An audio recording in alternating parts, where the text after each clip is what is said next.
Alright, let's get her going. Hello! Welcome to another day of FF14. Today we're back to the regular schedule, 4-hour streams, roughly. Don't have to worry about dog sitting anymore, that's taken care of. And yeah, we're going to be going through the more of Endwalker. Potentially might finish it today? It's very unlikely. I think I just got to level 88 as far as quest level. Like, I check right now. Means near Endwalker. Yeah, I am on the second level 88 quest. So the likelihood that I will actually finish today is very low. But it is more likely that we will finish it by Friday, or it's all but guaranteed we'll finish it by Saturday. So that's very exciting. I'm very curious to see where this goes. But yeah, in any event, yeah, there's really nothing else that I should mention. Oh, but I will say we'll be doing some story map updating because it's been a while since we've done that, and I think we've got enough to justify it.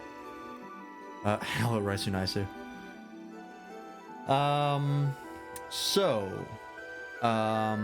I'll mention it now. I'll probably bring this up on the other streams as well. But for those that are wondering, what am I going to be doing after I complete the MSQ for FF14?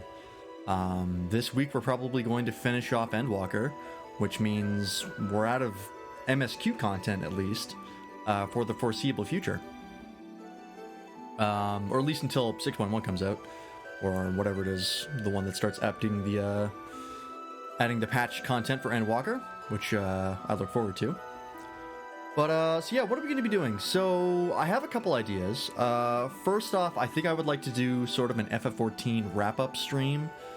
Wrap-up makes it sound like I'm finishing FF14 forever. I'm not. I'm going to be continuing playing FF14 when there's more content, or if I decide to do, like, casual streams of just, you know, leveling or dicking around in Bosja, Eureka, or in the event that we do, like, extremes and savages and stuff like that.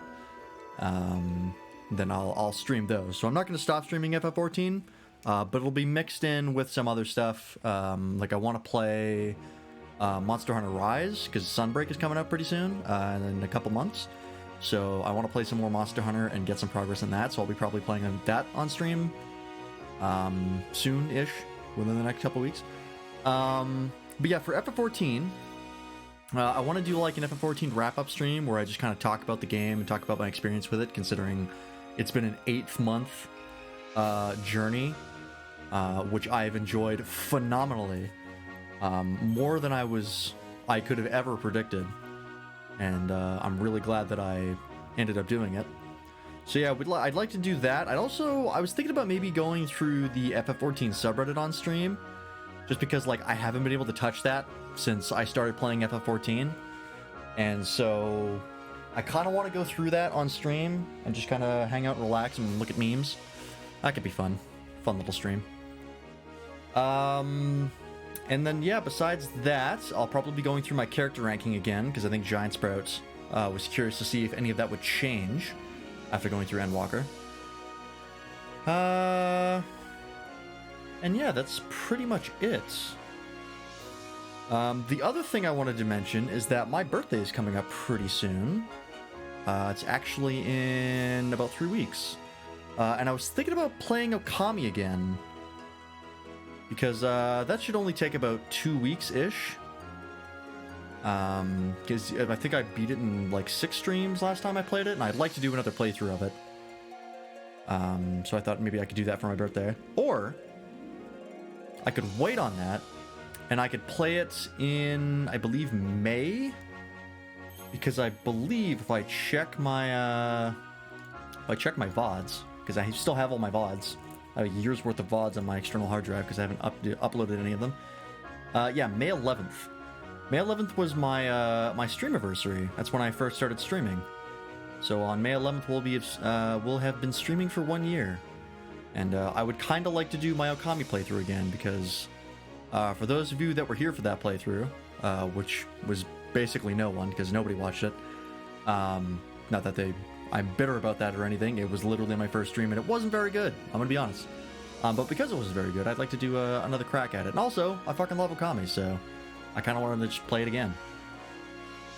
So yeah, that's sort of an overview as the next couple weeks / months as I sort of figure out what I want to do. Any event, let's move over.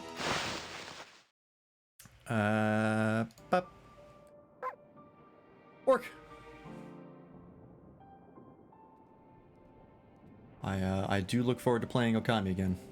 Let's think of maybe playing Ace Combat 7 again. I've been kind of craving that. Alright. So, where did we leave off last? Let's see. It's been a while since I had those short streams and I didn't update the story map since then. We had gone to the moon, we'd gone to Charlian. Let me quickly check through my quest history. Honestly, it's kind of hard to remember what has happened since.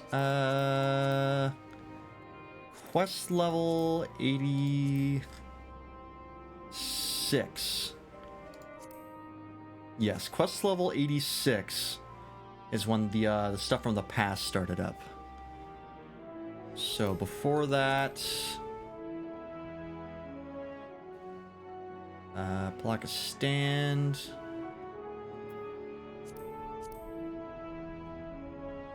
Wow, was it really like we went straight from Palaka Stand to Elpis? Yeah, we did. Shit. Was it really that quick to go? There was nothing in between that? Okay. Well, then I guess all we have to talk about is the stuff that happened in the past. So, after we dealt with the Mavan and I forget her husband's name situation, basically ended up that both of the kids' parents died, and we ended up having to get the child back to the village, and the child almost turned into a blasphemy, which is pretty whack. But thanks to the timely intervention of Vritra, we actually managed to prevent that, which is pretty great. So yeah, that worked out. And then we basically got stonewalled because we had no leads as to what to do about the final days after that. And so Grahatia came up with the idea of going to, I believe the plan was to go to the Crystal Tower to sort of talk to Elidibus, because Elidibus was in the Crystal Tower. Or at least try to talk to him. We didn't know how he was, if he was going to be okay. But we tried, we were going to try and do that. So we went back to the first, which I literally talked about during the stream. Man, I hope we get to go back to the first at some point. Like, as to acknowledge that exists. And my prayers were answered very quickly. But yeah, we ended up going back there and we talked to Elidibus. And Elidibus basically told us, if you want to see what happened during the final days, go back to the past and check. And so that's what we ended up doing, is we ended up traveling backwards into the past and hoping to just get an idea of what happened in the past during the final days so we can get an idea of what's going on. And it ended up spiraling way out of control and became like way more intense than we had planned it to be, because Emmett Selk, the original Emmett Selk, Hades, noticed us, as well as Hythlodaeus. And Emmett Selk basically gave us enough ether, because we were just like a little wisp, like a little ghost. And he gave us enough ether to actually exist properly in that world. And then we basically went and explored Elpis with them. We met Hermes and Medeon. We're going to draw Medeon. Probably not going to draw Hermes, because I don't think he's going to be super duper important. Let's get rid of one of these. I'll put her over here. Actually, just to make some room. That's too small. We're gonna put Medeon up here.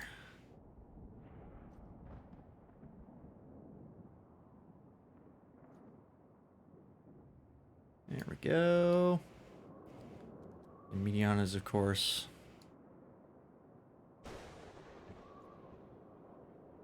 most identifiable feature is the wings on their head, on her head. I guess. I don't know if it's a he or she, to be honest. I assume it's a she, but did they ever really say? I think they did. Any event. So Hermes basically told us about the existence of Dynamis. Dynamis was the thing that we had talked about with Nidana, I believe her name was, which was that emotional energy that came up. Sort of that ether, it was separate to ether, it was its own energy, and it was related to emotion. It was like either it was emotion itself or it was powered by emotion, something like that. I don't remember fully. But Meteon is a being created by Hermes, who's again one of the ancient ones. They can just create stuff, they can do that. Who could see the emotions of other people. She could feel the emotions of other people. And as we learned, Hermes had actually made a bunch of Meteons, or referred to as the Metea, I believe, and he had sent them out into the galaxy basically to find other intelligent life, to get an answer as to what the meaning of life is, or to have some sort of idea of what value life is, just so, because he was worried that because of the ancients, they could just like create beings at will, and then destroy them at will. His value of life was very warped. He didn't understand what it meant to be alive, because like things, some things had souls and some things didn't. But even though some things didn't have souls, they still felt things. They still thought, they were still beings. And the way the ancients sort of callously disregarded this didn't sit well with Hermes, and so he sent the Metea out into the cosmos to sort of get an idea of what it means to live for other civilizations. What is life? What is the meaning of it? And while that happened, and while they were all searching, he basically went about all of his business. And so when we went with Emet-Selch and Hythlodaeus to sort of talk to Hermes, because they were considering him for the position of Fandaniel, we ended up also meeting Venat, or Vana, because I don't think we really pronounce the T in that name. It's a French pronunciation. That's how it works. Who, as we know, became Hydaelyn eventually, or became the heart of Hydaelyn, much in the same way Elidibus became the heart of Zodiark. And Vana was really, really cool, and we actually learned that she previously held the title of Azem. And normally when the Ancient Ones who possess the titles are on the Convocation of 14, when they decide to retire, effectively, and they've done everything they wanted to do, normally they end up just committing suicide, or as they call it, returning to the star.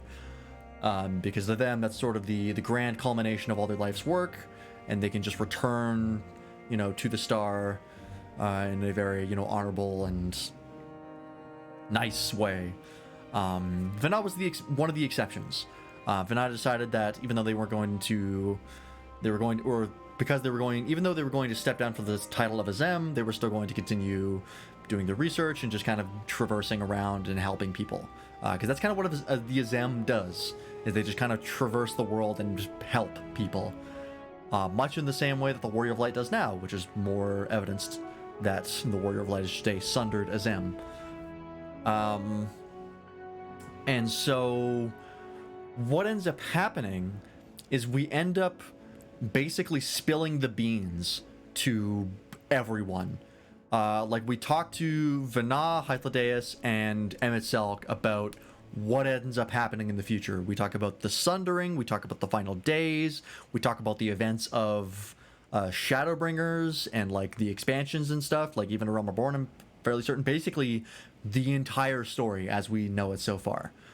Emet-Selch doesn't take it super well. He's kind of annoyed that he ends up becoming like a evil megalomaniac, or something like that. I forget the actual quote.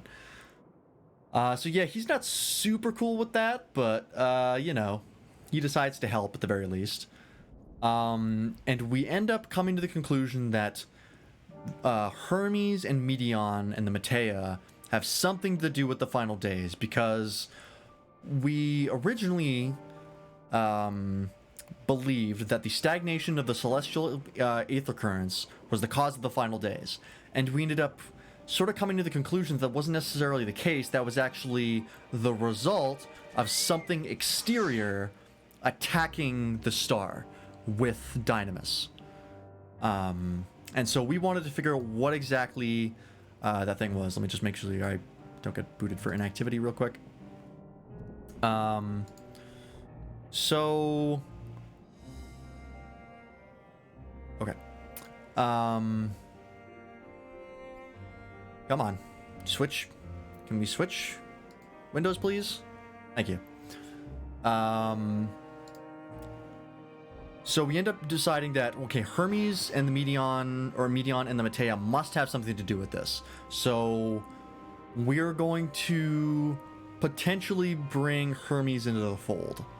But we don't know yet because they could potentially be a part of it. So we don't know how that would work.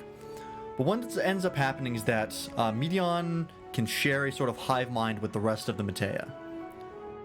So you're only seeing you with the suit? This is weird. I know. It's been a while. And while we are sort of like running around doing odd jobs as Emetsalk and Hythlodeus try to figure out whether or not Hermes is a good idea to bring into the fold or bring into the Convocation of the 14 as Fandaniel. Excuse me. Medion ends up connecting to the hive mind again, and the Matea have finished their journey and make their reports to Medion. And whatever it is very bad because Hermes basically sent them out to answer the question of like, what is the meaning of life? Or what is the value of life? Or something like that. And that is an issue because what the Matea discover is that all of the civilizations that they encounter are either destroyed or in the process of being destroyed, either by themselves or by external threats that they couldn't identify, or just ceasing to be, and just like falling to decay and decline. And so the question of like, well, what is the meaning of life, and what is the what is the reason for living, and what is the value of living? To the Matea, as far as they're aware, is that there is none. There's no meaning, and there's no value, right? Life is suffering, life is pain. That's the conclusion that they come to, because why else, like, what other conclusion could they come to? And Hermes basically promised, like, well, like, yeah, I'm gonna listen to whatever it is you have to say, no matter how hard it is to hear. And so he ends up taking Medion and leaving because Emetsalk, Hythlodeus, Vana, and the Warrior of Light are like, fuck no, you're not. This is clearly a problem. We're gonna put this under like restraint before we can figure out what's going on. And he's like, nope, I'm hearing these reports right now. I'm not gonna let anybody stop me. And so he leaves. We end up having to go chase him down, and we end up fighting him. And what ends up happening is that Hermes listens to the report of the Matea, and it basically kind of breaks him, right? He wanted to learn the meaning of life and the value of life, and he comes up empty after searching hundreds of intelligent life worlds.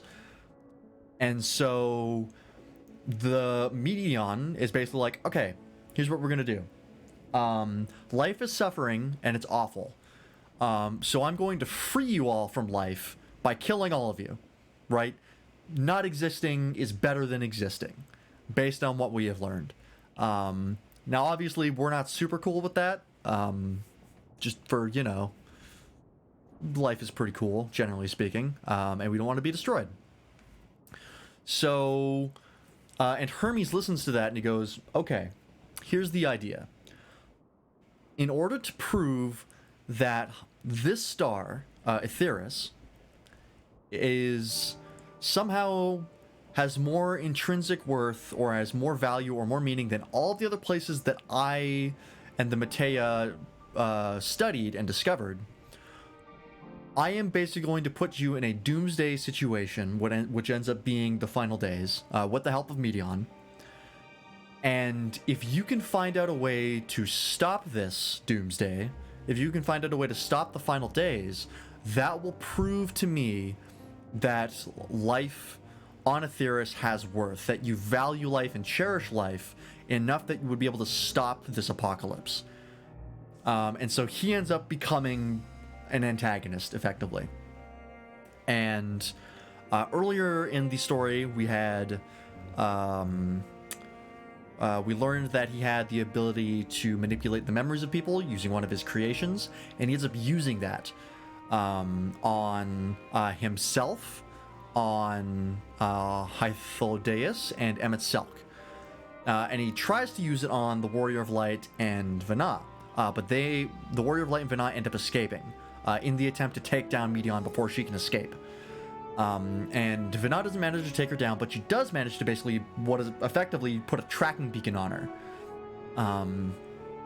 And then she basically like yeets herself out into dark space and is just gone.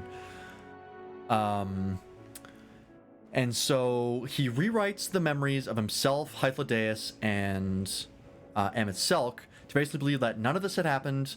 They were going to go and like check on something, and then like the memory machine would accidentally activate because of Medion, and then it would basically like make all their memories really fuzzy, and they wouldn't really remember anything. And so when they came out of the place, they were like, I don't know what just happened, but clearly something went wrong, so we're just gonna kind of like move past this. We're gonna try to figure out and recover from this. And meanwhile, the Warrior of Light and Vana end up leaving, and the Vana basically believes, okay, well, this is what happened. This is what's happening. Then I'm going to do something about this. So I'm going to work to try to stop the final days in my time, and you will have to go back to the future and do the best that you can. And so we end up seeing sort of a flashback of the moment that Vana sort of sundered the worlds, because the people of Aetheris basically said, like we want to go back to the golden age, right? Like the time where there was no suffering and no pain before the final days happened. And Vana was like, that can never happen. That's not going to happen. Our life is going to have some bad parts to them, and there's nothing you can do to change that. And they just wouldn't accept that. So she was basically left with no choice but to sunder the worlds in the hopes that Aetheris, like, because otherwise Aetheris would have destroyed himself. They would have just like kept sacrificing lives to try and bring back the golden days that were never going to come back. And so that is the reason why Hydaelyn ends up sundering Aetheris, is because of that decision. Because she knows what the final days are, and she knows what the ultimate, end is. And this ends up creating a stable time loop, because in the beginning of the expansion, Vana ended up, when she first appeared to us, she was like, I'm going to fulfill the promise that you and I made in another time. And at the time, we didn't know what we were talking about. But now that we've gone and done that time loop, we realize we made a promise to her in the past, and we're trying to fulfill that promise in the future. It's kind of a weird time travel mechanism. It doesn't really make sense to me. Like, the stable time loop makes sense. The issue is that the stable time loop requires all of the events of Shadowbringers to have occurred, which did not create a stable time loop. It very clearly created a split timeline, because G'raha ended up existing in two places. Like, he ended up existing in the same timeline twice, which should be impossible based on the rules of time travel in Endwalker, but I don't know. Well, that's one of the things I want to talk about when we finish up Endwalker, is how that time travel makes any sense, because to me it kind of doesn't. Where you have one situation where time travel works a certain way, and then another situation that it works a different way, and that situation requires the first one, because we couldn't have gone to the past in Endwalker had the events of Shadowbringers not occurred, because we used Elidibus and the Crystal Tower in the first to go back in time. Yeah, I don't know how that works. We're going to talk about that later. In any event, we end up coming back, and we sort of inform everybody what went down. But before we can do that, excuse me, the final days have progressed. It's gotten steadily worse, and the final days occurred in Garlemald. And so we basically went to Garlemald, and we went to help the Garleans. We went to help the refugees that are there. Basically everyone we could try to do to help as the final days sort of came. And we end up meeting Xenos again, and Xenos was like, I could kill you right now, but like, not yet, because no matter what I do, you're not really paying attention to me. I'm not antagonizing you enough, so I'm gonna work on that. But bro, I'm gonna do that later. I'm gonna let you do whatever you want, as I'm gonna come up with a plan. So he bounces after Alize has like a big speech that she tells him, where she's like, "You're such a bad guy," and he's like, "Don't care. I just want to fight the Warrior of Light, whatever," and just walks away. He kind of tunes out in the middle of the situation. It's pretty funny, actually. And that's kind of where we're at right now. Is that we know what the final days are. We know that Medion and the Matea are out in deep space, effectively, and they are causing the final days. We know that they have a tracking beacon on them that Heidelin supposedly can track. I still don't know if Heidelin is like still kind of cool. At the beginning of the expansion and like sort of halfway when we killed Zodiark, I wasn't super on board with Heidelin. I thought she was gonna end up being the bad guy. But maybe not. I don't know. We're gonna see. Yeah. Oh, and Elidibus ended up having to sacrifice himself to send us back in time, so Elidibus is out of the picture. And that's pretty much it. I think that's all the important bits. So yeah, let's go ahead and save this,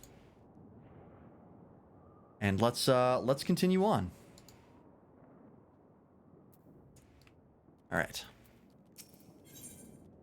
Outside help. Oh, and we might even get to level 90 this stream. That'd be nice. We'll see, though.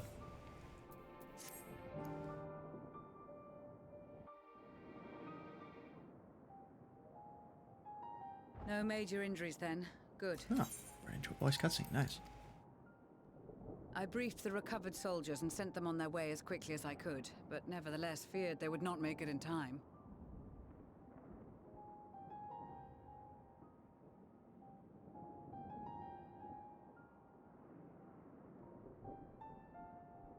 The additional support was invaluable. Your men saved more than a few lives.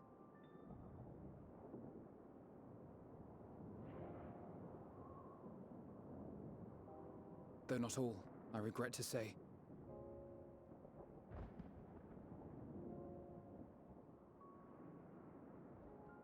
I take it that I'm addressing Lucia Junius. I'm the Forum's envoy, Fortuneau Leveilleur. Leveilleur. That's how it's And you pronounced. are owed an explanation for these most dire developments. I can explain things better than you can, but go ahead.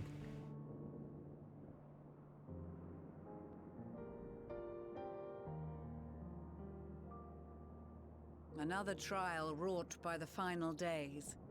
I was beginning to suspect as much. It's kind of the cause of everything. You doubtless feel some consternation having been forced to abandon your original plan.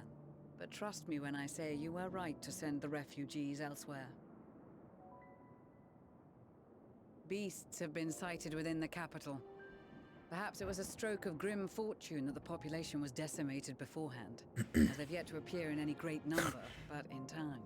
Oh, what a silver lining. Yeah, everybody was already dead, so not a lot of them could turn. The remainder of the contingent in an effort to cull the creatures and evacuate the populace as we speak.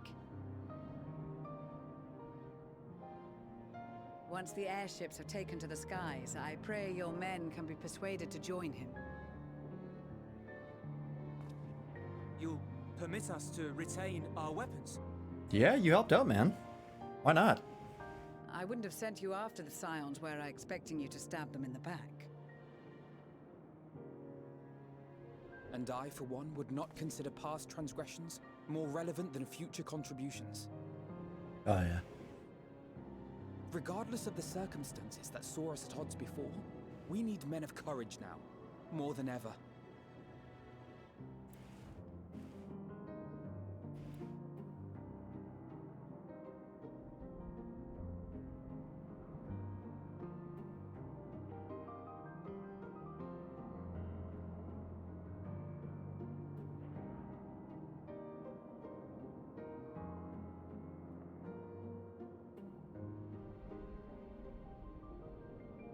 We swore to defend Garlemald, and so we shall.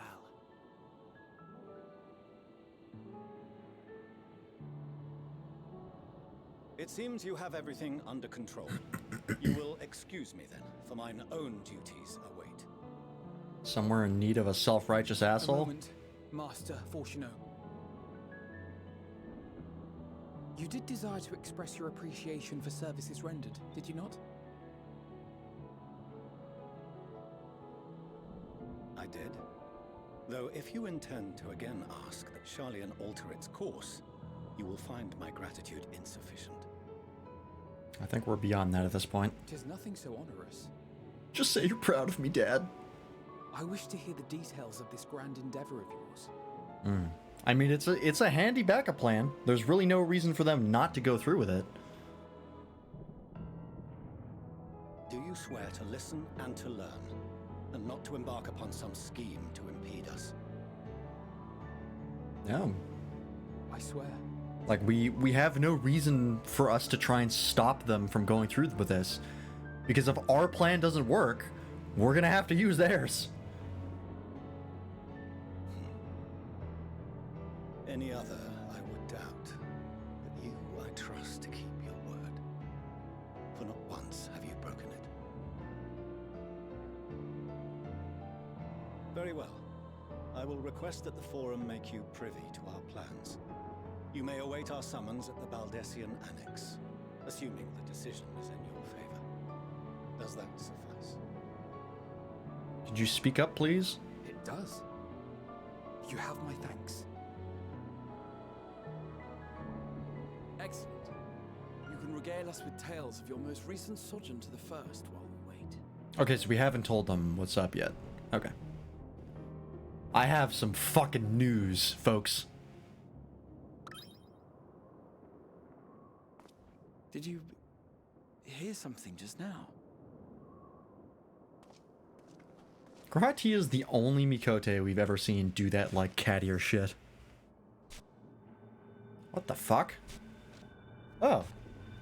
It's one of the leopards. Oh, but it's being weird. Don't like that.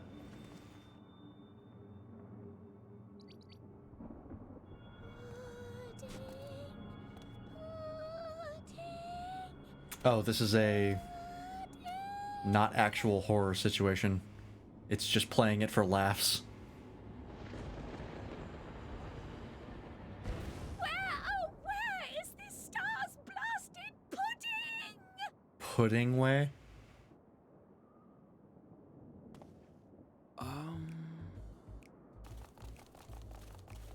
Oh, there's a bunch of them.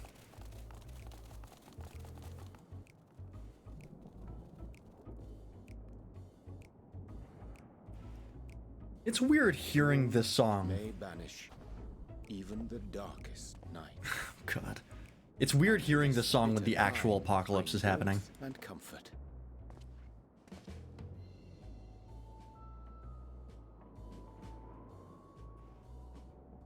"'Tis heartening to see such an assembly upon my return. I thought often of you whilst I looked down upon our star's brilliance from the moon above. What's up, Ariange? What are you doing here? Yes, but what are you doing here? Thank you, And Alize. dressed like that? Aren't you cold? Oh, yeah, that's also a good question. Verily, I fear for my health should I proceed to expound upon our purpose ere I procure more suitable garments. That's pretty funny that they addressed that. Then allow me to summarize. We're here because none of you lot are up there. Nor has anyone deigned to send word about any changes in the plans. Oh, are we behind schedule? Or bad? It's rude, is what it is. At least that's what I thought at first, but then folks got to wondering if you weren't in a spot of bother, so we decided to take matters into our own hands. Come down here and help, if our help be needed. So she says, but it's also something of a convenient excuse to visit Aetheris. Oriange made it sound absolutely marvelous. More so before the impending doom, but still. And it's not like there will ever be a better time. What with the aforementioned doom? Yeah, now's the time to visit. Marvelous, they say. Planets on, Lots of pudding to be found. I must suffer Jesus Oriange's inferior works no more. Hey! Maybe consider the plight of present company before you go blathering on about pudding and doom? No, let's hear her out. It's important. Ahem. As I was saying, should you require any assistance with Whatever, we are at your disposal. That'll be handy. I mean, you built a starship, We so... were born from Heidelin's love for the lives of this star. So naturally, we would much prefer to see them continue. Twiddling our thumbs up on the moon is hardly conducive to that, though, is it? These are good points. Aye, not when you've all got such precious thoughts and feelings and hopes for the future deserving of more active preservation. Speaking to Orianger made us realize that while we've carried out our duties to the letter, we've failed to fulfill them in spirit. From there, it was just a hop, skip, and a jump towards resolving to do better. So please, show us how. Help us help you. Sick? Forgive me, but are they... You've never met them? Thy distant collaborators, indeed. Hail Oh, there, you were only well in like a met. text chat, huh? You'd be a member of I the see. forum, would you? It's an honor and a pleasure to meet you at last. I'm Livingway, Heidelin's right paw. That last bit is very important. As am I, if I may humbly say so myself. I bid you welcome to our star, Livingway. On behalf of the Forum, I thank you for traveling such a distance to meet us. You were probably expecting a little, As you have surmised, preparations something a little for more the exodus serious, have not proceeded as as smoothly probably as we everyone had was. hoped. I should be happy to personally escort you to our headquarters in Charlian, where you may advise us as you deem fit.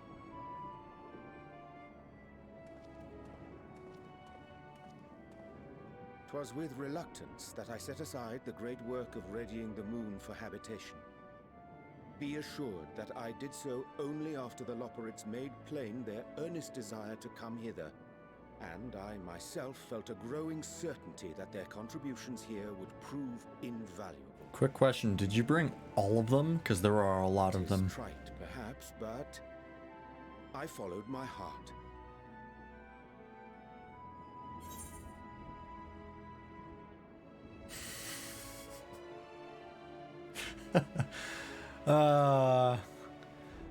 Good to have you back. You a goober. Learn to talk like a normal person. For a time, at least. Nevertheless, 'twas worth the journey to find present company well.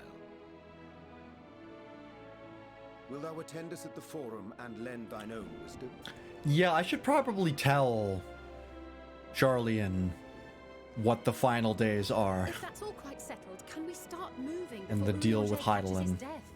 Even I'm freezing out here. Oh, I dare say you'll warm up quickly once you're aboard the airship. Sat shoulder to shoulder with our fur-covered friends. Yeah, they're like little space heaters. Just pick them up and hug them. That'll keep you warm.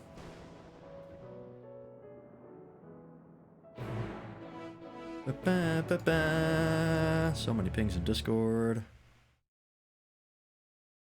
Clear those out because seeing the little red number next to my Discord icon personally offends me.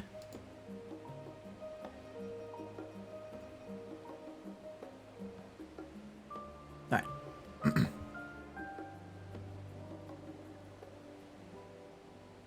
What's this?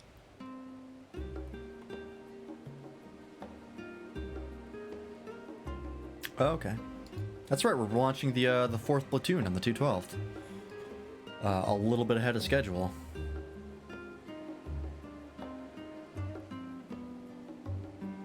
Because we're getting ready for summer recruitment, which is usually when recruitment picks up.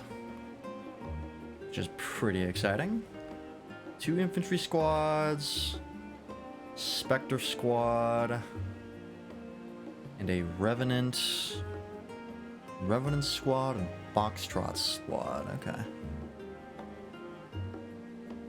FSG commando design. Okay. FSG is pretty cool. I like Revenant. Revenant's pretty rad. But to be honest, still not crazy about commandos, but I think that's mainly because of how they're balanced. So, yeah, we'll see. Anyways, back to the actual game. I dare say Master Fortuno was as nonplussed as we to learn the identity of Heideland's lunar custodians. As he will soon discover, they have much and more to offer the Forum.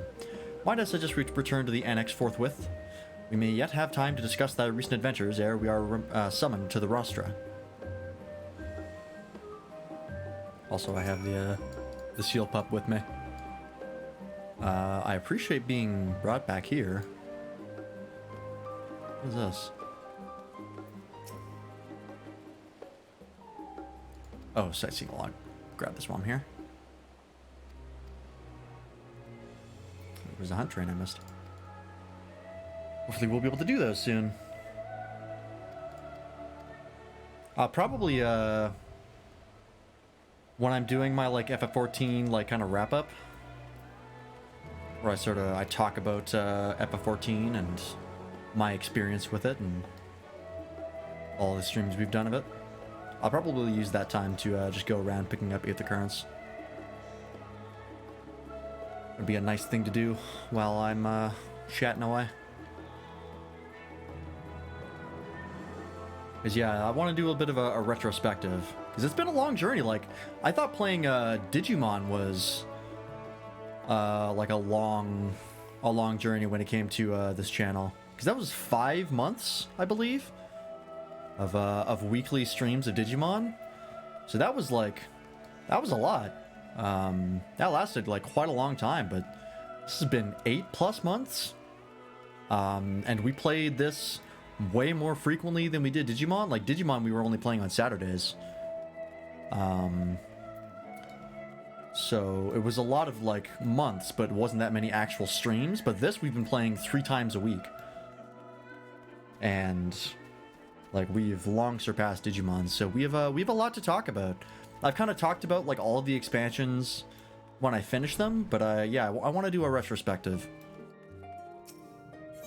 and sort of talk about my thoughts of it and my time with the game.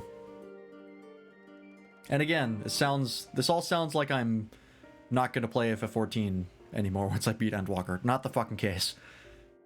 I'm gonna be playing this game probably until it goes out of service.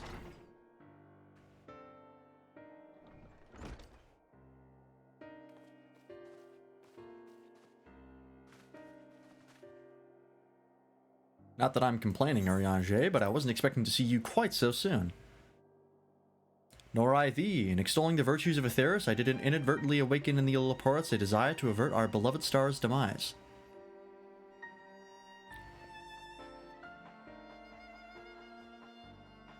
Something to throat.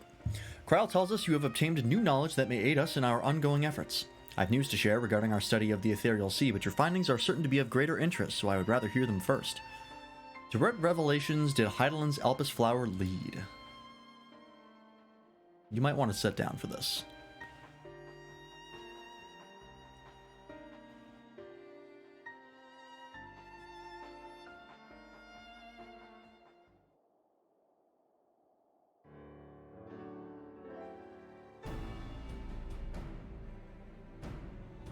And this dynamis is what drives the final days.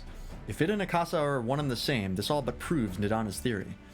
We're an entity through sheer force of emotion to channel this vast dormant reservoir into a raging river. Its power might surpass even that of ether.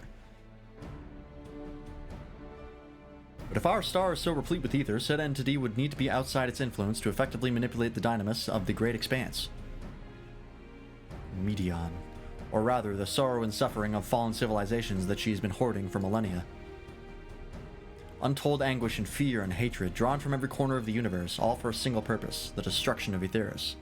That's also, yeah, I didn't really actually consider that, but she would have felt the emotions of the fallen civilizations. So that would have warped her. Because she even talked to some of the spirits of the dead somehow. I don't know how the fuck that worked. And because of like their emotions and her being an entelechy, which is something that can feel the emotions of other things, sort of like being an empath, but like more of a supernatural phenomena than just, you know, understanding people. Yeah, I hadn't actually considered that makes a lot of sense. That she would have felt all of those negative emotions from those civilizations, especially since it was through the hive mind. Huh, yeah, I didn't consider that. Then our foe is no longer some unknowable calamity. We have but one aim, to defeat Medion. Make it sound so simple, but you're not wrong. Vanquish Medion and we deliver the world from the final days, but to even attempt it, there are two conditions. First, we must determine her location. Before Medion escaped, an enchantment was placed upon her by Venat, the woman who would become Hydaelyn. The implications of temporal magics are not entirely understood, and so we cannot assume that our Hydaelyn and the Bana you met in Elpis are one and the same. Nevertheless, due to her intrinsic qualities as an all-powerful being, I'd wager that Hydaelyn possesses the knowledge we seek. Whether she would share that knowledge with us, however, remains to be seen. After all, she intends for us to flee Theros, not to stay. Do you suppose she has abandoned her pursuit of Medion? The Venat I know would never give up. That's my impression too. Otherwise, she wouldn't have used me as a conduit for her will or provided clues such as the Elpis flower. I believe she has been waiting for mankind's answer to the Hermes' question.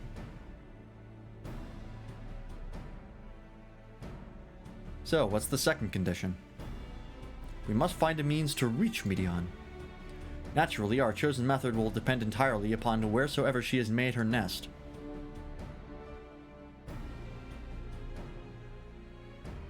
And communing with Hydaelyn must by necessity come first.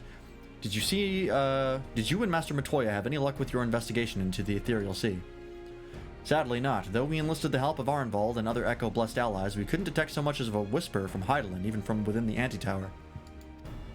Master Matoya is of the opinion that in the years since abandoning it, the Forum has found some other method of receiving instructions from Hydaelyn.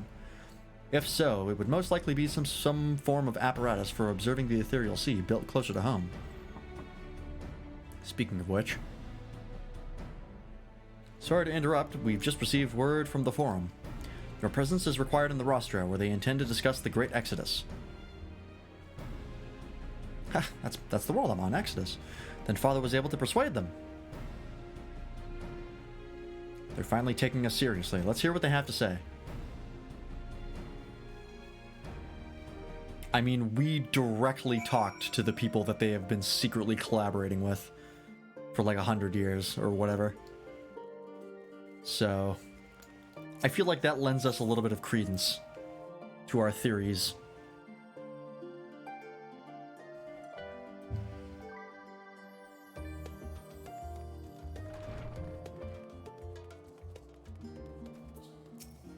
Alright, that is up here.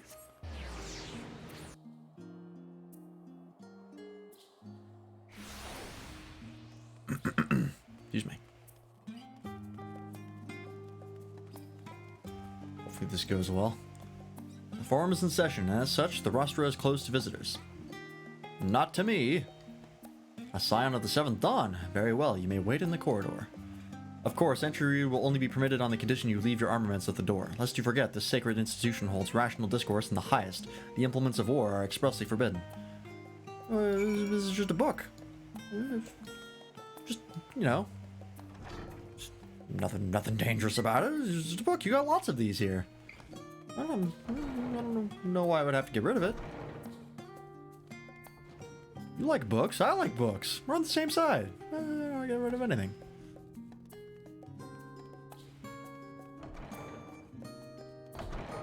Alright.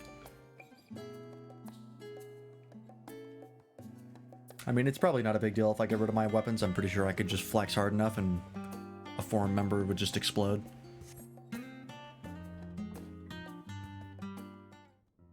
I feel like I have enough ether that I can just kill people on command.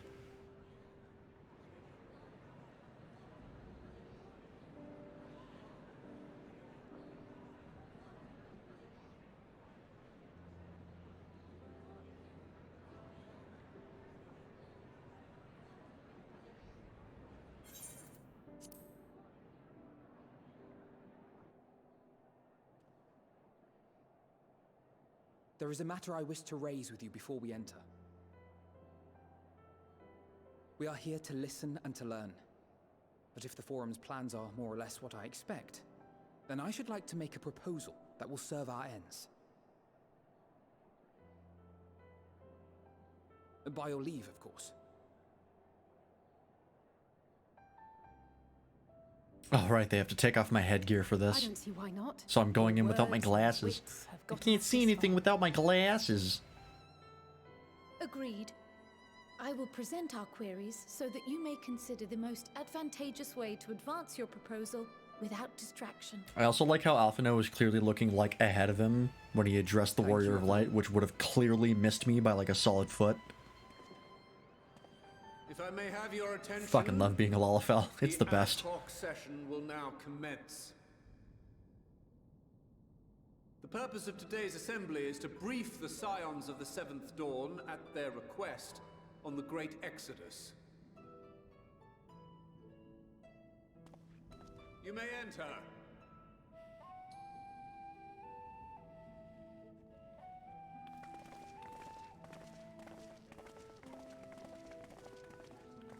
Lead the way, Alphino. This is your wheelhouse, not mine. My charisma is very low.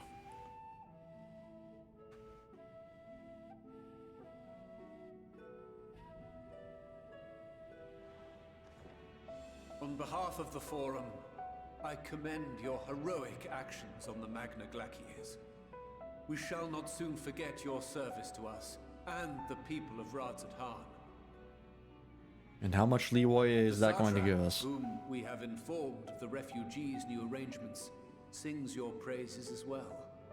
Are As you an expression finally giving of us a our little respect? gratitude, we will endeavor to answer your questions as fully and openly as we are able. Then let us begin. First, it is the Forum's objective to ferry the life and knowledge of this star to the moon. Am I correct? You are. It is for this purpose that Charlian has labored these many long years. Why does Crowd get to keep her hood up, but I have to take my glasses We off? have collected biological samples and scientific records from across the star. When the time comes, they will be moved from their places in Labyrinthos and Numenon and conveyed to safety. Once that critical task has been accomplished, we will begin transporting the Charlian citizenry, which has been categorized into groups. The earliest arrivals are to ensure hospitable environs for those who come after. We still haven't even explored the rest of Labyrinthon, have we? Following our people, we will send those of other nations. We've only explored the one half of beginning it. with our allies. Radzat-Han was foremost among these. But since the final days have already come to Thavnair, we saw fit to include the refugees with earlier groupings. An ambitious plan. You have accounted for the safety of all nations and tribes, then? As many as we can. And how, pray tell, do you decide who to leave behind? To journey beyond the sky is an unprecedented and immeasurably difficult endeavor. Introducing sources of inevitable conflict would condemn all to certain death.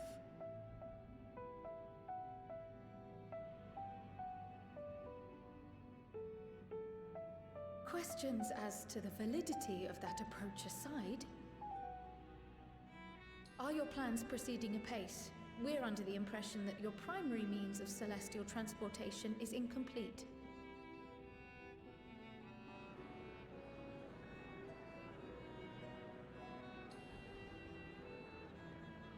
A lot of rabble from that.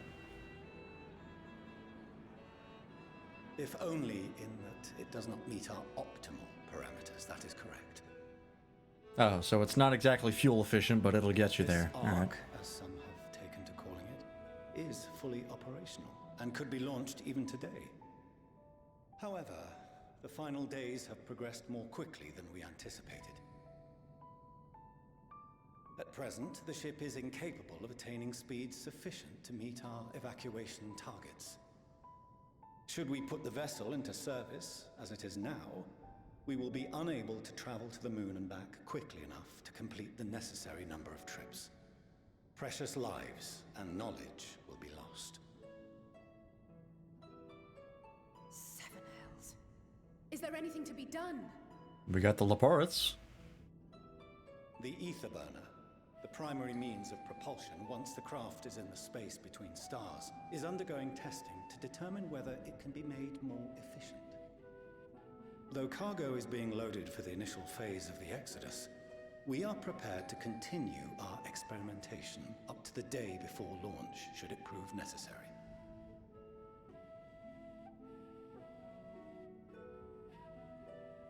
What if the Scions were to solve your problem?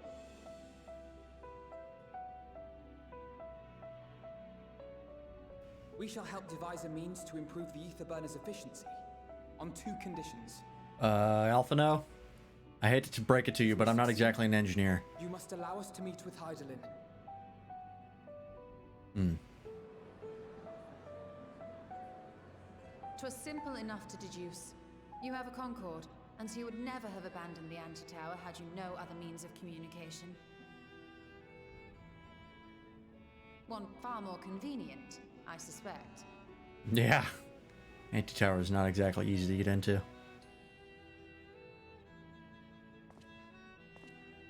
The second condition, also to be met upon our success, is that we be permitted to propose another use for your Ark.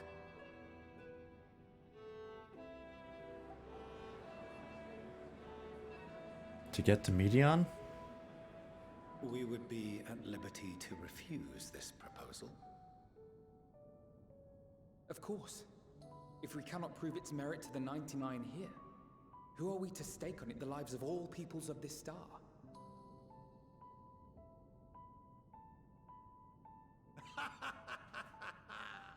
Delightful as always, Master Alfino. I fucking love this guy.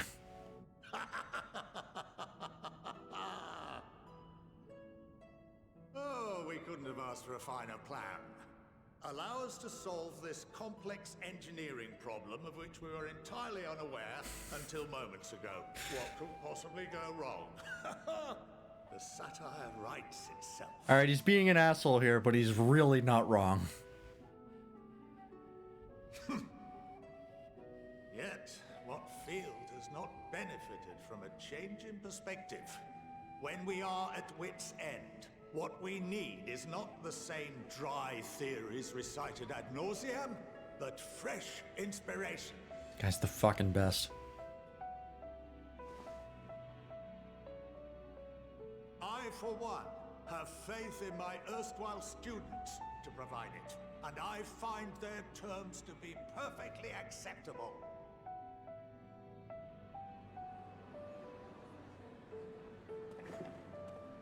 Order! Order! We have no time to waste on debate. I call a vote. All in favor of agreeing to the Scion's terms?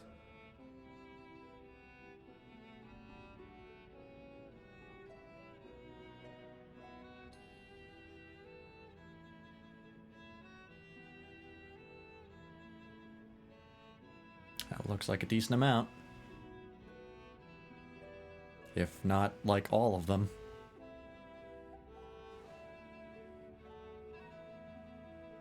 "71 in favor, 28 against. The ayes have it. That's good. That is a vast majority. Fortuneau, as the architect of this project, you are the best candidate to show them its current state. And bear in mind that regardless of your personal misgivings, this is the will of the Forum. I don't care if you disowned your kids. You're gonna help them fix our fucking spaceship. Very well. You pompous asshole. I call this session to a close. Return to your tasks with urgency. The final days wait for none.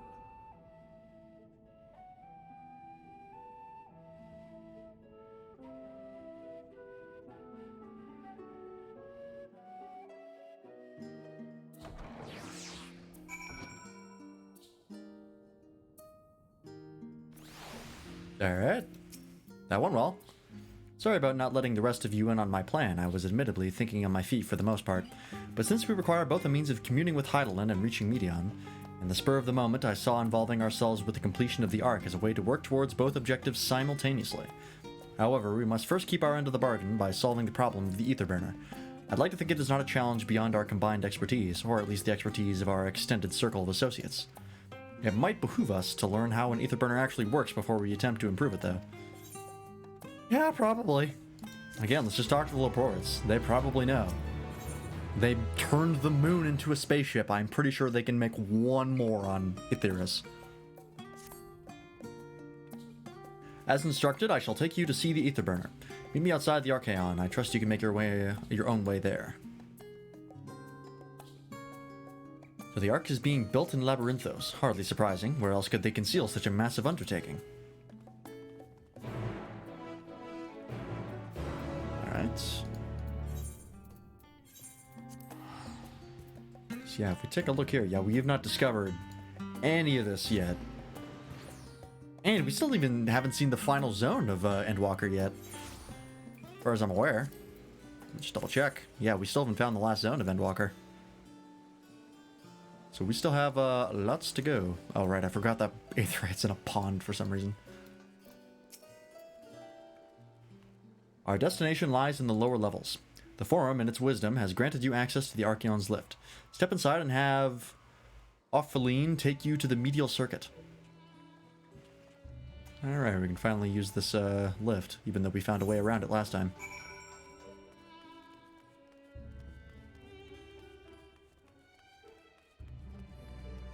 Oops.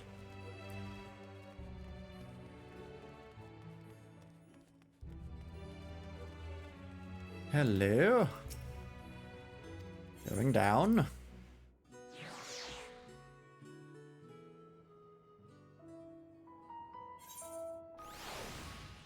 Alright. I've been here. I have sent your associates ahead to Logisticon Alpha on the other side of Marial Argonomics. Argronomics. I think.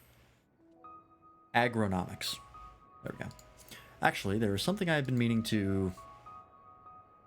No, never mind. It can wait. Let us attend to the matter at hand. Are you having second thoughts about disowning your kids who are effectively heroes of the realm? Not even effectively. They just straight up are. You fucking dick. Like, maybe I was slightly in the wrong for disowning my 2 children for saving several different countries and saving countless lives. Maybe I was incorrect about that. I don't know. I'm thinking about it. I'm ruminating on it. Fucking jackass.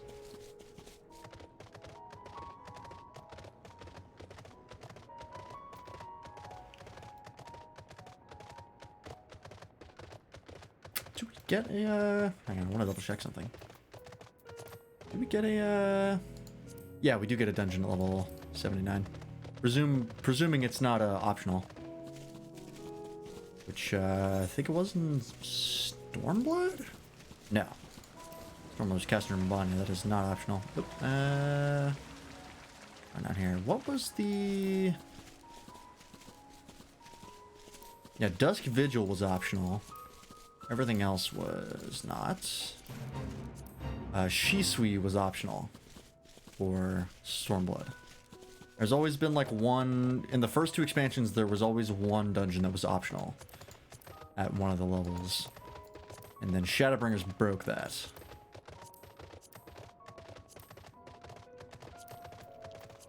So I'm presuming they're going to make this dungeon MSQ as well. Which, I mean, just makes sense, right? Like, why would you make content as part of the leveling process and make it optional? Why would you not just have that as part of the story? It just seems kind of like a waste of development resources.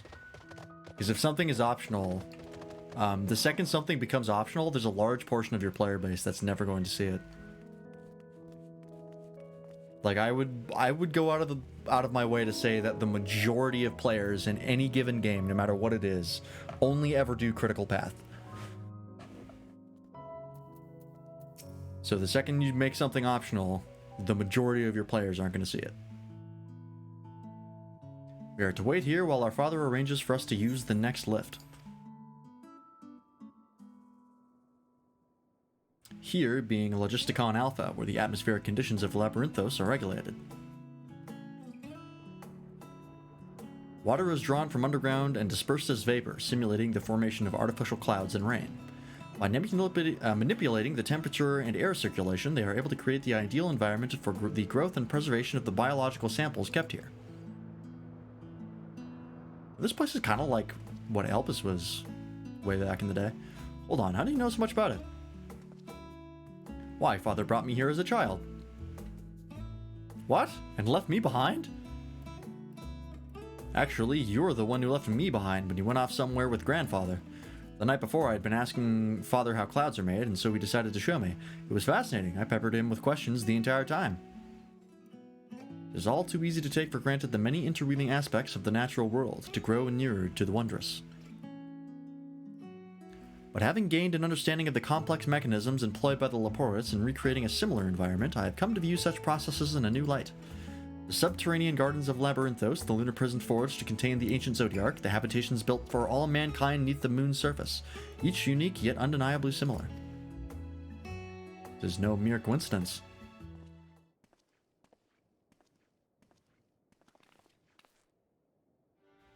Ever since Heidelin unfolded to us the grim fate that awaits Aetheris, every essential resource we could spare has been delivered to Labyrinthos, in preparation for the Great Exodus. But that is not all. It is also a testing ground for the technologies that will allow us to settle on distant stars. Though the Leporites have endeavored to make the moon inhabitable, this is not our... Yes, that is not our final destination. Mankind must learn to propagate life where there is none, to thrive where all is barren. Alas, time is not on our side. I have arranged for you all to enter the central circuit. It is there that most of our preparations for the Great Exodus are carried out, the construction of the Ark among them. Though our plans have been made public, access remains highly restricted. You, however, will not be subject to said restrictions, and will have free reign to come and go as you please. Such was the will of the Forum, after all. That's very accommodating. We will prove ourselves worthy of their trust, your trust.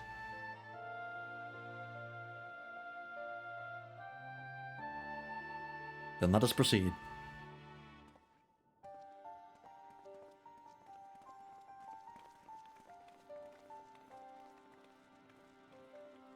Alright, let's check it out. We have a lot to see, after all.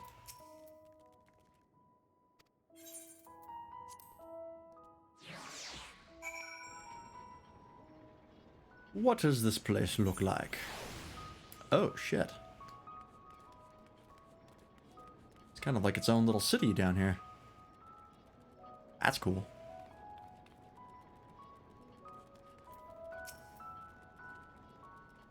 The Aether Burner is being constructed not far from here. Overseeing the work is Kokol Dankol, after whom the forge is named. Kokol Dankol. Once the necessary introductions have been made, I shall leave you with him to discuss the particulars. This way. Okay. We've got to go down? Oh, yeah. Like little biomes here. Yeah, this is a lot like Elpis.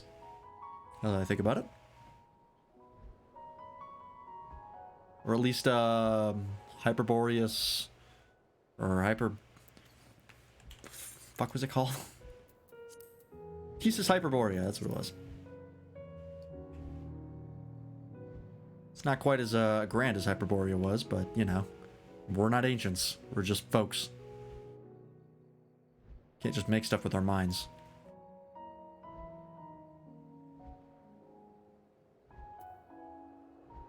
Kokol's Forge. Alright, who is this Dankol? Oh, it's a Lalafell. Hello? Brother?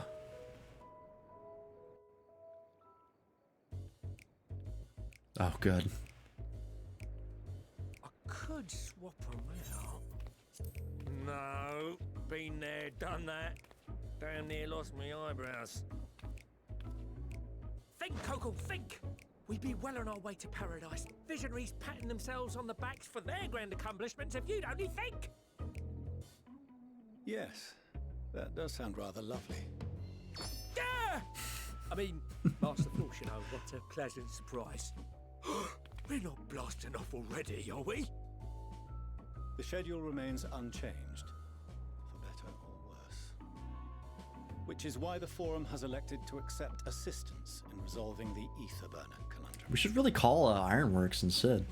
In fact, we might actually end up doing that.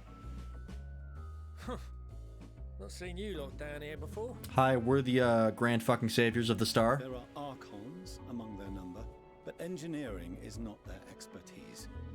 Nevertheless, the Forum concedes the slim possibility that they may Fuck have you. insights. Slim possibility? Eat my ass. You are at liberty to return them to the surface, by whatever means you see fit. Such a dick. I assure you that won't be necessary. Now, about your troubles with the Etherburner. Aye, aye, I'll walk you through it. Suppose I could do with a change of pace.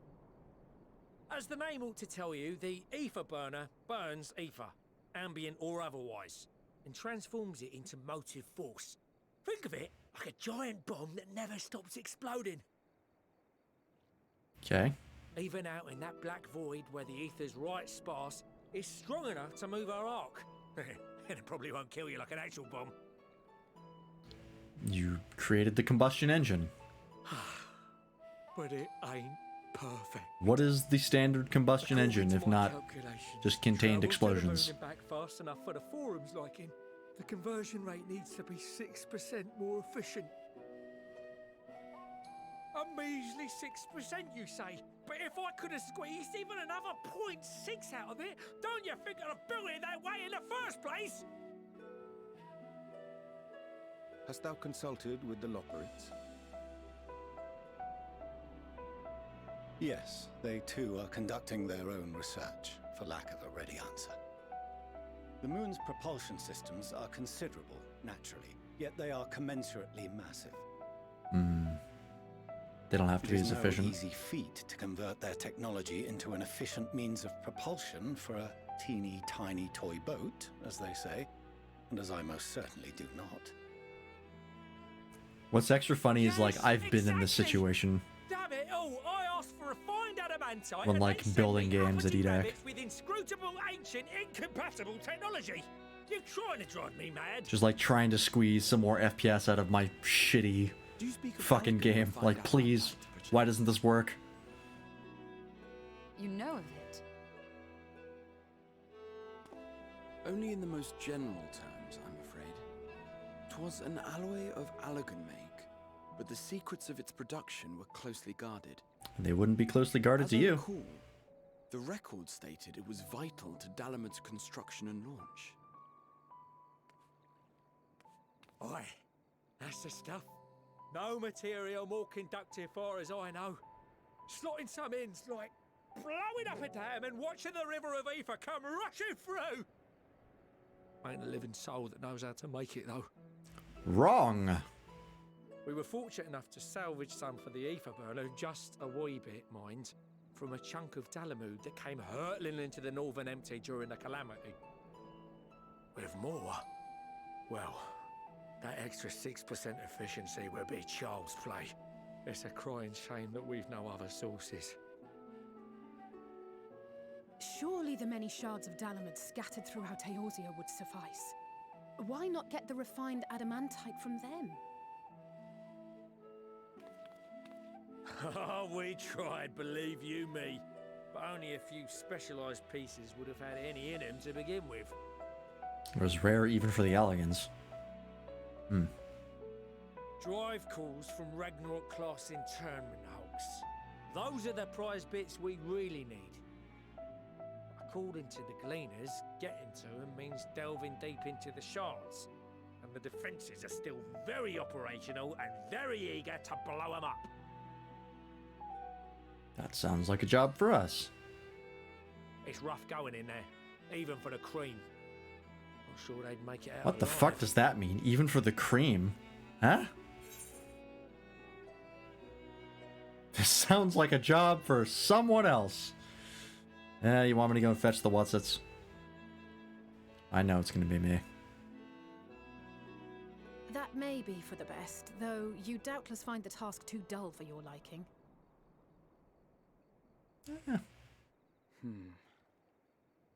There are multiple internment hulks in Eorzea alone, so handling this ourselves may not be the most efficient option. Rather, if we could salvage adamantite from the shards simultaneously... Thancred, is the link shell we established before you went to Garlemald still active? Are we going to get, like, the Grand Company of Eorzea to help us out? The floor is yours.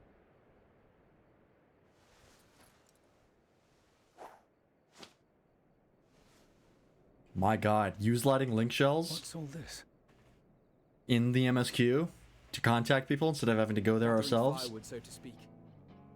We alone can accomplish little, but joined by others, we may yet build a bonfire to carry us heavensward. Are we going to see Stormblood and Shadowbringers pop up during the dialogue as well? Yes, we will fight the final days in a storm of blood. Understood. I will contact the Lord Commander and dispatch our finest at once. My sisters are somewhat preoccupied with the final days, so I will lead the 12-Sword expedition myself. Are you aware of any other sources of refined adamantite?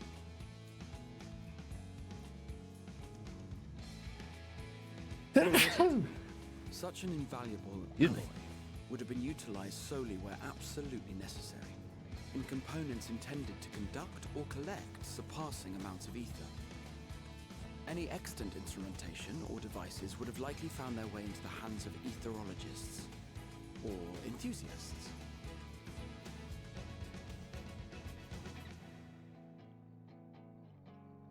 Magical artifacts of Allagan design?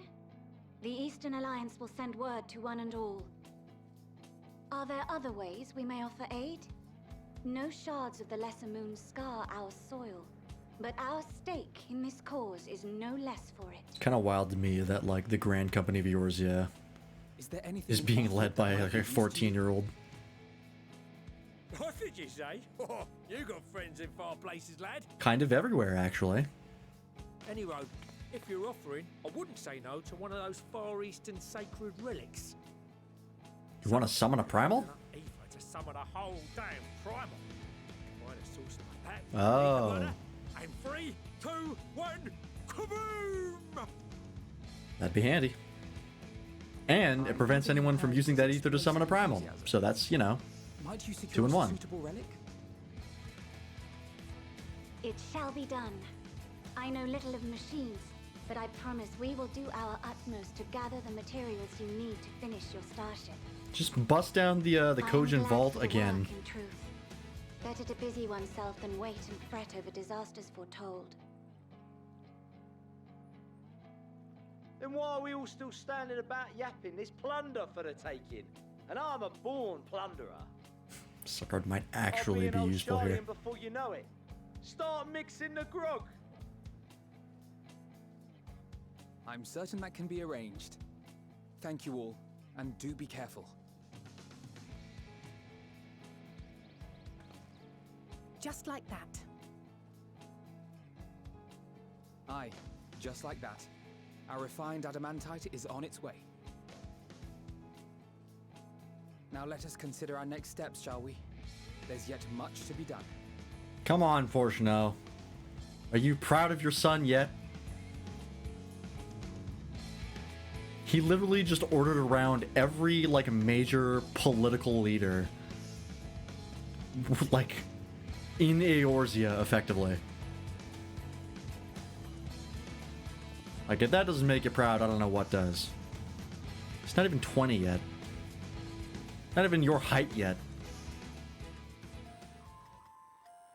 Of course not.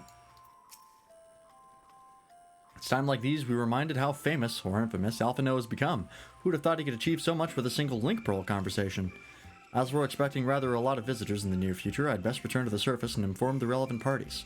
I also have a contact of my own that might be worth a try. Oh, and who might that be? That's for me to know and you to find out. And on that note, I leave matters here in your capable hands. Best of luck. Who is our contact?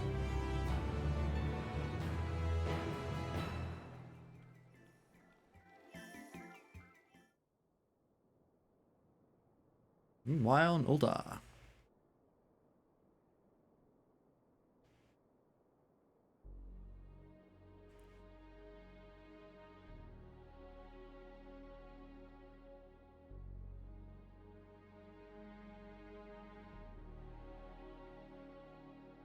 Our course of action is clear. We must harvest refined adamantite from the shards of Dalamud and procure arcane relics of Allagan make. Summon the best and brightest of our immortal flames and form an expeditionary party at once. Call upon the Sultan Sworn and Brass Blades for support as you must. Papashan, send word to the guilds. We will require the expertise of master artisans if we are to have any hope of identifying and recovering these elusive materials. Theurgeist, we have need of your stone torches. They are to assist the immortal flames in scouring the ruins and to help secure the surrounding areas. I trust I can count on your support. As commander of the Stone Torches, my son Zimberk will personally see it done. Nepotism, nice. To be fair, he looks like he can get shit done, so. I would have you lead the raiding party. Assemble your finest, and with Chizona's blade, clear the way. Lord Lolorito, I pray you take charge of the search for Allagan relics. Surely you know of some being traded on open or clandestine markets, or sleeping in collectors' vaults. Of course, I ask not that you do this out of the kindness of your heart. By all means, profit on the transactions. I wish you the joy of it. He's a dirty capitalist, but we know what he likes. And we can manipulate him that way. Upon our world. If circumstances are truly as dire as they say, Ul'dah's best efforts may be for naught. And yet, when we Eorzeans rose from the ashes to rebuild our broken realm, did we not learn one simple truth?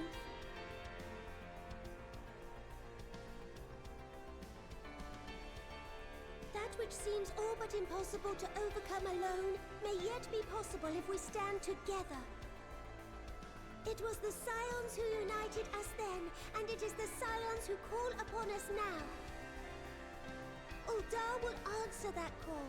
We will summon our courage and join the fight for our world's future. You know your duties. I, Nanamo Ul'Namo, 17th in the line of Ul, bid you good luck and Godspeed. Man, Nanamo's so rad. They developed her character so much, and it's honestly super nice. Yeah, we're just going through all the city-states. And just seeing people make speeches. Alright. Sort of a callback to A Realm Reborn. We had to go around and listen to speeches in all the cities.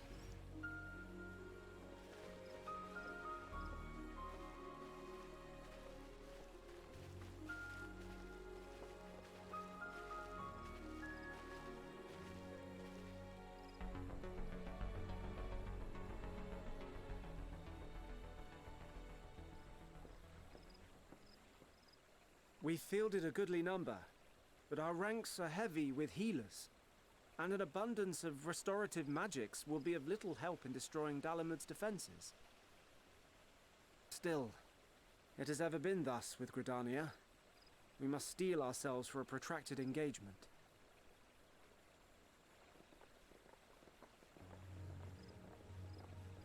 In that case, might I suggest taking us along? At least? It is. That would help. Commander Hext, What are you doing here? None of the shards in Girabania are big enough to hold an internment hulk. So we said to ourselves, why not lend our neighbors a hand? We thought you might be short on people with a talent for breaking things. While it pains me to admit it, you are right. Our deficiencies so plain to see. Yeah. It might have been a lifetime ago, but I was once one of the scions assigned to the Shroud. Oh, yeah, that's right. I know this forest well. Fuck, that was a I know your lifetime ago. people, and I know we will be stronger if we fight this fight together. I mean, shit, if you want to start as a healer in FF14, you're going to the Shroud. There's no other option. I will impose upon you with a clear conscience. Come, let us speak of how to integrate our forces. Only other option is Arcanist, which eventually turns into Scholar at 30.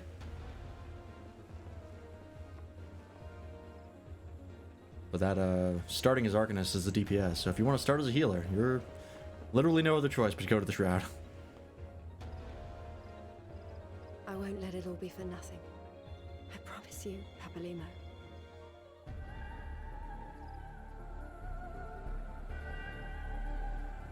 Nice. Papalimo is to Lys what Orshafont was to us.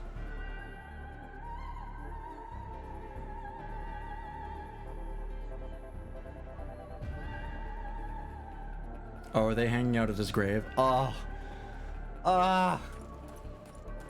I literally just talked about him. There you are. We've no time to waste, brother. Everyone has already...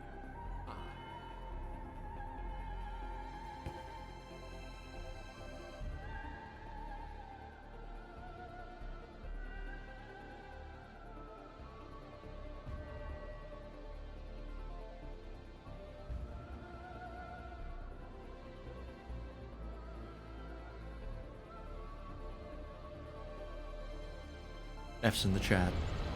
Always. What the fuck? Is that Iris Velger?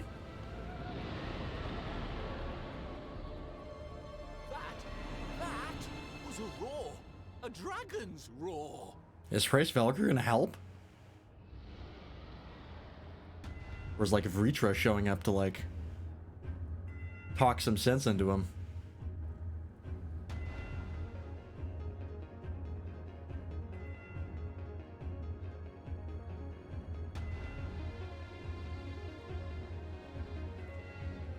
Oh, Hancock. It's been a while since we've seen this guy. And so, in summation, the Eastern Alliance, as well as the Honorable Lord Lolorito himself, reached out to me for assistance in procuring these treasures of the divine, and I, in turn, do beseech the Confederacy for aid.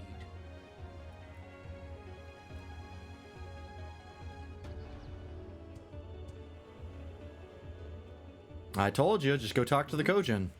Is that... Knock over the vault again. Hancock? What a surprise this is. It's like so many unique tracks playing right now. What's going on? And a fortuitous one at that.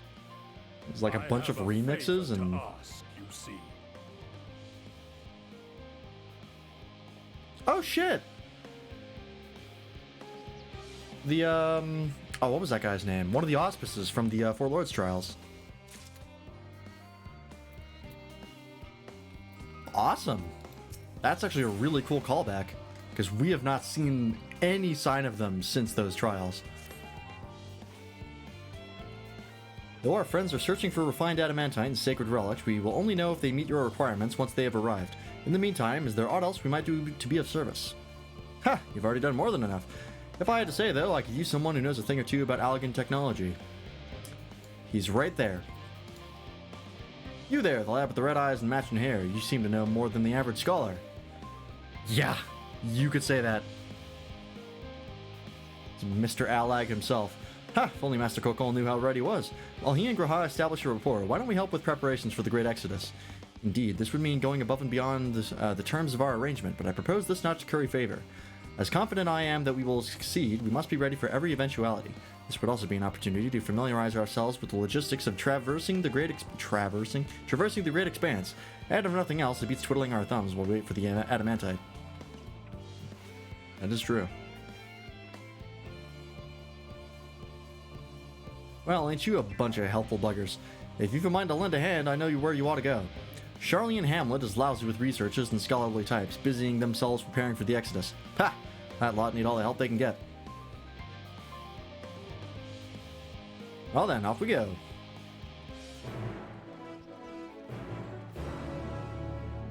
Alright. Busy work. Had to happen eventually. Alright. I want to go quickly refill my water, and I'll be right back, because I am empty.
I'm back.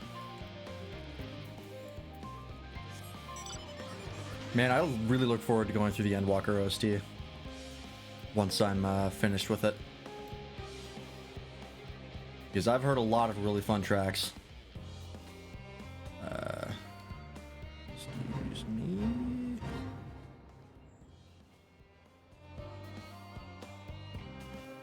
Yeah. Because yeah, I've been very happy with the OST so far. It's a return to form for the series from a genre standpoint. Because Stormblood had a lot of Eastern-inspired music, and Shadowbringers had a lot of modern-inspired music. And Endwalker has sort of been a return to more classical orchestral arrangements. Still got some modern touches here and there. But it's been nice to go back, and it's been really good.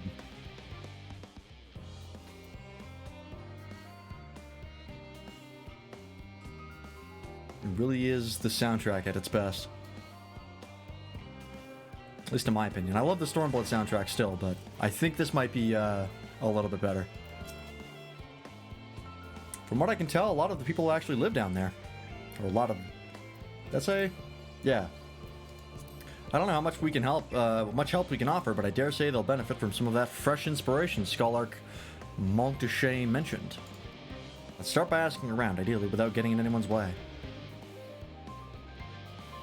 Pretty good idea. Let's meet by the Aetheryte once our work is done.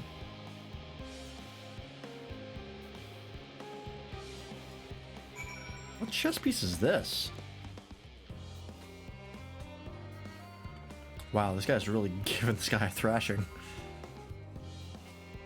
This is a really nice chess piece. We've seen this before, haven't we? Didn't the Doctor wear this in Ralger's Reach? Isn't that this, is that this set? Actually, no, it might be different. This is a really nice piece, though. I want that. And the boots as well. Really nice thigh boots. And the gloves. Actually, this whole outfit is really nice. I would love to know if you can get this. Because that has a lot of potential. Alright. Before I get too carried away, let me go attune.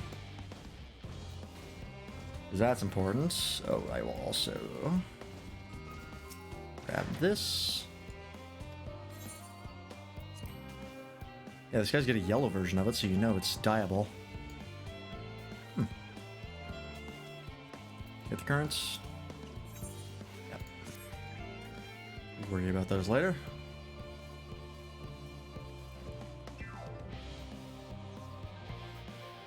This one also in a pond? Sure is. Why? Why would you do this? It's just so inconvenient to teleport in and immediately get your boots wet. Why would anyone want that? Ah, here we go. Steady current. Ah, right. Good old Rogadan names. Helping with the Ark, even with all the power Master Cookholes managed to squeeze out of the ether burner, it's still not enough apparently. And now I hear the final days have arrived. Horrible creatures running rampant all over. If only we'd begun the exodus sooner. People are dying, and there'll be no end to it if we don't fulfill our duties. But we will. We spent years preparing for this moment. Believe in the plan, and all will be well. I mean, it's a good plan.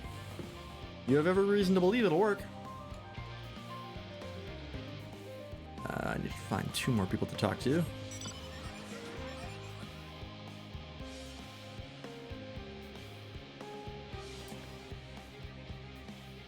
I guess you also use the frogs.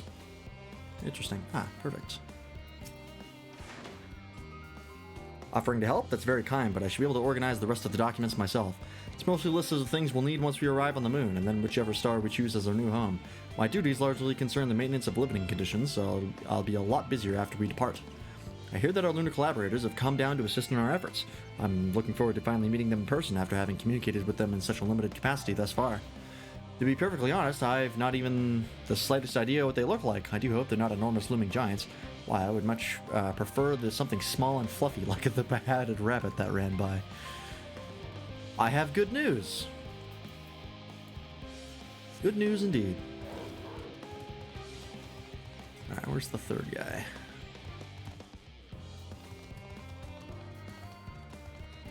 So it's gonna be somewhere over here. Ah, yeah. Silken Grin. Oh, you're also a Rogadan. Oh, hello. Are you one of the new helpers? Working on the ether burner? Oh dear, I hear things have come to a standstill on that front. Even so, I choose that over my current duties, checking and loading samples day in, day out. It's tiring, thankless work. Still, no one will be crossed by misplaced few legumes or what have you. The Forum's got enough on their plate as it is, what with deciding who gets to board the Ark and when. A lot of powerful people have opinions about that. My heart goes out to Master Fortuno and the others. All they get a moment's rest, I expect. Do they even have time to sleep? With how irate that guy is, probably not. He seems like the kind of guy that would see sleep as inefficient.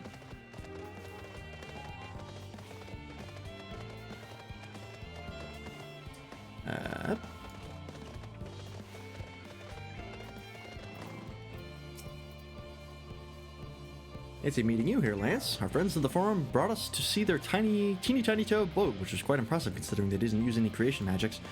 What we're really interested in is if the Earth itself, though we now find ourselves in a sort of funny underground miniaturized version of it. We were hoping the forum would give us a guided tour, but it appears they're rather preoccupied. Honestly, all that time to prepare, and they're still not ready. I suppose we'll just have to show ourselves around, or at least that's what we were planning to do until we chanced upon Orianger and your good self.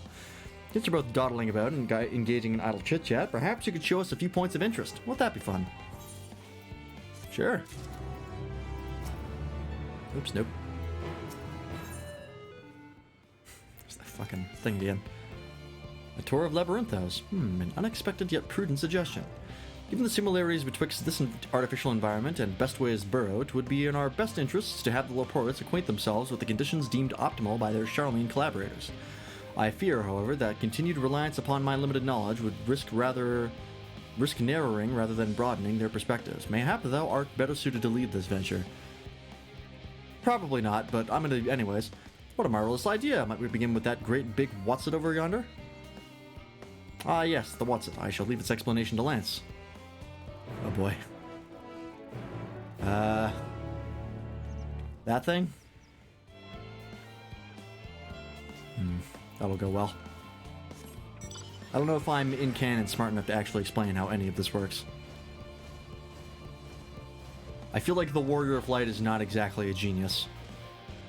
Or just kind of really, really good at violence, and that's about it.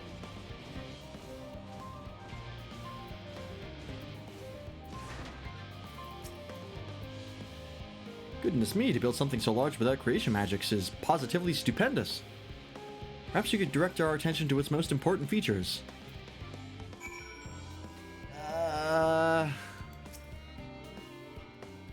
Yep. Can do. Tanks. Mushroom-like thing. Metallic tube. Guess we'll start with that. It looks like the trees in Greater Sandsvale. Hold on, that's a bit of a strange shape. It's thin at the bottom, but big and round at the top. Quite tall for something so unbalanced, too. Now it makes sense. That's where they store the water. Right. And it goes in...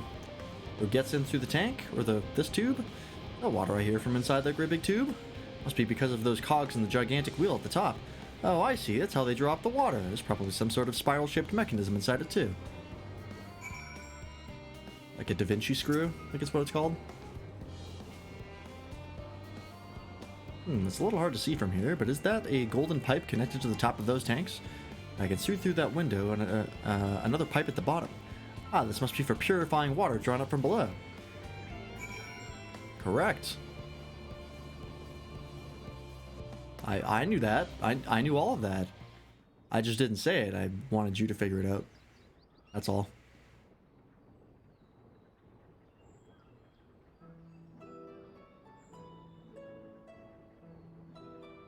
Well, if I were to hazard a guess, water drawn from underground, presumably with some other mechanism, is purified here and stored in that tower before being distributed elsewhere. I'm right, aren't I? I knew it. A design brilliant in its simplicity. I dare say it would take only a moment to install in even the harshest of environments. For us Laporats, that is. Indeed, securing a reliable source of water is of the utmost importance for any fledgling settlement. We have read, however, that peoples of Aether sometimes make their homes in arid deserts and such. How are they able to survive?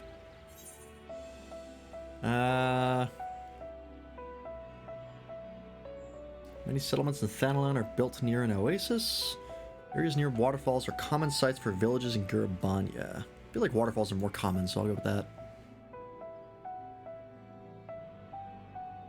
So wherever you choose to live, you're never far from water. Oh dear, I worry we won't be able to procure the necessary amount. We can provide enough water to keep them from drying out completely, but it would appear that they rely on it far more than we'd anticipated. A few adjustments may be in order once we've calculated the average rate of consumption per individual. It may also be worth learning more about how exactly they obtain the water in the first place. Master Alphino spoke of the machinery responsible for that feat during our journey through Logisticon Alpha, did he not? Mayhap the Laporats will share his appreciation for the engineering marvel. Oh yes, that sounds absolutely splendid. We must journey beyond the sanctuary of Charlene Hamlet. I shall lead the way. You mean we'll have to brave the untamed wilderness? A valid concern indeed. We could not help but notice many dangerous-looking creatures with big nasty teeth lurking beyond the safe confines of this settlement. Were we not escorted here by the burly custodians, I dread to think what would have become of us.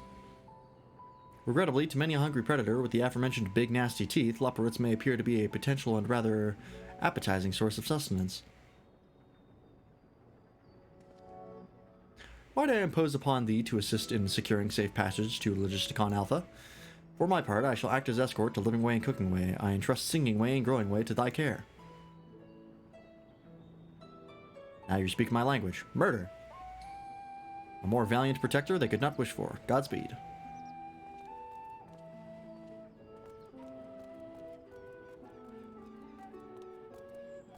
If it's all the same to you, I'd rather not be eaten by some horrid beastie. Come along, Growing Way, to the water extraction, what's it? Understandable.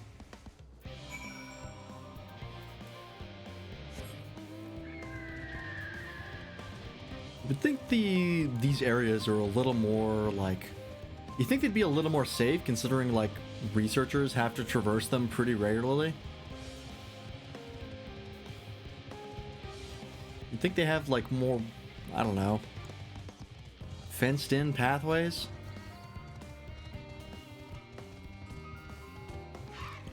I'm just saying, if my commute was this dangerous, I probably wouldn't work there for long.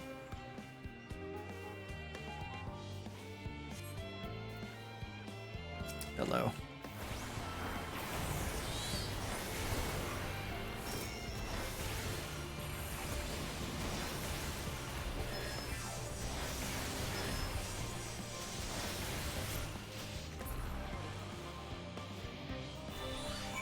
Alright.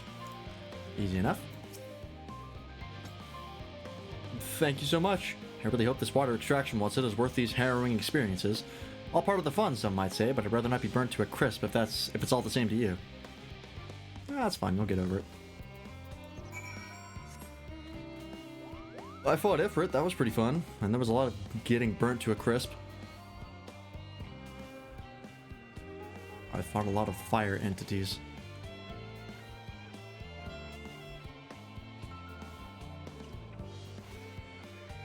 Shit, I've in Canada fought Ifrit twice. Once in the Realm Reborn and once during the Eden raids. And that was a souped up super Ifrit, who apparently played a lot of soccer. Don't know how we fucked that one up, but apparently the Warrior of Light has brain damage. My friends, I bid you welcome to Logisticon Alpha. Our destination doth lie at the lift's top. Pray follow me. This is very intense music for what is effectively an escort mission. You're just going around showing the rabbits around.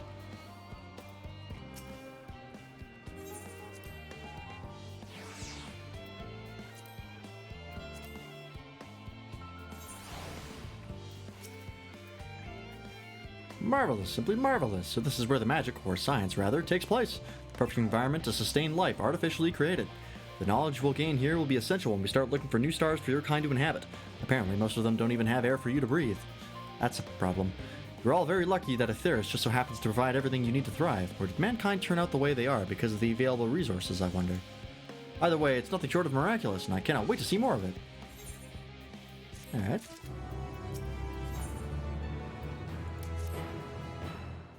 This is all very wonderful, I'm sure, but I was rather hoping to learn more about your nourishment provision facilities. In other words, where's the food? I believe both the knowledge and consumables you seek may be found at Marial Agronomics.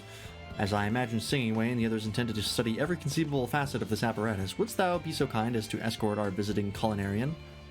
Yes, that sounds much more interesting. Hopefully I'll be able to see firsthand some of the delicacies Orianger was telling me about. Even if his incredibly vivid, if a bit too verbose, descriptions cannot compare to sampling them myself. Not to mention Aetheris will soon be no more, so I must learn all I can while there is still time. Let us brook no further delay.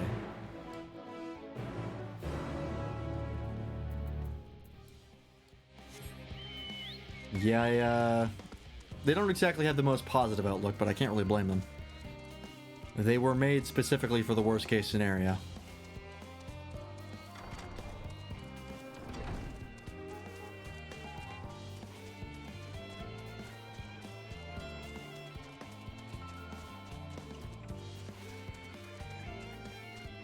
Man, this zone is cool. All of the zones in Endwalker have been so good. I can't even think of like what my least favorite would be. Like maybe Thavnair? Let's see. It's Thavnair, Garlemald, Marilyn, Torm, Elpis. Fuck. They're all so good. I think the overworld of Thavnair is probably my least favorite, if I had to guess. I like the architecture itself, but the actual like environment of it is kind of whatever. Oh, but it does have those big purple rocks though. Shit, I don't know. This is the place, yes. The heady aroma was enough to guide me here, and I've spotted several of the fruit and vegetables featured in our compendium. I'd dearly love to try some, but I read that those who help themselves to a farmer's crops without permission are often caught and put into pies. Okay. Perhaps you can ask whoever's in charge if they would be willing to part with a few samples. Alright. Coming me.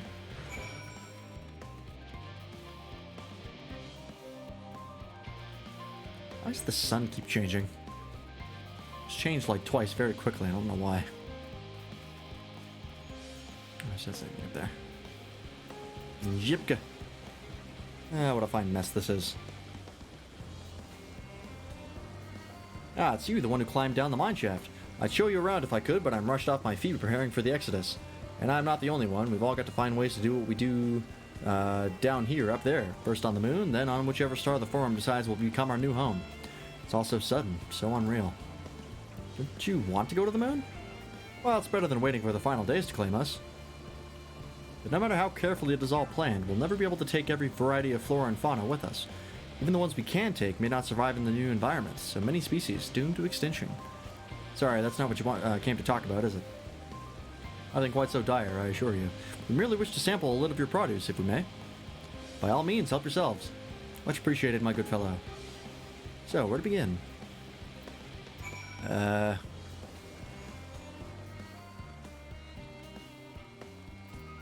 Why don't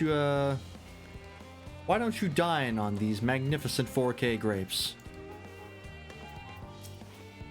Only the finest textures for FF14. Oh, I know what these are. Grapes, yes? Let's see if they are as delicious as they look. I'm not big into grapes, personally. So sweet, so sour. The taste is much like a ripe philosopher's carrot, and yet their texture is entirely different.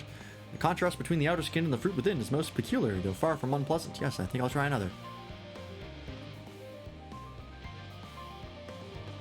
Well, that's certainly giving me food for thought, though in far less visceral manner than any philosopher's carrot. But tell me, what is your opinion of grapes? Meh. I don't think I would rather eat rancid gigantitoad eyeballs. But meh. Meh. An expression of indifference, I assume. In all fairness, our compendium did note that they are valued more as an ingredient for spirituous beverages rather than as a fruit for regular consumption. Anyway, that's enough about grapes for the time being. On to the next treat. Alright. What do we got next? Apples? Are these apples? Or are these oranges? Might be oranges. Too orange to be apples. Orange by name, orange by nature. That was right. What came first, the fruit or the color? Who cares? Let's eat.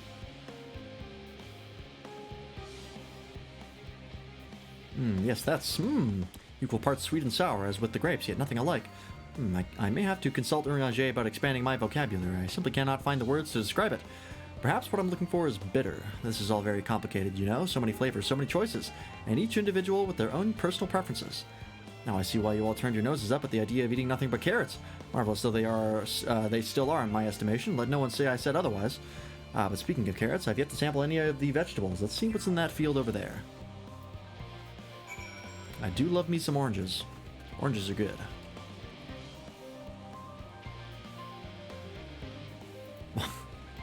I had me and my friends in high school.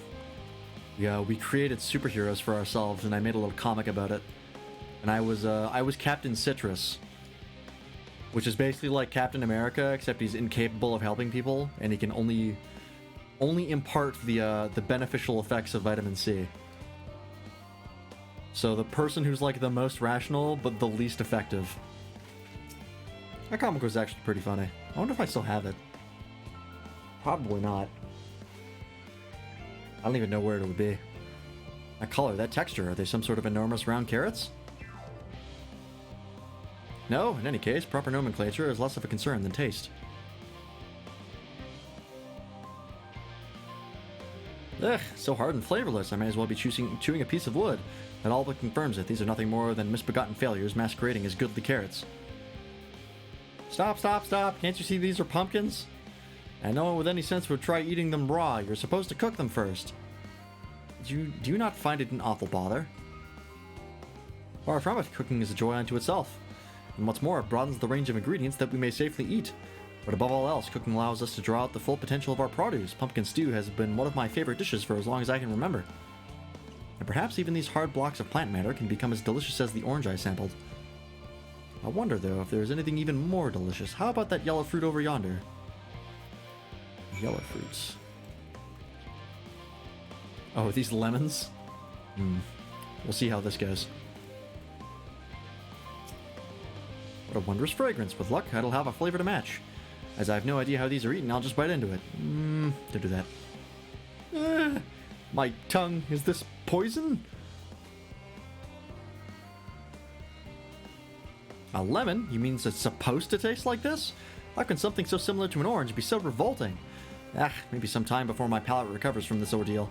As such, I had best call an end to this round of sampling. Let's say our farewells and return to the others. Imagine just biting into a lemon like it is an apple.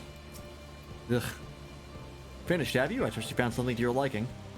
I'm rather enamored with the grapes and oranges, less so the pumpkin, though I learned the hard way they're not to be eaten raw. Then there was the lemon, the deceiver. I still feel so violated. Heh, first time, was it? I'd hate for you to leave with a bad taste in your mouth in more ways than one, so I'll give you this lemon muffin I baked. If this doesn't change your opinion, nothing will. More lemon? Have I not suffered enough? Nevertheless, it would be remiss of me to spurn this opportunity to... Oof, bit of sick came up there. Learn more of your inscrutable ways. Very well, lemon muffin, do your worst.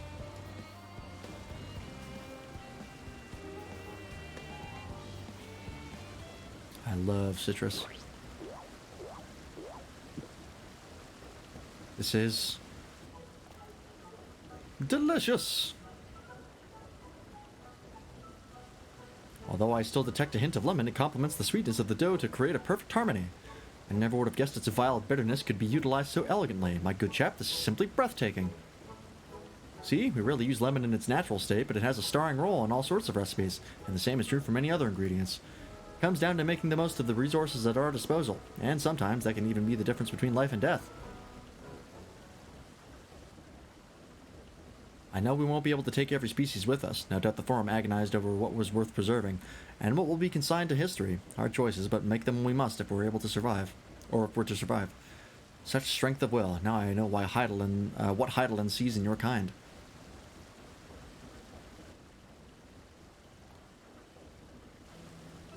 Mankind, the little poets. We were both born from the accumulated knowledge of the ancients.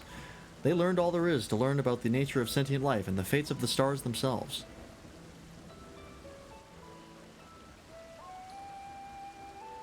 Once a civilization has fulfilled the basic requirements for survival, it will inevitably seek to eliminate all forms of negativity and achieve perfection. And therein lies its folly, and its downfall. For perfection is an unattainable ideal, 'tis the paradox of the immaculate carrot. That's one way of putting it. Yet civilization since time immemorial has deemed the pursuit of perfection as progress. They pay no heed to the costs incurred in their futile quest, and all too often become the architects of their own demise, their dreams forever unfulfilled. What then is the alternative? The answer lies in knowing that our existence can never be perfect, to be content with what we have and make the most of it.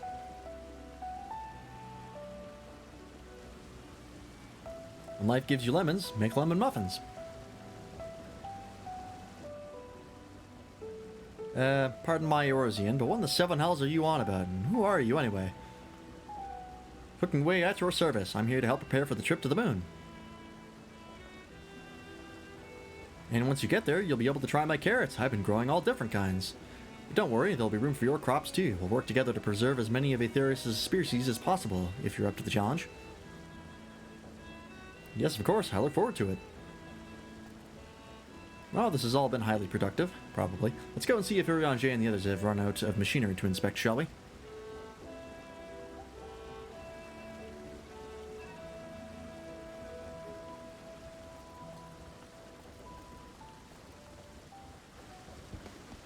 Alright, back we go.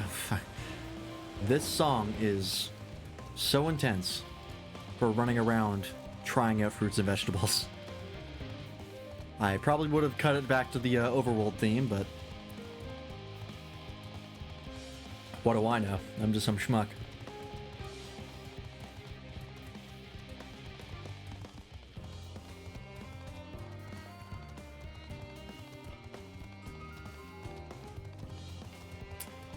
I've seen this before.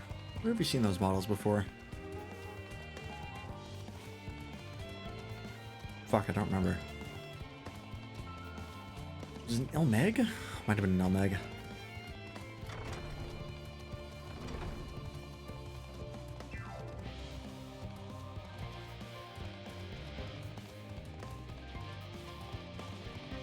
Alright. That was most enlightening, especially the part with the lemon muffin. Actually, I was wondering, do you know of any other places famed for their cuisine?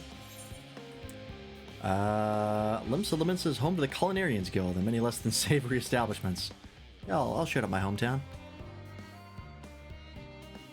Would that I had time to visit. The more I learn of Aetherius, the more I wish we could spare it from the final days. Alas, Heidelin's order are to flee, not to resist. If only there was some other way. Well, you don't worry about that. Let us worry about that. Hey, level 89. One more level, folks. About 11 million more XP. And we're there. Our first level 90 class. Lance, I trust I trust that time at Mariol Agronomics did bear fruit.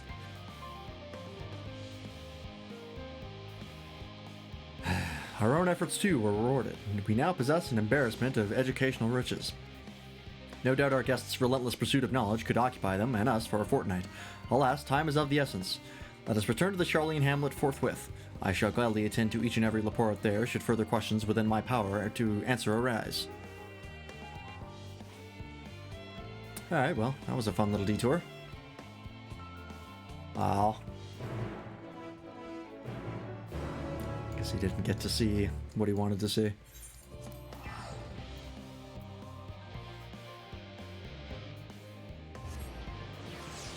Such is life.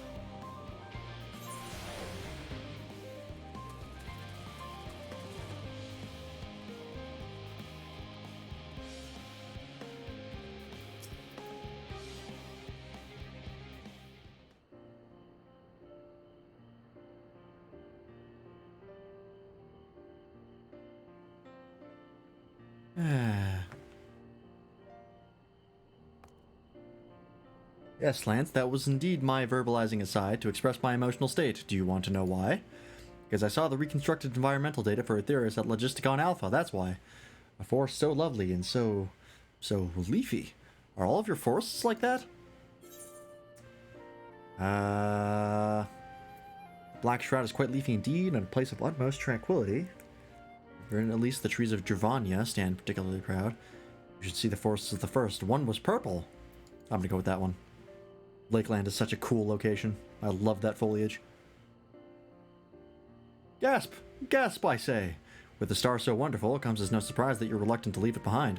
I was a fool to think otherwise, to assume that the moon was something worth being proud of.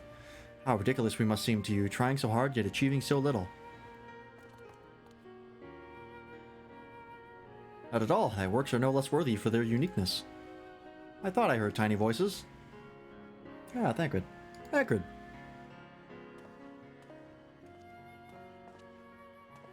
How didst thou fare? Oh, I was able to glean a fair bit from the researchers while helping to move their cargo. Preparations have proceeded without interruption here, despite news of the coming end. We have the forum's leadership to thank for that.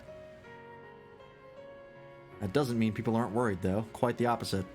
Knowing disaster could strike at any moment, they hurry to complete their work, equally aware that a single error could be the difference between life and death, and we can hardly tell them there's no cause for concern. Perhaps not. Though aided by our goodly growing way, we may yet find other ways to lighten their burden. Me? Be of use? To people? I'm honored that you would think me so capable, but I'm not sure that I'm up to the challenge. Nevertheless, I believe in thee. If you say so, I suppose it can't hurt to try. I passed someone moping in the western plaza that looked to be in need of a helping paw. Perhaps you might start with him.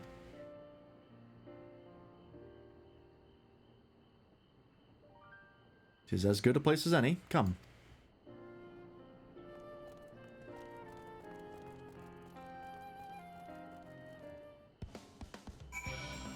Still playing the song, huh? Interesting choice.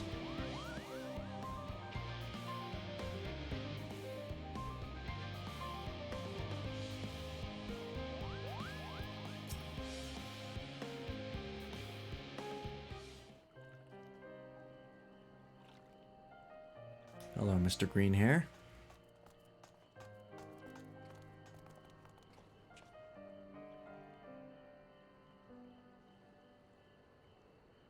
Oh, can I help you?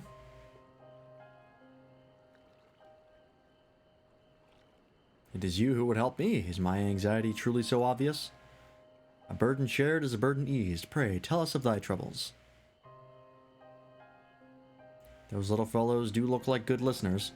I'm an engineer, you see, and what they say of the ship, that it's the sum of decades of Charlene ingenuity, that it's built with peerless elegant technology, is all true, but I know that none of that's a guarantee. We've never before launched a starfaring vessel, let alone flown it into the great expanse. All the tests we've run have been on the ground. Only operational personnel and cargo will be aboard for the first voyage, but even so, if it fails us then, what can we do? And if it doesn't, it could fall apart on the next flight, or the one after that. We've done everything we can to prevent that from happening, but it hardly matters. We thought the Ethernet burner's design was flawless too, and look how that turned out. Thou art familiar with these most daunting technologies, and thus dost thou hold the power to allay his fears. Oh, I'm not sure about that, but well. Maybe you could tell me if there are any aspects of the ship's design that you're especially worried about. Our ability to walk about and perform our tasks, for one. I devised a means by which to employ gravity, a spatio-temporal spell to regulate the environment, but what if it's not strong enough? What if everyone floats away and begins crashing into things as soon as we've left the star? Aha, gravitation. Maybe I can be of help after all. Up there is not so different from down here, you see. The same rules apply, and if you consider them as part of one great big cosmos rather than separate places.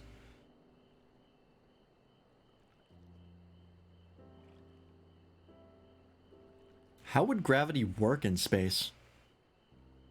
I guess it would just magnify the gravitational forces to whatever the greatest bit of mass is, which would be the ship. But if your ship is not circular, people underneath it are going to fly into the ceiling.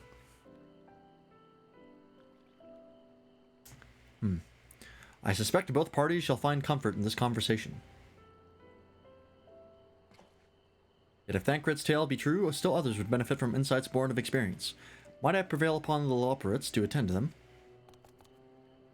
An excellent idea, if I do say so myself. There's not we'd like more than to ease the arts of the people... The arts? What's happening to me? Ease the hearts of the fine people of Etheirys and learn more about them while we're at it. Well, glad am I to hear it. Gather thy companions and bring them hither. Lance, thou hast a gift for finding souls in need of succor. I've made an entire game out of it, actually. Pray seek thee out the distressed and the apprehensive, and inform them that help is at hand. I shall await them here, that I might introduce each to a suitable Laporet. Or Loporet, not Laporet. Or is it Loporet? Fuck, I forgot how they pronounced it. Oh, I do so look forward to that. A place for every Laporet, and every Laporet in their place. Or Loporet. Laporet. Alright. 8 people? Jesus.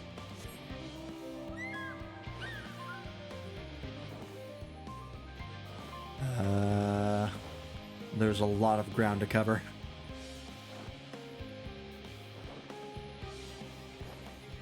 Excuse me, sir. 56 bunches of weeds in the ground, 56 bunches of weeds, rip one out, added them out, 55 bunches of weeds in... He's just weeding right now? That's pretty great. I'm not neglecting my duties, I swear. I was in need of a little break, you see, but then I found myself unable to relax at all, so I went on a walk, and then I noticed these weeds, and... Pleasant conversation partners and oh so fuzzy. Goodness me, that does sound like a much better way to relax. I think we've all been there, right, as kids? Like, we were in some, like, grassy area, and, like, our parents were just, like, get distracted by someone, and we just start pulling grass out of the ground. I feel like that's a universal experience to people. Or near universal. By the gods, my chest is tight. Am I dying? Is this what dying feels like? Oh, it's a panic attack. Ooh, do pardon me, I didn't see you there. There is no cause for concern, I assure you. No cause for concern, even though we may need to depart at any moment, and if the hull I designed buckles under the strain, the entire vessel may explode on launch, claiming countless lives and dooming all mankind. But that is highly unlikely. Yes, highly unlikely. Highly. Our visitors can help me triple check for structural flaws, you say? Why, that would be wonderful. I'm breathing more easily already. Nice. That's another one.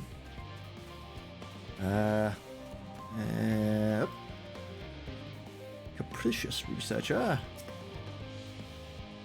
The end of the world is nigh, yet the work goes no faster. Schedules are such temperamental things, feasible one moment, utter bollocks the next. And yet, I've never felt so alive. This one is beyond her help. Only sleep can save her now. Alright. Fair. Understandable. I think we've all been there at one point or another. Oops. Yes, you idiot. Have you seen an envelope lying about? This imbecile refuses to give me the alchemic I ordered without the bloody slip of parchment.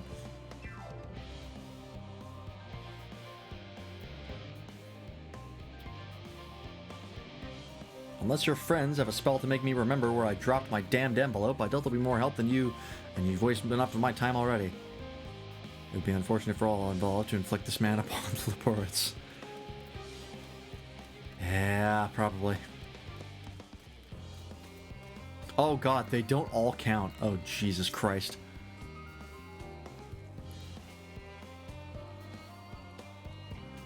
My face? What's wrong with my...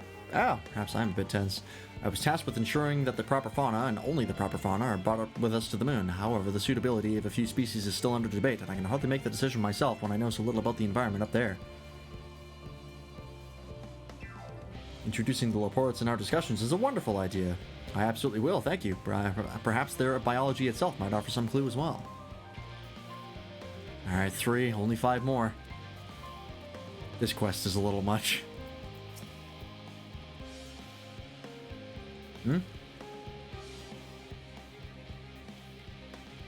Consult our collaborators. I suppose that would be more effective than sitting here brooding.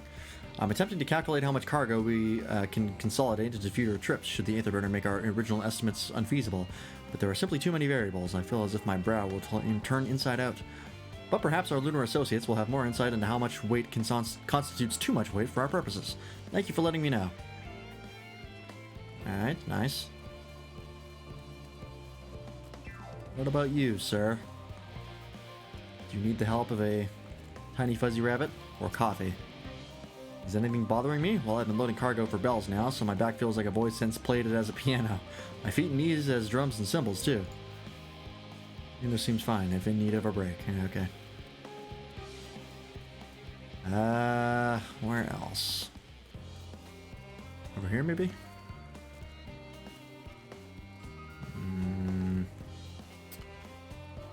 Doesn't look like it.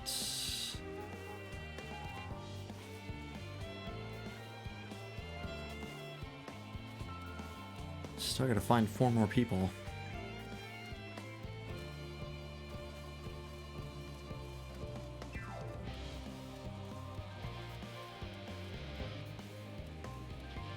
What the hell was that? Oh, that was just someone teleporting in. It just felt like I went to Sparkles of the Aether right now. I was like, huh? Is there a destination I have to interact with? Just leave me to my misery. The forum can appoint someone else. I apologize. I simply don't know what to do. How am I supposed to pilot the Ark if I'm already falling apart under the pressure? You're the pilot? You know a starship pilot that I might speak with? Truly? Well then, there's no time to waste. They can help me prepare for this monumental task. Alright, there's another one over here as well. Oh, come on. Come on. Oh, please. There we go. Have you heard anything of what's on the moon? I have no doubt that we can make it up there, but the searching for a new star part of the plan sounds awfully vague to me. I asked the forum, but they will only tell us that our collaborators have everything under control. Forgive me, but I don't feel particularly safe wandering through the sea of stars on gods know what made by gods know who. Huh. You want to get to know gods know who?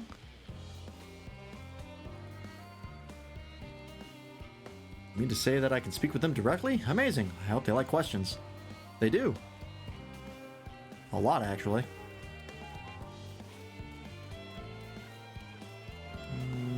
Okay.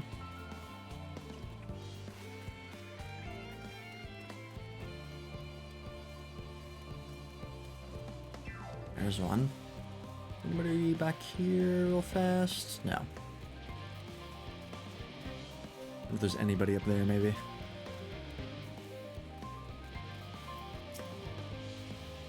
What am I thinking about? The medical facilities on the ship, of course. I designed them with the assistance of our sages and Chirurgians, but to imagine every illness or injury that one might face in the great expanse is beyond any of us. Say nothing of the effects that living out there indefinitely might have on the body. The crew from the moon? Why did I not think of that? Alright. Where is the last person?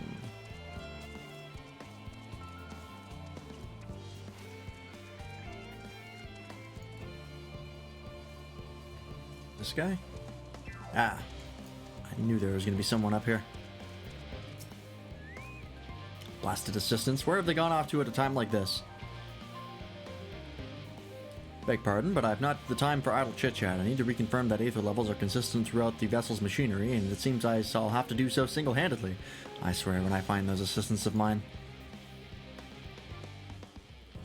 The Leopards are willing to help. Why didn't you say so? At least they won't moan about how they checked 24 times already and haven't slept in weeks. Lazy sods. Cool. Thank you for filling me with confidence about the management of Charlian. I've had bosses like that. I did not like them. I don't think anybody does.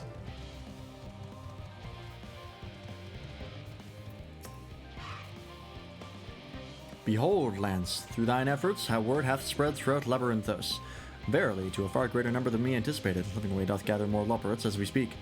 I shall assign each in accordance with their skills, that new bronze of friendship might be forged. Should greater matters require not thine attentions, watch over them, I prithee. Read at the destination. Ah.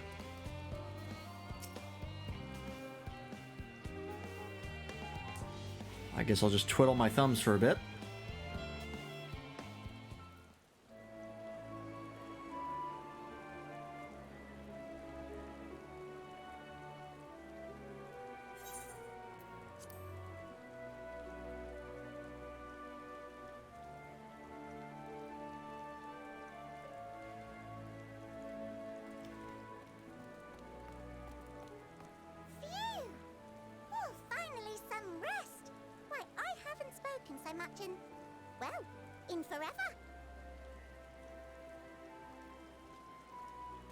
Lively, isn't it? The town is abuzz. Everyone eager to meet with our friends from the moon.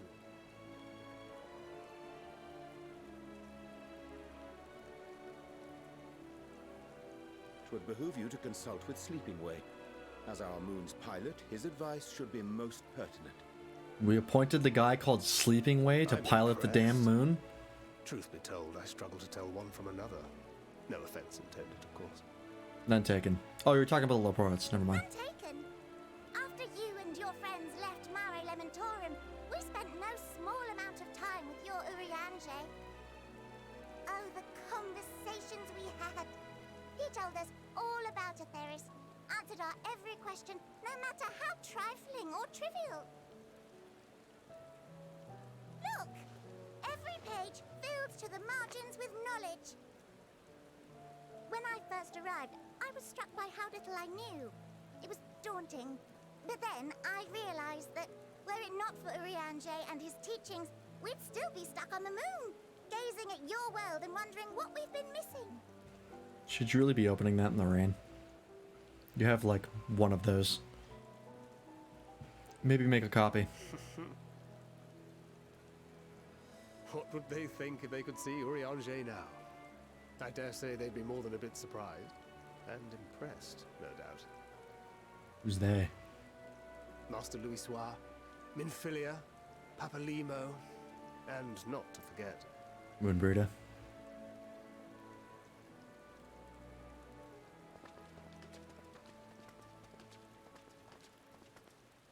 Oh there.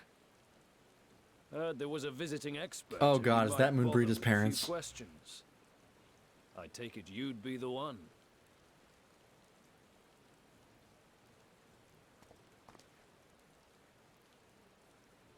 Yep, I think it is. Mm-hmm. Yes, I am. Uh-oh. Wilson and Blovida, Charlian's foremost researchers in the field of teleportation magic, and Moonbreeder's parents. We've been putting off this conversation for like 4 expansions. Tis good to see you in good health. Likewise, old friend. Blovida and I were most honored to answer the call. Never expected this reunion, though, did we, dear?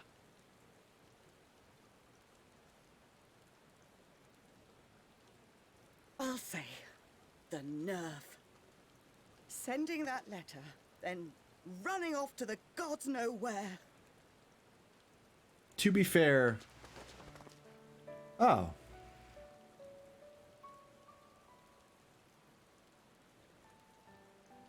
Do you have any idea how worried we were? Oh. I'm sorry. 'Twas remiss of me not to deliver the news in person. I mean, to be fair, you were under suspicion of murdering Nanima. More than that. You had a lot going on. 'Twas I who... Our daughter was disillusioned after Master Louisoix left her behind. The day the Scions called upon her was the happiest I'd seen her in years. She made her every choice of her own free will. No one could have ever forced her to do otherwise. To be fair, she killed an Ashian. Don't blame yourself for her death. Pretty rad. Celebrate her life. You know that's what she'd want. God, everyone in this fucking game is so reasonable. If there is one thing... And we so resent understanding, it's the best. It was that we could not be there to mourn her with you. Reading the words you penned in that shaky hand, we must have cried as much for you as we did for her. That's so nice.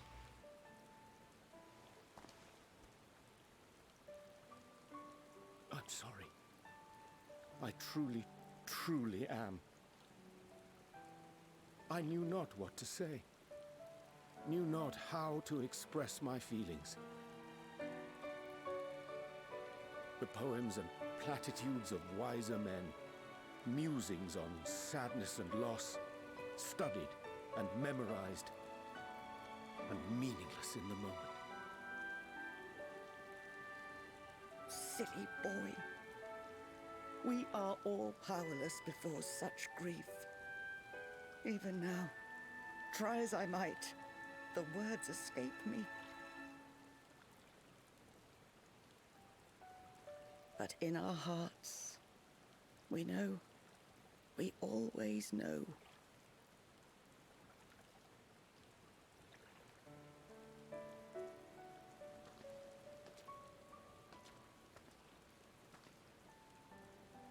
I remember when you were young, how the lads teased you for choosing the company of books over others. Our moon didn't take kindly to that. Be nice to Urianger, she'd shout, and give them a walloping. No matter how many times we scolded her.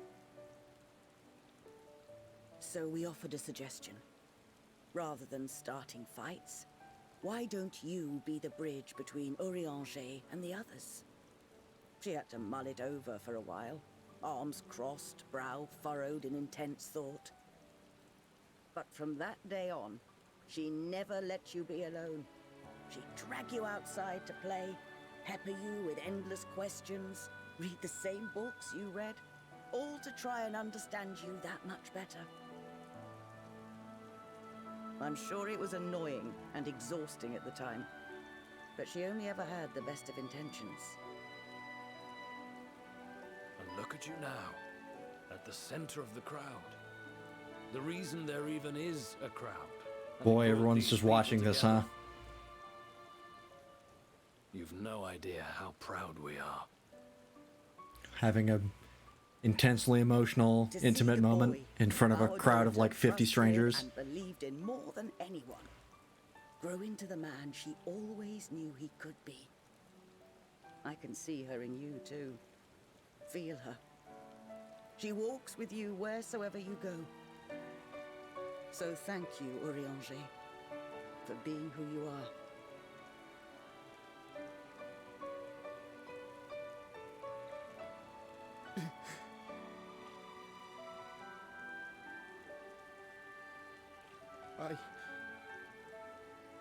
I think I can feel her too.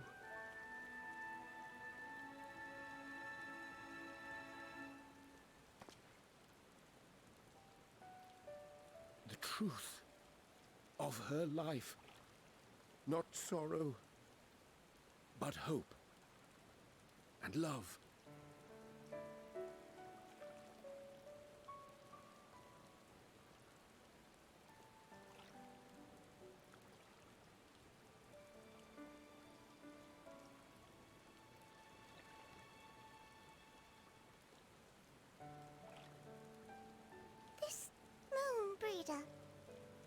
was important to him, wasn't she?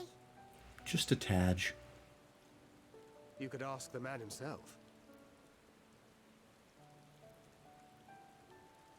Oh, no. But watching this exchange reminds me how much I've yet to learn about your world. And its people. You can live here your entire life and hardly learn a thing. That's the fucking truth. And that's why it's too soon for this to end. Some people don't learn shit. Some people make a concerted effort to not learn shit.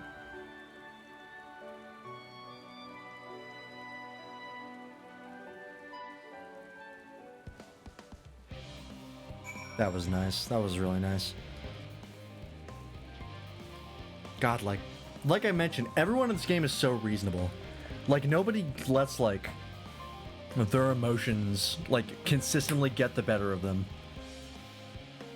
Like, the closest character we have that does that is, like, Lise. And she hasn't done that in a while. Lise was very emotionally driven. But, like, everyone else is, like, they're so reasonable, they're so in control all the time. And, like, they're logical, they're rational. Fuck, it's so nice. Oh, Lance, be assured that I am fine. I am. Full glad to see them too, after so very long. Gladder still that it was in your company. As difficult as it was to accept their kindness, 'twould have been far harder had I faced them alone. Well, at least that's resolved. Thou hast my gratitude for lending courage to the Laportes. Not disposed to rest on their laurels, several of our guests have elected to accompany my countrymen to their stations. Some few may still come hither seeking counsel, so shall I remain to aid them as need be. If thou art needed elsewhere, do not let me detain thee. As a matter of fact, I was hoping you might check on Alize. Last I saw, she was struggling to carry an enormous pile of boxes out to the west gate. I could go myself, but we both know whose help she's less like to scorn. Not to mention that, much to my misfortune, I can think of several other things I ought to be doing. Until later. Can you, Thancred? Can you? Oh, that's over there. You haven't gone there yet. I am getting close. What's up? Quest level 88. We're probably not going to finish it tonight. But, it's pretty likely we'll finish on Friday. And we're, like, guaranteed to finish it on Saturday. Well, what's up? How you doing? Come on. There we go. I really wish those hedges were, like, just like a unit shorter.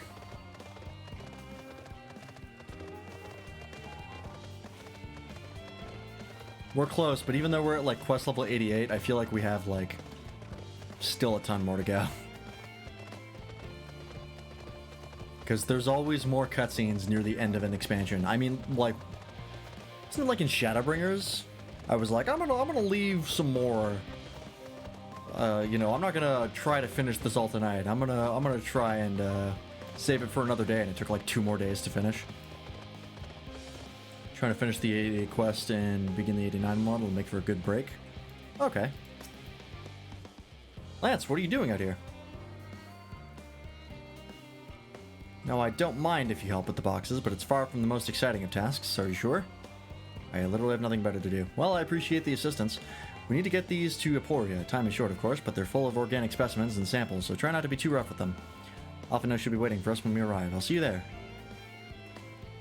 3 minutes. Oh, okay, it's one of these. Ah. Gotta go over there anyways.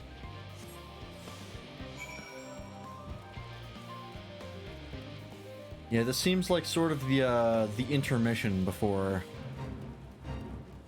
the final bits of Endwalker really kick into gear. Just to sort of give you time, considering you just came back from the past, which was a lot.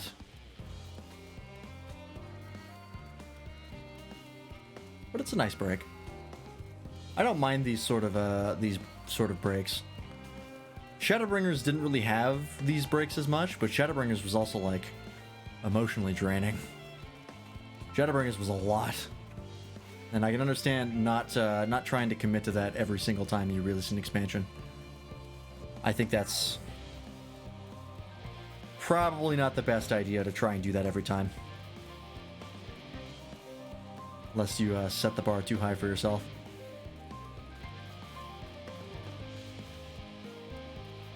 Like I've mentioned before, I'm expecting the next expansion to be similar to Realm Reborn in a lot of ways. Oh, you're helping with the crates. Wonderful. You can put that there with the others. Broke more people than Shadowbringers? Yeah. I expect that I have not gotten to the point where it gets really intense yet. I figured that would be near the end. Whoops. And I suppose I have Thancred to thank as well. If you're wondering why we were tasked with bringing these boxes to Aporia to begin with, so was I. It turns out that this is a base of operations of sorts. Those with final say as to what is included in the ship's manifest can be found there. Father included, I suspect. Oh, I thought like something was trying to get out of the box. That should be everything. You carried all of that at once? Are you trying to injure yourself? Oh hush, they're lighter than they look, and not everyone has your delicate arms. Wow. I suppose we should let someone know that we finished. Theopoldin is in the courtyard. We can report to him. Why don't you come along? You should get credit for your assistance at least. Considering where we are, we might even learn something interesting. I mean, if Alize injures herself, she can just Vercure herself. I do that shit all the time. It's way more useful than Physic. I'll tell you that much. Physic is fucking... like, just drink a potion. It's more effective than Physic. Vercure actually gets shit done. I mean, actually halfway heals Red Mage.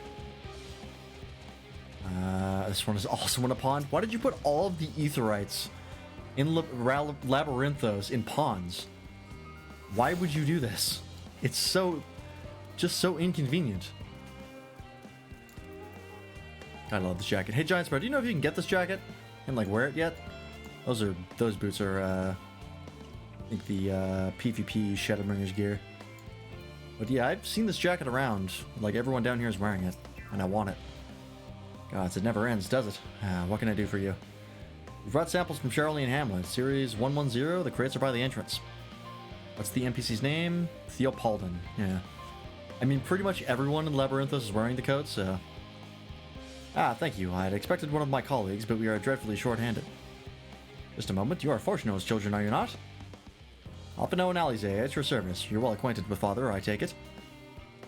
Quite. I've been friends with your parents since our days at the Studium.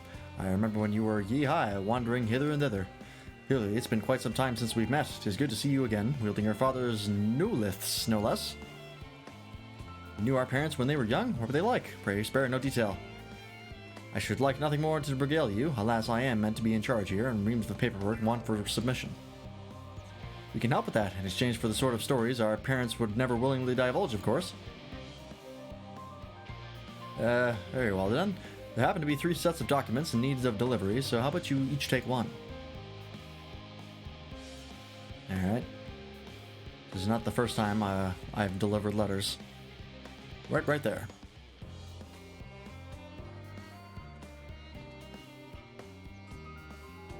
My legs are short, but I move fast. We'll find a forum representative waiting to collect these near the southernmost structure. I hope I haven't kept her waiting too long. Never mind Alphino and Alize. I'm certainly will be back soon enough. Southernmost structure, eh?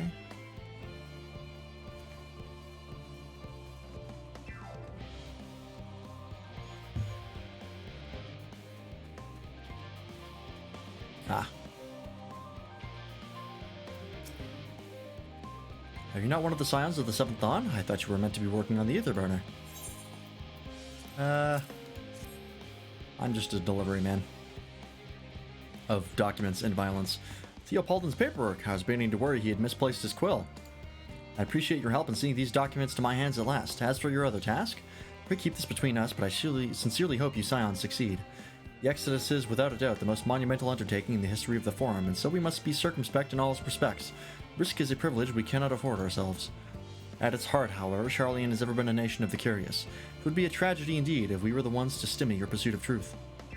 Oh, thanks. He's wearing Cauldron Fiend's coat, Alchemist level 80. Okay. I kind of thought it would be crafting gear. Because there's vials on the one sleeve there.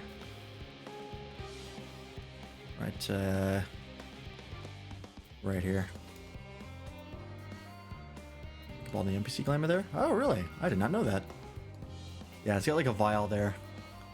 So I kind of thought it'd be a crafting gear vial there as well. Shame, can't use it on most glamours, but what are you gonna do?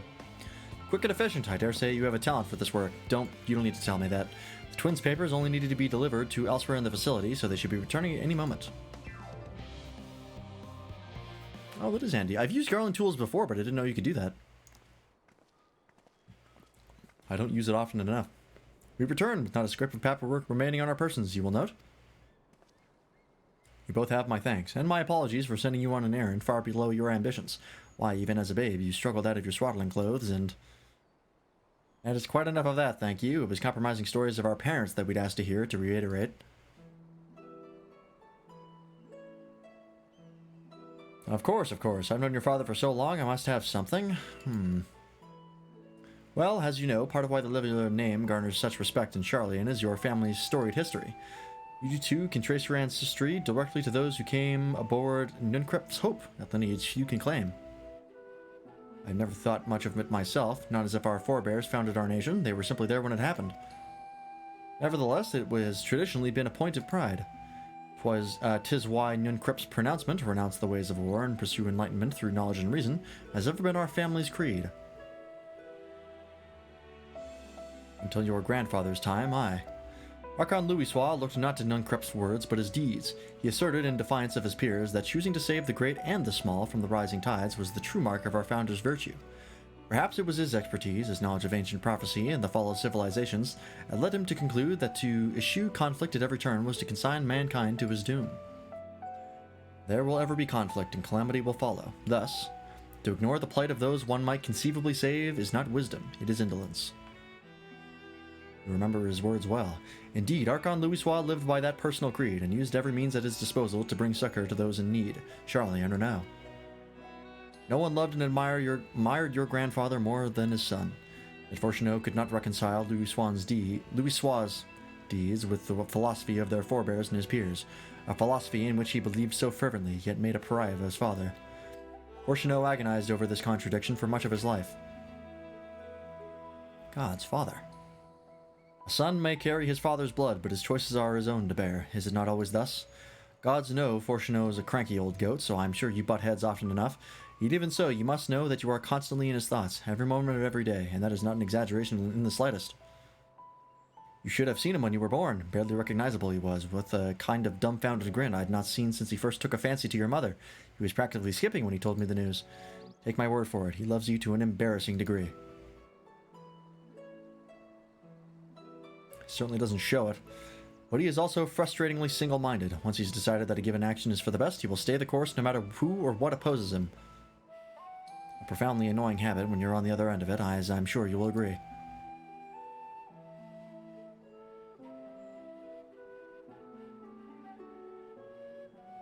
I'll say. Thank you for your insight. When next we meet our parents, I shall mention that we spoke. Try not to get me into too much trouble now. I need the forum on my side.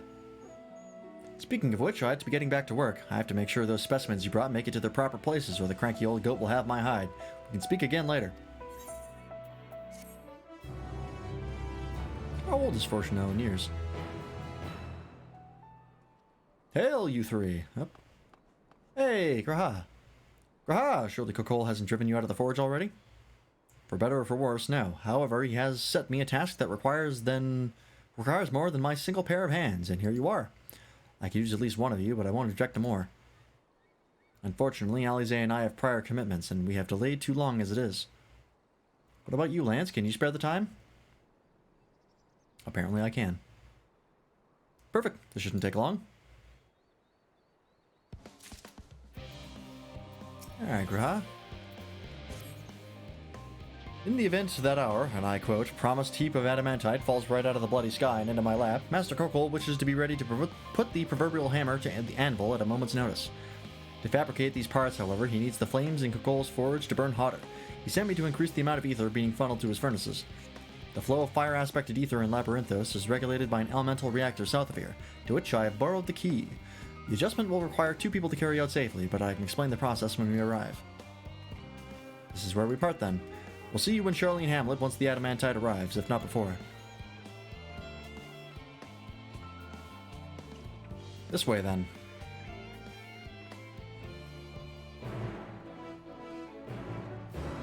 Alright.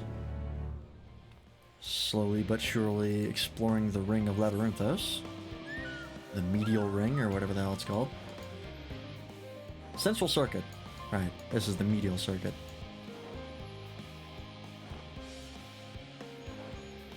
Still haven't gotten to the center, though.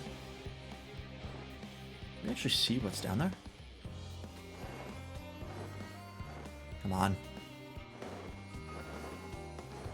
Oh, yeah. Just a big building.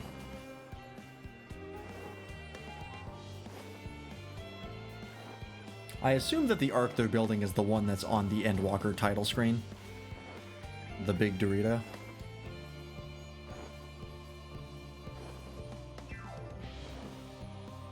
I can only assume.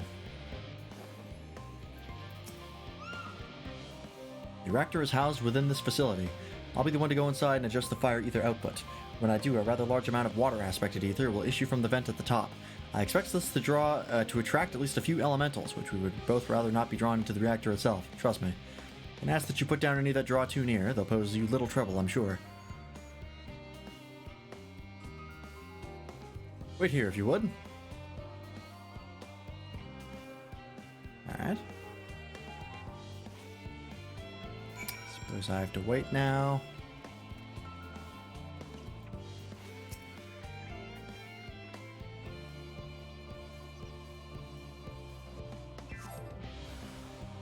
There we go.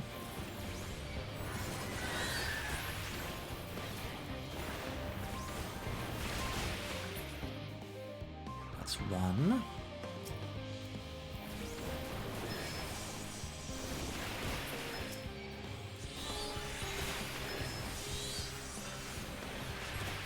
Button.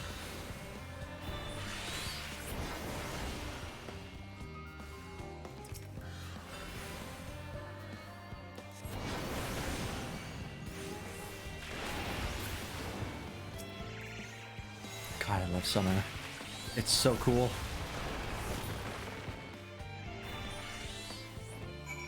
Ah, perfect.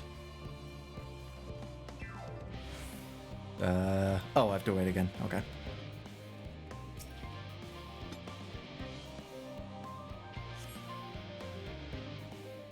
I presume letting the water elementals into the fire-aspected furnace would create a steam explosion, the likes of which the world has never seen.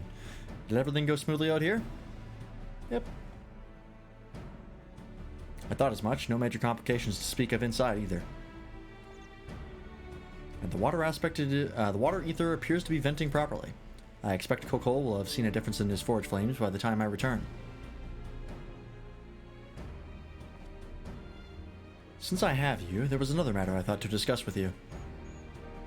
Nothing terribly important, merely something I've been considering.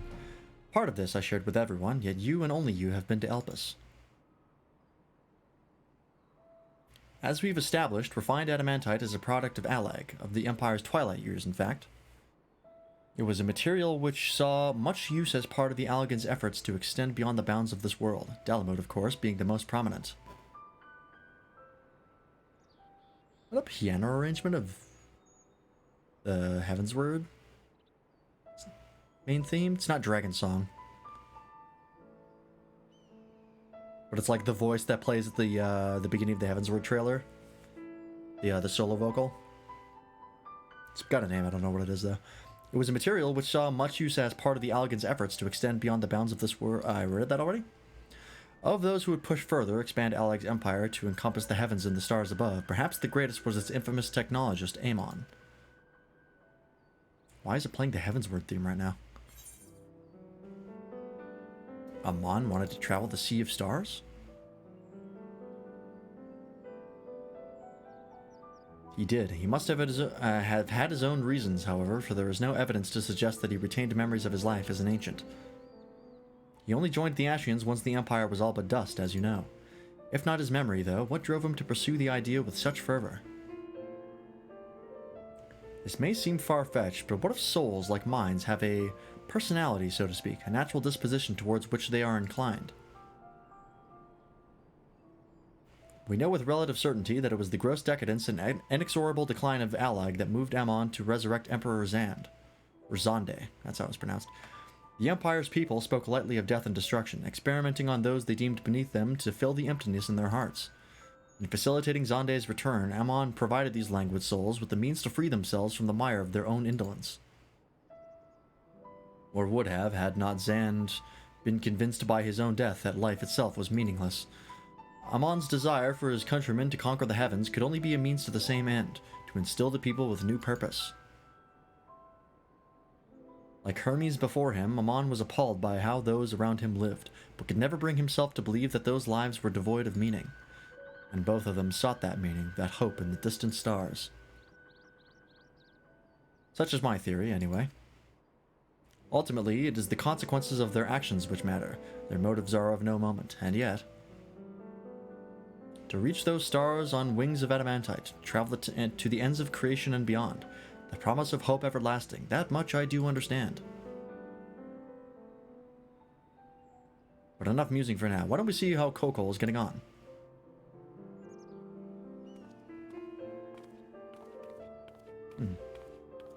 Still don't know why the Heavensward theme is playing there. Song is Duality from Heavensward. Okay. Yeah, I knew it wasn't Dragon Song. That's a different song. The other Heavensward theme. Every expansion sort of has two. The one in the trailer and then the one in the end of the expansion, generally speaking. For Shadowbringers, it was Shadowbringers, and then Stand Tall, I believe. Stormblood... Stormblood didn't really have one, did it? Oh, nice. I do want to check that out at some point, but, you know, after I finish Endwalker. I've already been spoiled on a couple things because of YouTube thumbnails, so I'm not going to go digging for them. But yeah, Stormblood definitely had a theme. It was that one anthem that they sang at the end that was very embarrassing. I'd have to look and check if there's another one. But Heavensward had Duality, that one, and then Dragon Song. We've heard the trailer theme for Endwalker a couple times already, so... Whew, I can feel those flames ablazing from here. Glad you found someone capable, Graha, but there's not much left for you lot to do.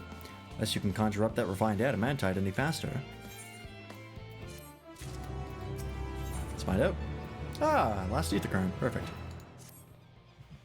I do trust you to deliver on your promise, I do, only... I hate waiting. I want that adamantite, and I want it now. We, share your impatience, I assure you. Is there truly nothing else we can assist with in the meantime? I wish. This sitting about's unbearable. Pity the forum frowns on recreational explosions. Oh, that's lame. I'm with you. Recreational explosions are rad. Well, so long as they can't prove it was premeditated, get you gone. I have mistakes to make. In that case, I suppose I should go and return the key to the reactor. I have one more look to make sure that nothing has gone wrong, unintentionally or otherwise. I'm certain there are better uses for your time, however. I will join you and Charlie and Hamlet anon. Alright. Back we go.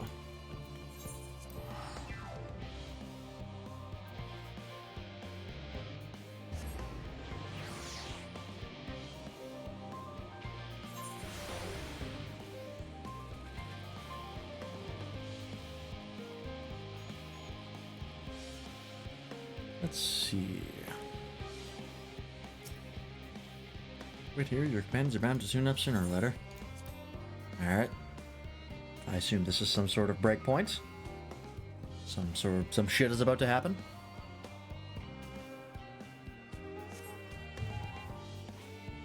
Some sort of the intermission is over. Hold on to your butt. Here's the Undertale song again. All set, I take it? Ah, still. We finished what we could. Delivered supplies, tracked down escaped animals. Trivial tasks as they may be. Ah, you've finally experienced what it is to be the Warrior of Light. Great, isn't it? That's enough, don't you think? If there was anything more important still undone, that would be a problem in itself. The vessel is essentially ready for departure. All that remains is to load the final batch of supplies and see everyone on board. Once we've readied the ether burner, that is.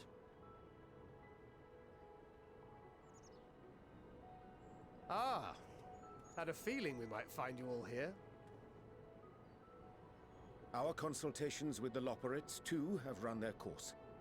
Pleased I am to say that our researchers' concerns have, for the most part, been allayed, though some insist on making adjustments to the very end. For their part, Livingway and her peers have graciously offered to stay and keep the people company, lest any lingering queries go unanswered. All that remains is to wait for the refined adamantite. Alphino, are you there? It's me, Cryo. God, I love that the writers remembered that link shells are a thing. Round up everyone and come to the harbor at Ah, once. nice.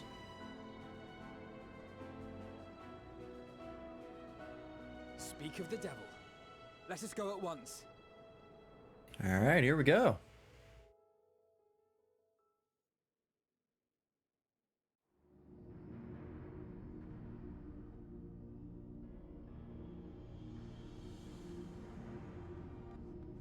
Forgive the intrusion, Master Fortuner.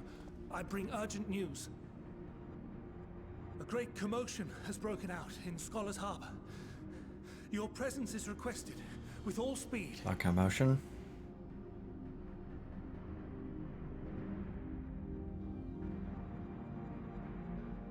Kind of commotion are we talking about here? Now, where might this delivery be?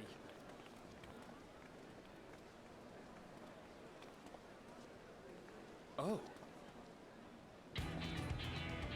Jesus. That's all adamantite?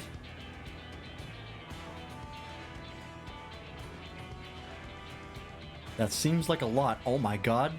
Is that the airship from the Alliance raid from Stormblood? But we cannot accept these without the proper permits. Oh my god. Really? By the 12! Surely, these can't all be. The end of the world is going to be ensured by bureaucracy, I swear. Oh, it's the Sky Pirates. From Heavensward. Fuck, that's a callback. With Kate Sith and everything. Hellfire. They're bringing them by sea and by air. All these folks. That's a really nice detail. God, they really brought everything back for Endwalker. That's so cool. Right here. A bigger haul than any of these sorry bastards brought, and that's no lie.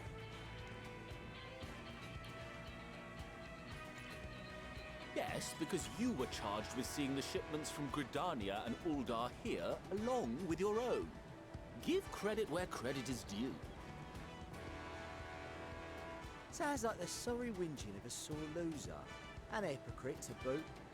Ain't no way a scrawny whelp like you took a dozen steps inside a Dalamud shard. Probably. I'll have you know I went all the way to the entrance. Furthermore, 'twas my contacts that enabled us to enlist the cooperation of the Sky Pirates. Oh, you're such a bitch. Left you outside so you wouldn't get anyone killed, did they? Well then, credit where credit's due, you did a right fine job sitting on your ass. Take that back. Make me. Oh, just kiss already.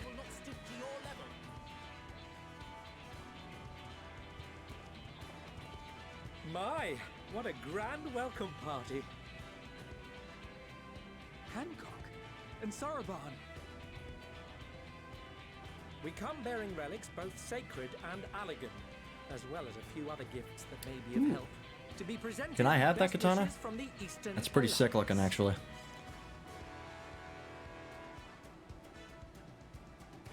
I myself have come with a sacred relic of Rayson Temple. 'Twas passing fortunate that Senri's dango craving brought us to Kugane. We arrived precisely as Hancock was making his arrangements. Was Ryzen Temple the one that was in the trial series?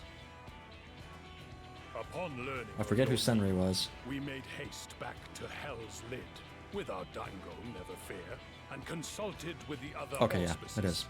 All consented to the lending of Tenzin's legendary Phoenix Blade for this noble cause. That's a really cool callback, because they have not been touched at and all. Seiriu were nevertheless worried that it might be lost in transit, however, and insisted upon accompanying me to Onakoro, where I had intended to entrust it to our Confederate allies. I thought instead to give it over to Hancock when we chanced to cross paths yet again. But alas, Seiriu remained ill at ease, and ordered me see the blade into your hands personally, or die trying. We did, of course, need quite the impressive vessel to get it all here in time. Is any of this changed if you don't do the Alliance raid and the trial series Fortunately, our majestic associates have been more than helpful. from It is an Heaven's honor Word of to join Stormblood? the Warrior of Light on another adventure, they tell me. Or do they just assume that you've done it? Because that's so rare that they brought that back, but if you haven't played those, it'd be pretty confusing. What of the extraordinary cost? I shudder to think of the ransom we must pay for such a bounty. Fret not for your coin purse, young Alphino. Lord Lolorito looks ever towards the profits of the future, and thus the East Aldenard Trading Company went to some lengths to reduce the financial liability. I hate Lodorito's guts, but he's a good businessman. Since the Scions funded the entire He's playing the venture, infinite game. not a gill need be rendered up in compensation. Everything is already yours. We funded the venture? When? Don't let the name fool you. This coin keeper knows a thing or two about spending. Please tell me I can get that, like, sound clips. Like, isolated. That'd be perfect. When it comes to capital investiture, a sprinkling of gil here and there will not do. You need enough savings to make waves when it really counts, which is why frugality is paramount. We also have the benefit of a generous patron. Okay. Generous being rather an understatement. She has supported us from the shadows since the very founding of the Scions. We even had coffers to fill. Oh, Mother! it's their mom. She's been sending them money in secret. That's hilarious. I remain, of course, an entirely neutral party. I simply thought our family's coffers were needlessly full. Sending their kids money to, like, We can hardly take them with fund a us on board resistance this group. tiny toy boat, now can we? And would be a shame to leave all that hard-earned wealth unspent.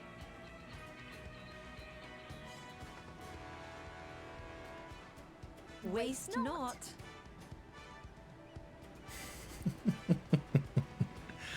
Oh, that's awesome.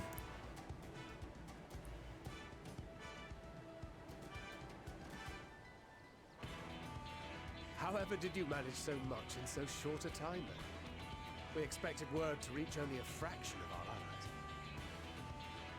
Did I not tell you I have my ways?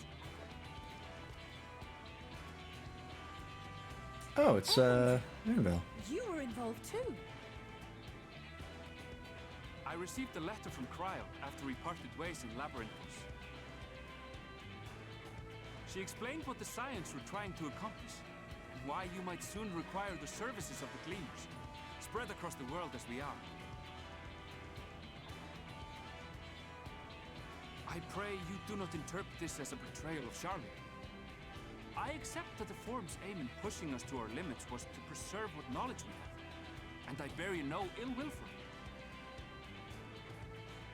Yet, in collecting that knowledge, what I came to appreciate most about our star is that there remains so much we do not know. That is why I chose to help the Scions. To combat the obliteration of those countless, undiscovered wonders. I held no illusions that they would be less demanding taskmasters. Though, rest assured, if I had, I would have been sorely disappointed. All those undiscovered wonders we were assuredly find in other expansions. To make a long story short, the whole of the guild ship cooperated to ensure your call was heard far and wide.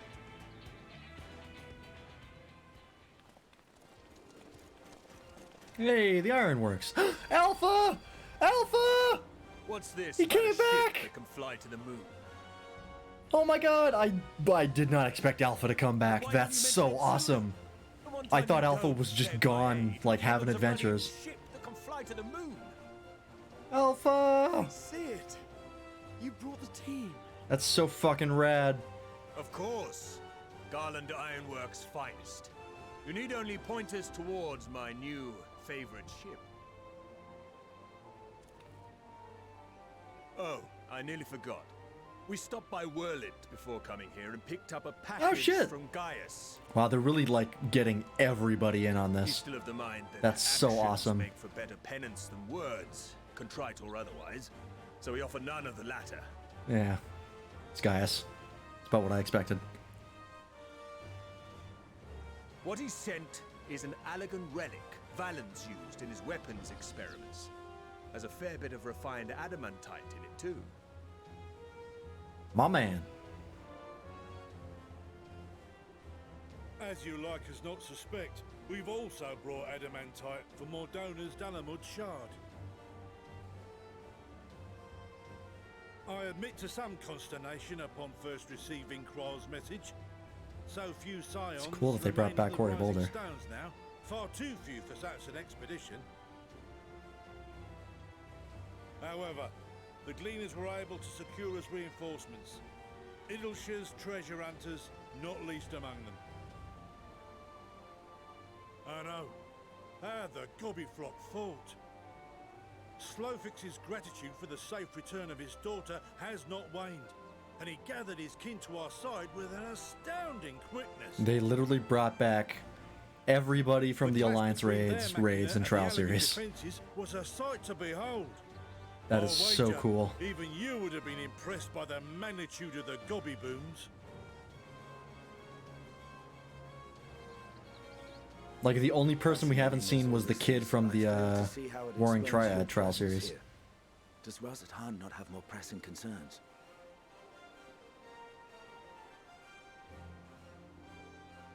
Well, and of course the Shadowbringers raids and Alliance raids, but that's in another world, so... would be the most expedient solution. That, and I am indebted to you.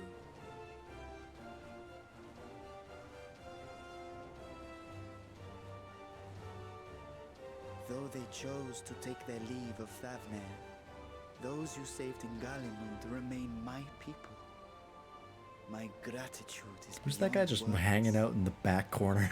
'Tis appropriate that I aid you in kind. Just standing totally still. If in the doing we bring salvation to others of this star, so much the better.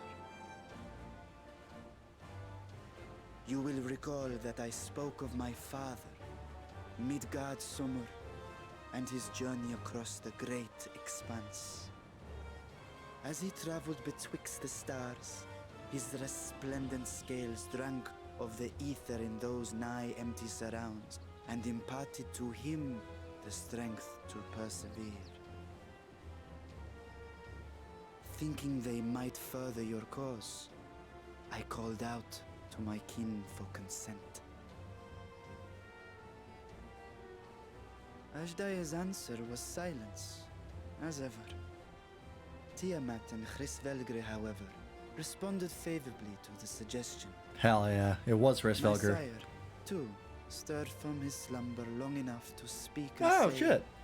Very well. Midgard Sommer like briefly woke up and then Thus went back to have I bed. brought you his own worm scales. Fit them to your purpose, and seek a worthier fate for us all. I would say throw Midgard Sommer's scales into the furnace, but I feel like it might explode. That's got to be a lot of It'd be ether. hard-pressed to find someone else so familiar with the unique properties of dragon scales. So I invited myself. That's smart.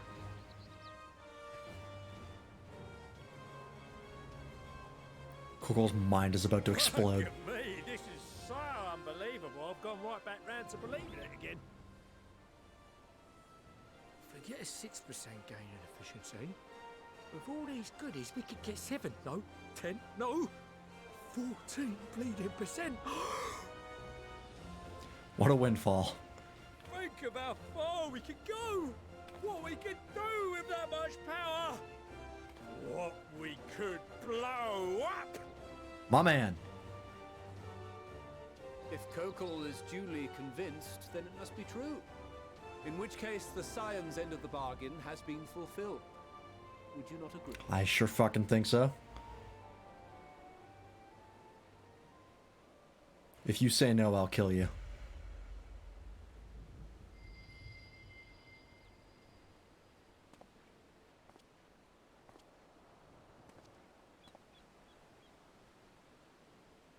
Yes, Father?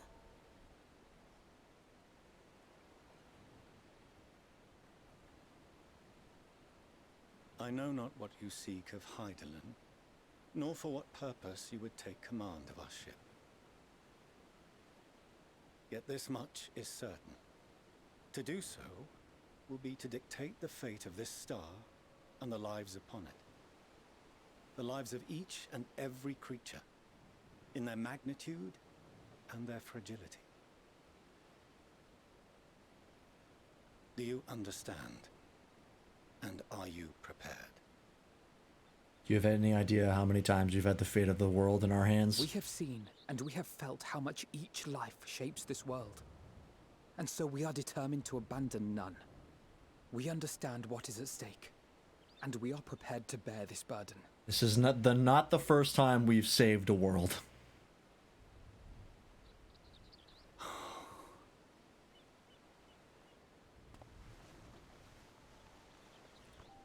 Then I will bear it with you. Oh my god, finally. I beg you, share your struggles with me.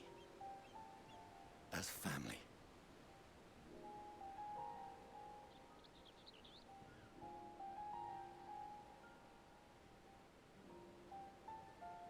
Consider yourselves undisowned. Oh goddamn time. You grasped my fingers with such tiny hands the day you were born. I thought my heart might burst. It was love and happiness beyond expression. Overwhelming. And a conviction so powerful that I trembled with something close to rage. Yeah, it's that, like, affection rage trigger that men have. It's like the same part of the brain. I swore to myself then and there that I would not let them steal your futures. What is it called? Like affection aggression or something? It's weird. The great exodus would succeed. Must succeed. No sacrifice or sin was worse than the alternative. If anything gave me pause, 'twas mine own father. The Archon Louisoix openly decried Charlian's policies, a perspective which I regarded with increasing disdain as I grew older. Yet even as part of me thought him a fool, perhaps I also hoped that he, of all people, would devise a brilliant means to save my children. Which he did. You just don't remember. Naive hope, but stubborn enough that I could never bring myself to keep you apart.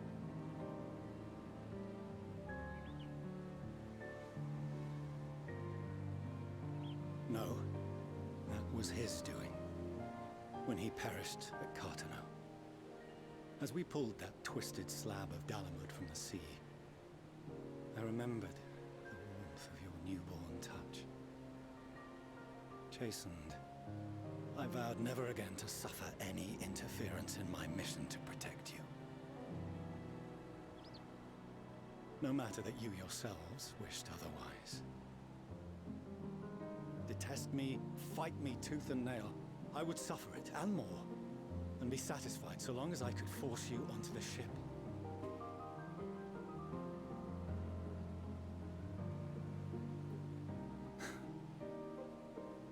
I was wrong. You two have grown so much stronger and so much wiser than I dared dream. You have earned the right to walk your own path, and already begun to do so. Good. Because there are things we care about, and people we love, and none of them is replaceable. Not a one. And none of them are replaceable. It cannot have been an easy journey. That is replaceable. I've come so far. We shall be glad to acquaint you with the finer details. Well, I guess it could once work. this danger has passed. Sounds weird though. All that we have seen and heard, that we have felt and learned in our travels. Ours is not a kind world. None of it is replaceable with work. Always. Oh no. Are you quite sure that's wise? After all, someone turns pale and flees the room when he sees so much as an envelope containing word of your adventures. You bitch. Whatever will Forsh, no, happen, that is. he That learns Amelians. what you were really up to.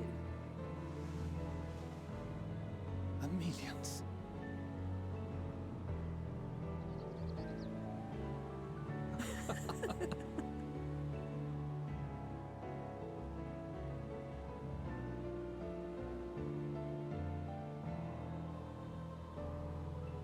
Though I have wronged my children most gravely, I owe you an apology as well. Oh, thank you. I assumed that it was the Scion's influence that made them so keen to charge headlong into danger. Well, it kinda was. Yours, in particular. Yeah. No, that's correct. I see now that said influence instead brought them together with the many fine people gathered here today. I wouldn't say instead. It also... In which case, I hope you continue to guide them.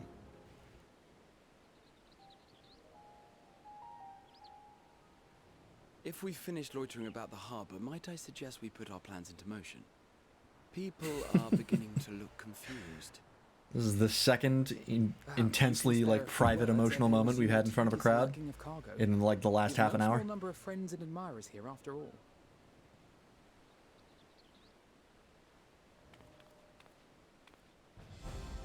God, that's so rad. Fucking everybody came back.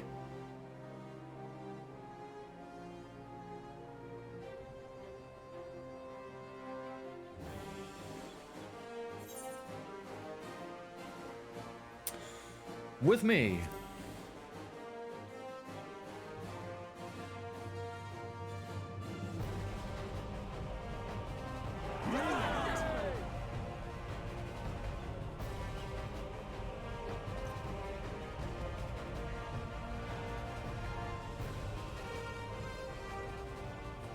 Your assistance is appreciated. Now, in an orderly fashion, if you please. I cannot fully express how glad I am that the writers made an effort to include all of the different storylines that they had done through the Alliance raids and the raids and stuff like that, and to include those characters.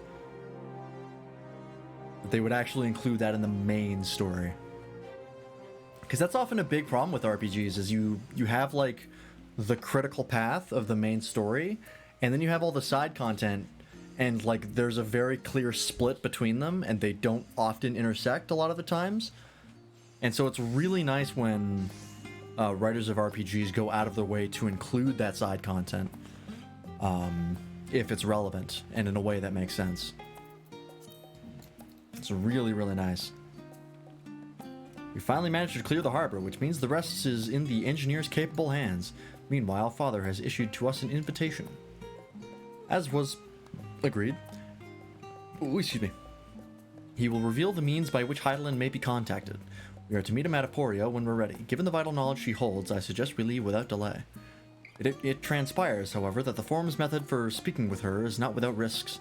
I'm curious to hear what those might entail, but regardless, be warned. Most of those who arrived with the adamantite have offered to stay and see to any remaining tasks that need doing. The forum has already asked for my assistance in overseeing the process, so you needn't worry about a thing. Thank you, Tataru. We're off to Aporia then.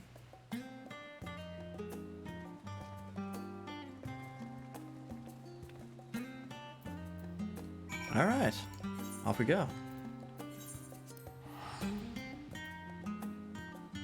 God, that's so fucking... Also, Alpha coming back is like, oh my god, I fucking love Alpha. Like, my favorite character introduced in, like, any of the side content. Just a cute little bird. I'm so glad he came back. Lance, I have already shown the others inside. You will want to speak with, Clary... Yep, sure. She is the key to the lift and can send you down after me. I'm not even gonna try.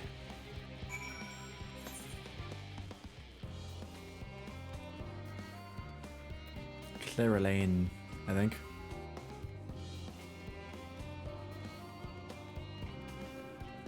Hello? Alright, let's see the rest of this.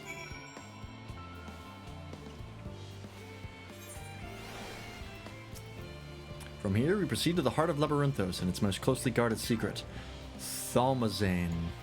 It marks the beginning and the end of our efforts, whence we delve to seek audience with the star, and whence we will embark on our journey to the heavens. This way, if you please. Okay. Thalmazane? Sounds like a dwarven ruin from Skyrim.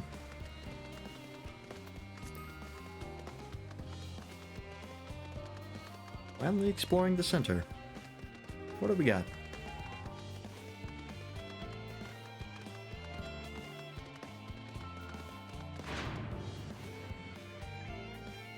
Oh, that's sick! That is not the Dorito I thought it would be. Looks like something in a Gundam. Looks like one of the capital ships.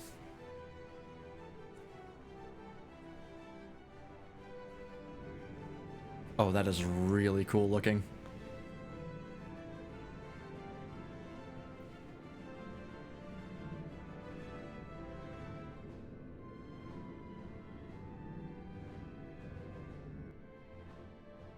That's awesome.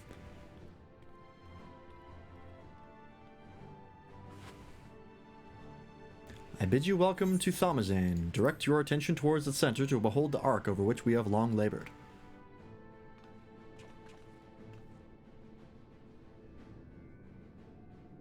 As you can see, it was designed as a medium-sized craft to better reduce fuel consumption. Miniaturizing magics have been applied to its interior to ensure that the thrust-to-weight ratio does not place too great a limitation on its freight capacity. The Aetherburner, as you know, has been removed for further modification, but we shall reattach it soon enough. I have received word that Kokol and several of your allies are working on it with an intense fervor. They are sure to see it done. 'Twas by their expertise that many a prior disaster was averted. If anything, I fear they will not afford us much time for speaking with Heidelin ere they finish. Is that the Aetherburner back there? Point taken. Let us move on. I must warn you again, however, that even with the benefit of our device, to treat with her is not a simple feat. Okay. Does someone have to, like, let Heidelin possess them or some shit? I have done what I can to impress upon you the gravity of what lies ahead. Are you prepared? Prepared as I'm going to get. Hey, level 89. Well, we still got lots of time left in the stream, so well, let's continue on. We make for the lift at the center of this chamber. Come.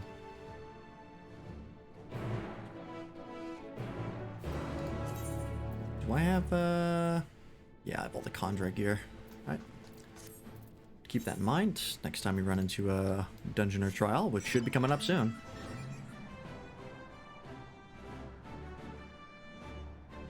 Is this going to open up the level 89 dungeon to get to Heidelin in the first place?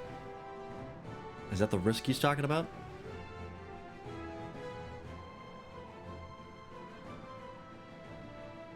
This thing's smaller than I thought it would be.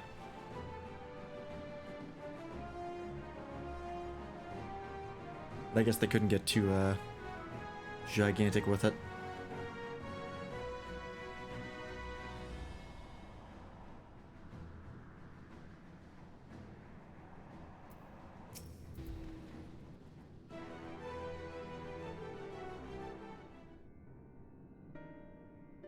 As you all know, alongside our physical world exists an ethereal plane.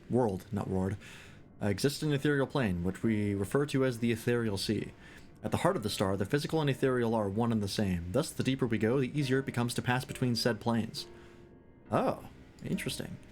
We utilize this principle in constructing the anti-tower, and once more here in Thomazane.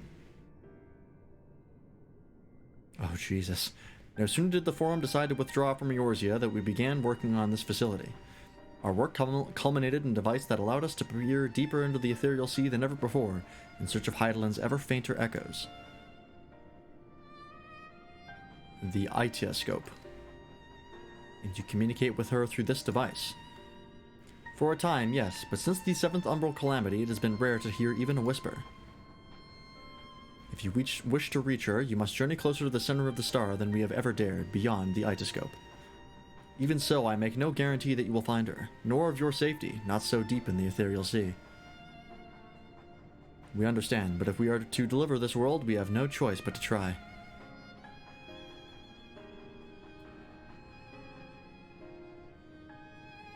I know. I only wish we could do more than observe your progress from afar.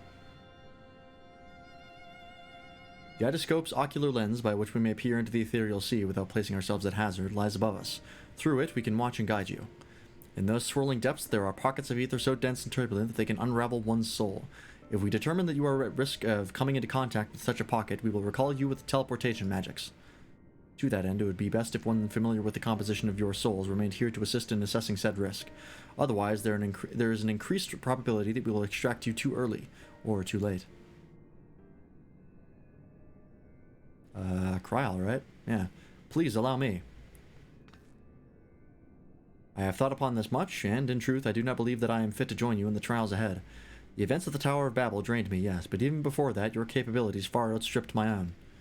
This is no time to have a weak link in our vanguard, no matter how much she may wish it were otherwise. If I assist in the manner that Master Fortuno has laid out, however, I may still be of use. Do you trust in me to do so? I can think of none I trust more. Compared to all that effort you put in keeping us alive where our souls were in the first, preventing us from dissolving into ether on a single expedition ought to pose no challenge at all. And even if we did, I expect you would hunt us down and restore us to health somehow. You flatter me, but rest assured that I will be keeping a close eye on all of you. There is one more thing. Those in ages past referred to the ethereal sea as the underworld, our final resting place. In its embrace is memory washed away, leaving only the purity of one's soul, or so we believe. Yet what of these memories? Few think to ask what becomes of them, cast adrift on ethereal tides.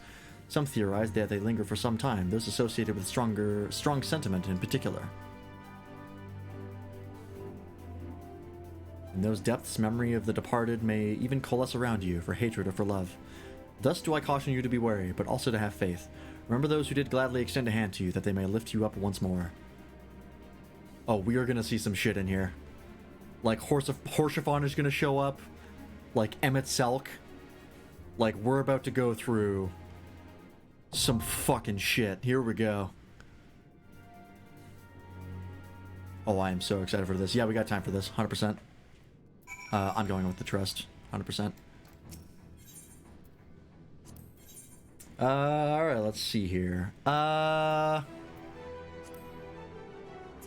Let's go with... We've been bringing Alphino and Alize for pretty much all of these. Let's bring Grahatia, Orianger. Bring Stinian. No, we'll bring Y'shtola. We haven't actually brought Y'shtola in one of these for a while.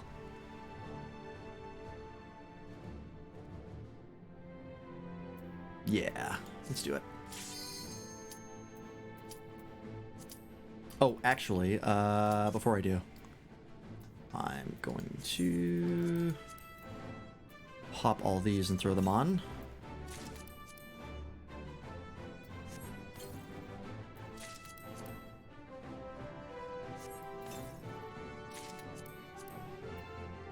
So I can get the gear buffs.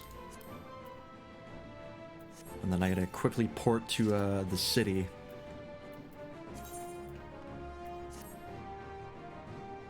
Oh, that's fun. Because I'm not going in there looking like this. Absolutely not. Other Charlian. Quickly pop into Charlian, apply my glamour plate, and then come back. But yeah, the fact that we're gonna see like memories of shit. Yeah, we're about to run into some crazy shit. This is like shaping up to be my favorite dungeon ever.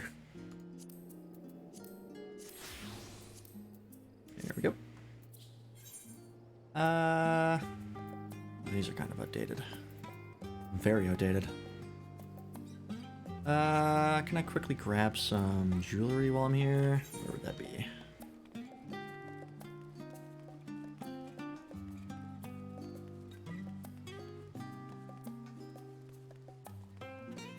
You?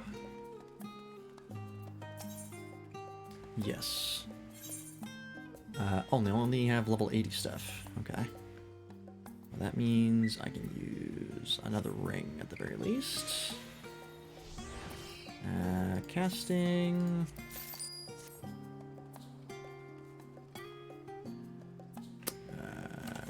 That should help. Yeah, that bumped it up by 10. Very handy. Quickly apply that. Alright, sick. Let's head on back down. Actually, I don't know where I would want to go. This one. Quickly run back down and start that up again.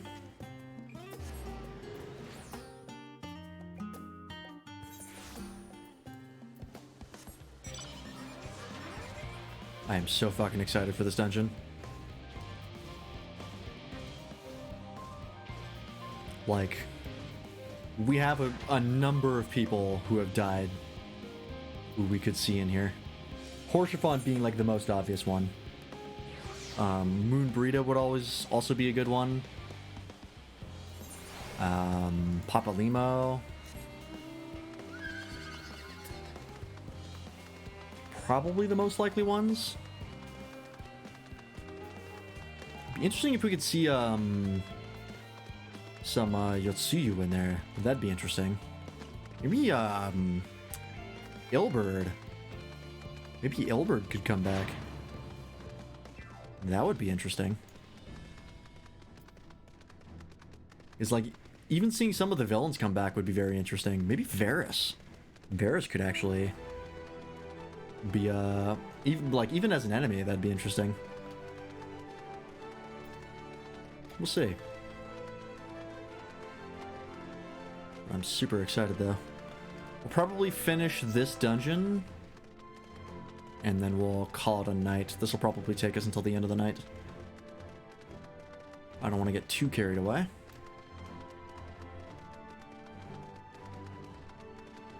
Alright. Let's see how we wanted. I stand ever ready. You. Our fates are not yet sealed. Alright, let's do it. Very curious to see what this is going to look like as well.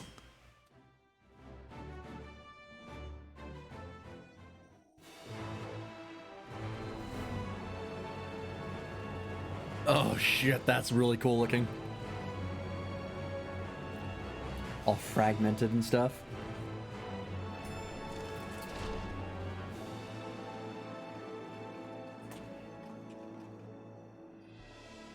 The Itioscope.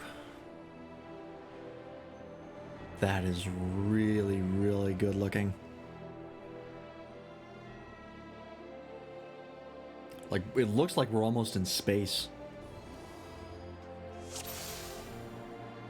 shit, that really goes, huh? That's so cool. Alright, let's fucking do this. All seems in order with the lens. And I trust you can hear me? For now. These enemies? Those things yep. are pure Sure are. malcontent. The residue of lives unfulfilled. Got some ghosts. Haven't seen these models since the Phantom Train fight. I don't think. Don't remember from anywhere else.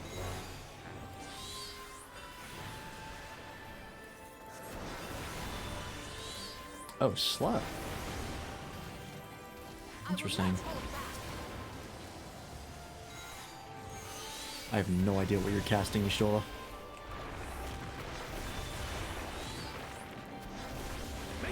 Oh, I saw Confiteor, but...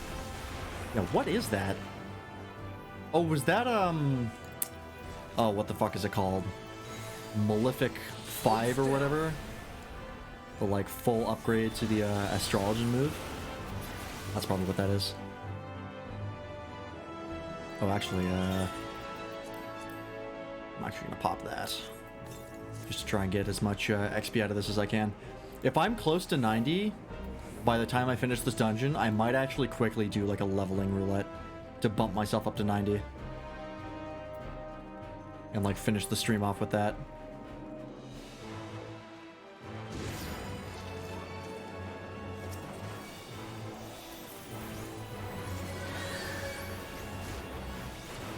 Because I would love to see that in time for the rest of the content.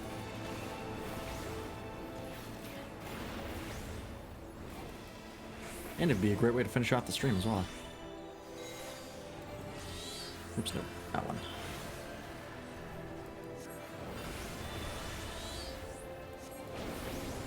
I will not hold back.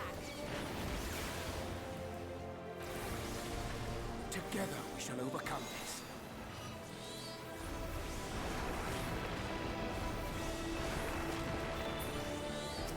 So pick up your Endwalker artifact. AF gear. Is that artifact? What does that mean? The level sync you up. AF gear.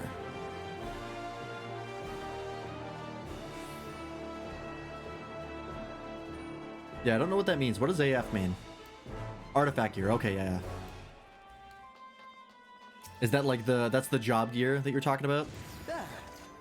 I think I've seen that. That the Endwalker job gear is level 89. Which, that'll be excellent.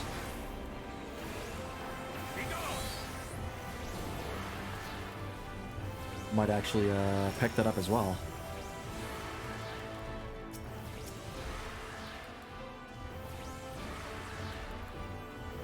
Before I end the stream.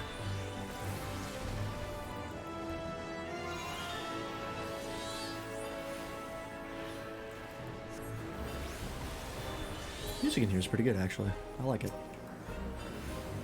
Hold still. Jump gear so you can lick the part as you finish the story. That's nice. I like that, actually. That's a pretty smart idea.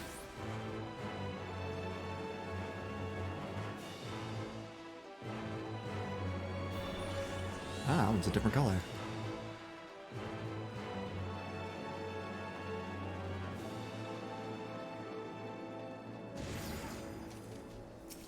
Oh shit, it is Ilberd.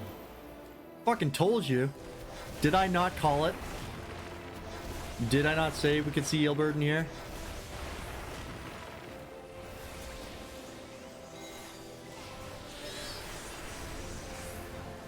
I fucking knew that we'd be seeing a bunch of people we saw die during the story. Make ready. Oh, hello.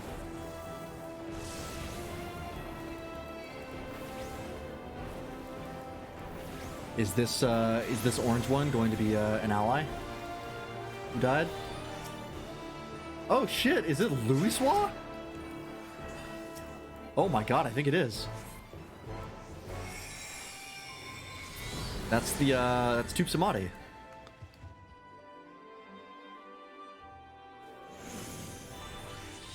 Oh no, it was Papa Limo.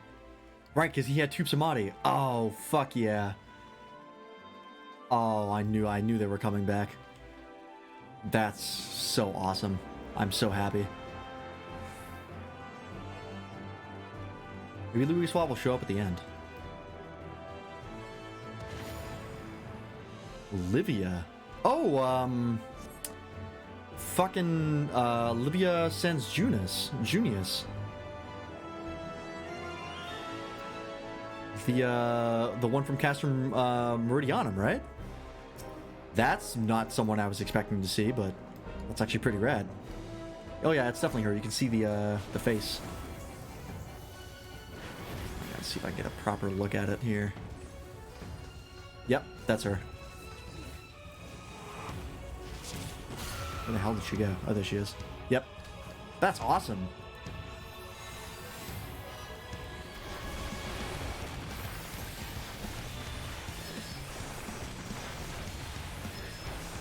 I had not even considered her, but that makes sense.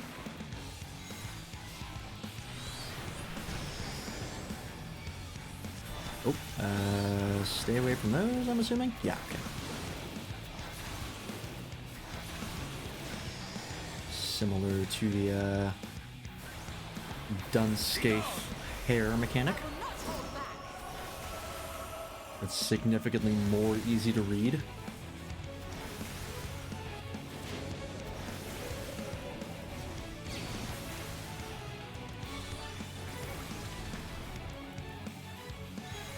So if all of the bosses are people we fought and killed before, Hold still. God, that opens up a lot of people. Would Grinwatch show up again? I feel like we're kind of done with him. I'd be pretty surprised if Grinwatch showed up again.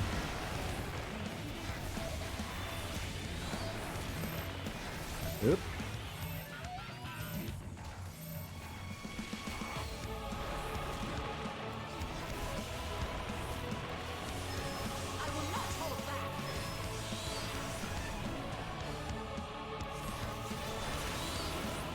Maybe Itsuyu will show up again as an enemy. That'd be kind of weird, though. We kind of reconciled with her at the end of Stormblood.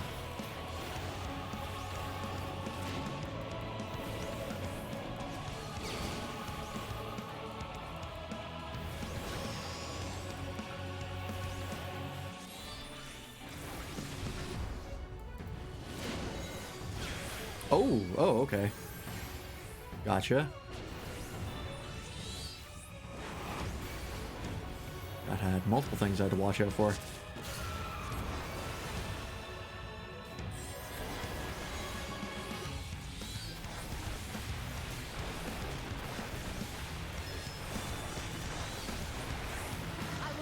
Yep.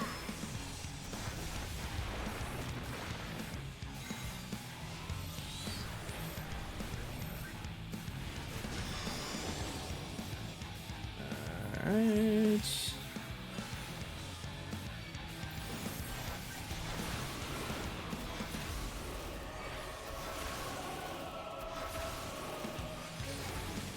Hold still. This is ray damage, right?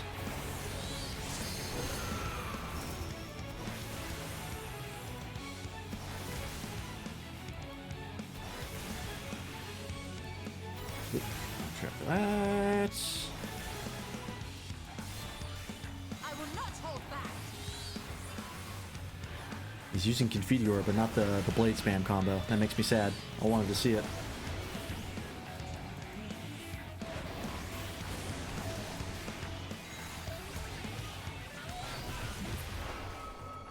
Nice. Follow the flow of ether. Whoa! It will guide you. Oh, okay. Open that. Triggered aiming. That surprised me, honestly. That kind of scared me. The ether is too dense. Ah, I'm losing Holy you. fuck.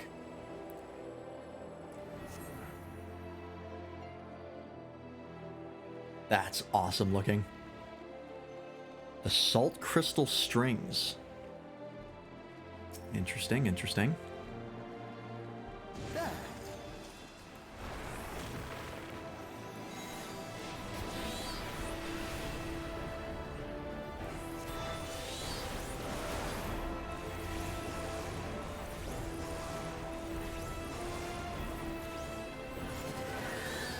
Where are we gonna go after this? I kind of thought this would be the end when we got down to this level, but this is just the next one.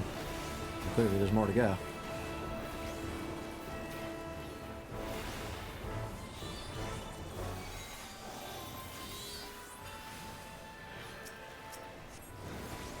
Where are we gonna see show up in this one? I'm very excited. Horsefant has to show up. Like, there's no way they don't include Horsefant. Oh, yeah, there's going to be someone. Oh, there's multiple. Okay. Who's this going to be?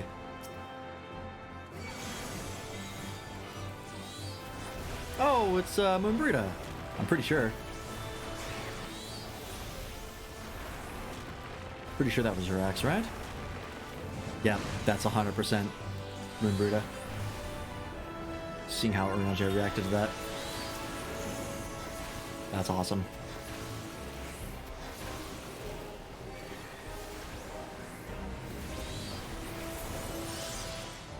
That's a bit of voice. That's fine. Who's this gonna be? There he is. I knew they would bring Horsefant in. Oh, that's awesome. It gives a damage reduction. Oh, God bless. Rest in peace, my friend. Hold still. Horsefant, the reason, or the moment I realized this game played for keeps.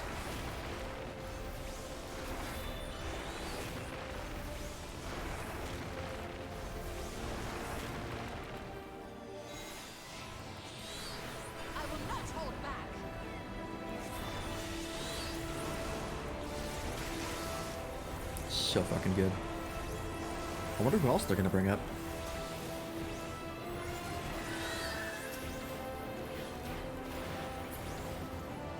I feel like Kitsu's gotta show up.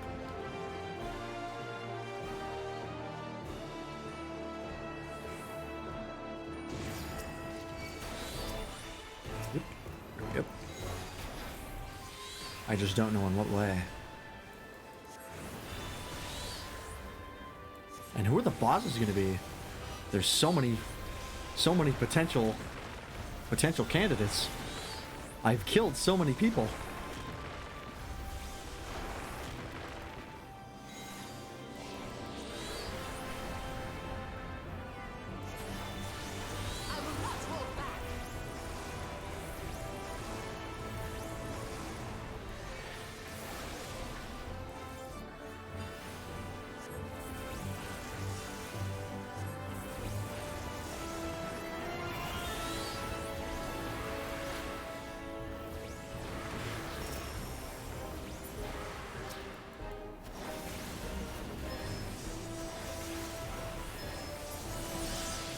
Next boss coming up? Yep. Sick. Alright, another bracelet. Who's this gonna be?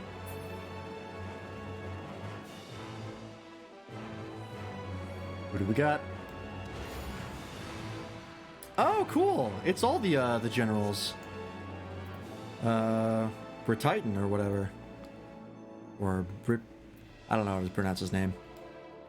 So we're gonna fight, Well, actually, no. Who would it be after this? It's cool that they're reusing these, like, characters in this way. To sort of give them, like, a proper fight, considering, like, Cape Westwind and Castle Meridianum are kind of whatever. It's really cool to see them get, like, proper boss fights. That's pretty sick. But who's going to be the last, boss? Varus? I could see Varus being the final boss. That would be within theme.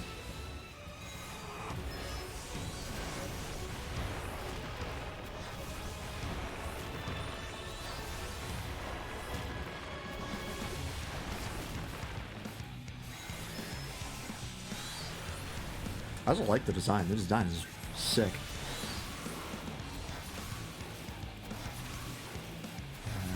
Okay.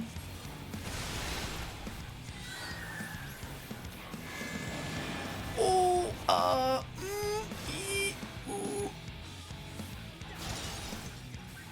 oh, I see. I see. All right, that's scary.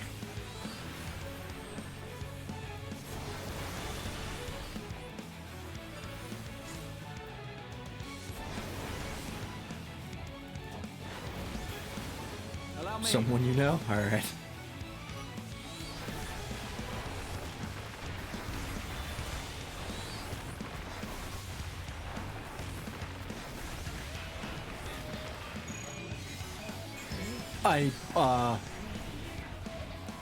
Don't go in the bed. All right. A lot happening here.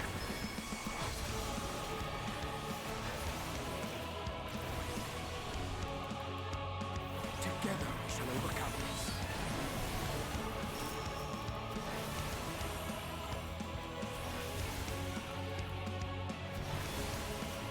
Alright, here we go again. So how does this work? I didn't even see what opened up the hole.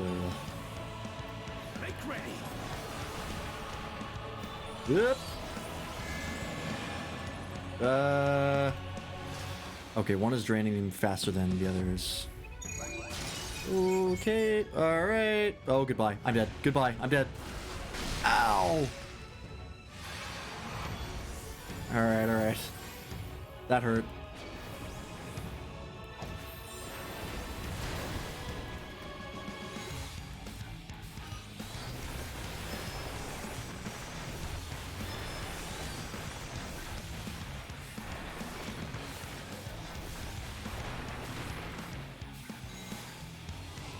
Yep.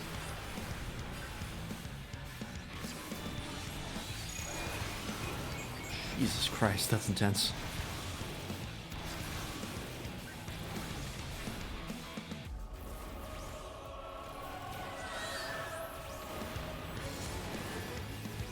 I should really summon that when I'm next to allies, because that gives an AoE heal, I'm pretty sure, when I spawn Phoenix.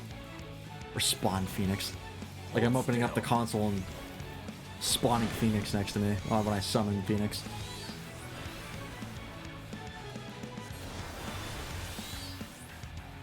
Allow me. Alright, we should be fine here. Boom, clap.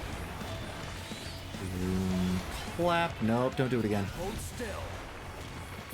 Thank you. Alright. More jewelry.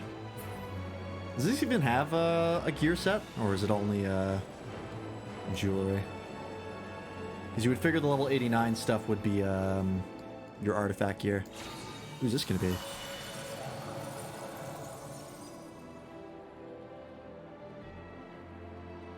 We knew you'd come? Who was that? I didn't even see.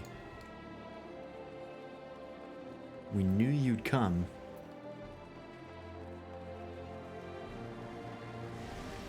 Oh, Jesus. Is that going to be them again? So we can see who it is properly?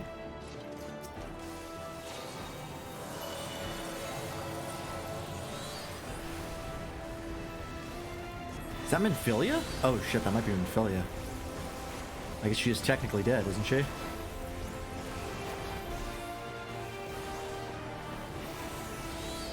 But she sacrificed herself to give Irene her powers.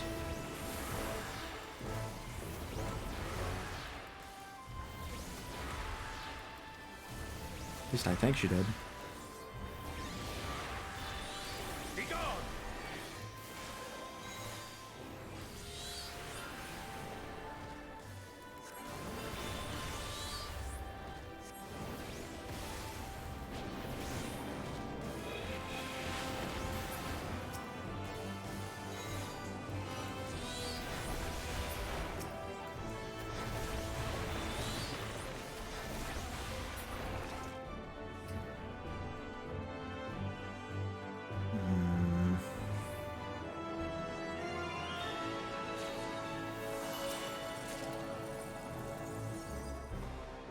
It's got the yellow light, so I feel like it might be Minfilia.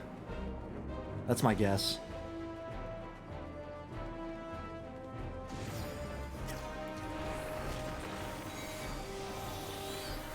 Which case, I kind of wish I'd bought Thancred, but oh well.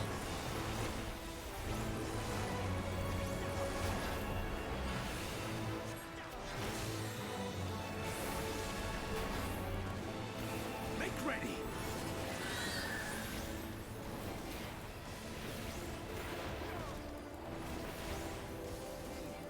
If that is Minfilia, though, that is kind of like, this dungeon is sort of like, hey, remember Realm Reborn?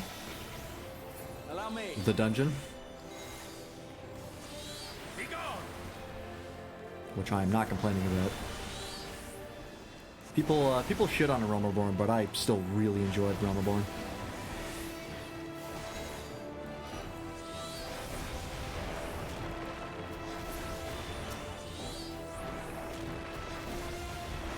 I think Realm Reborn is overhated, in my opinion.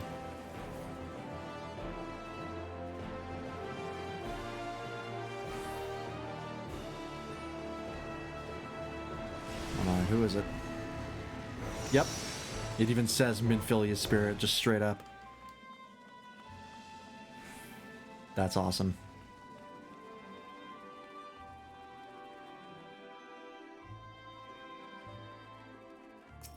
Yeah, I wish I'd brought Thancred with us. Oh well.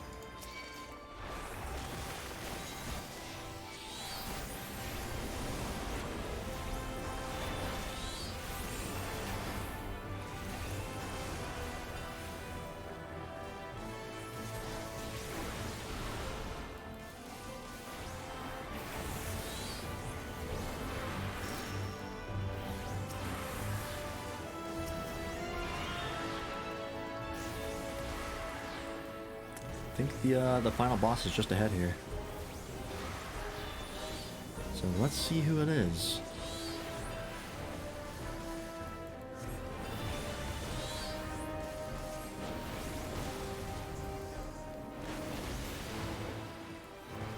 God, I love the effects of Summoner.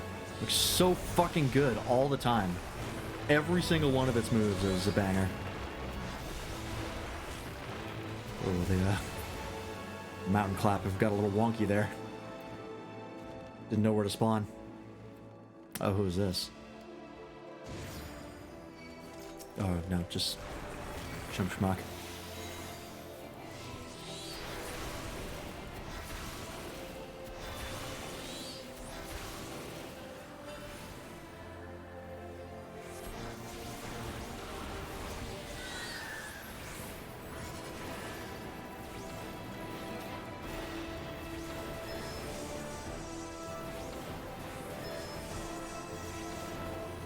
One more. Perfect.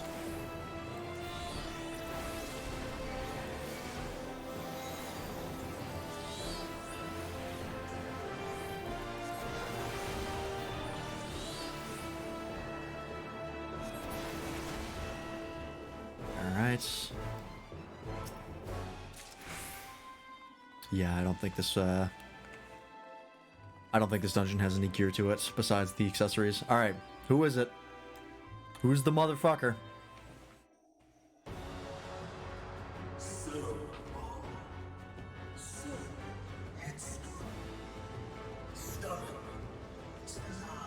Is that a Sahi?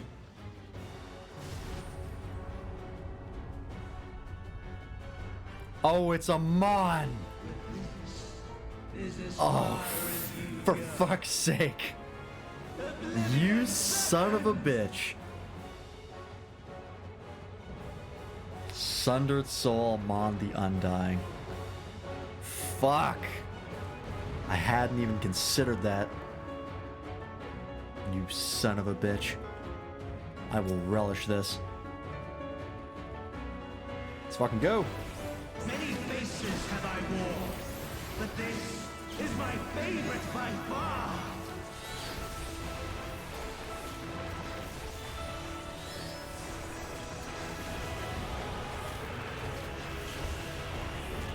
You will persist in this folly no longer.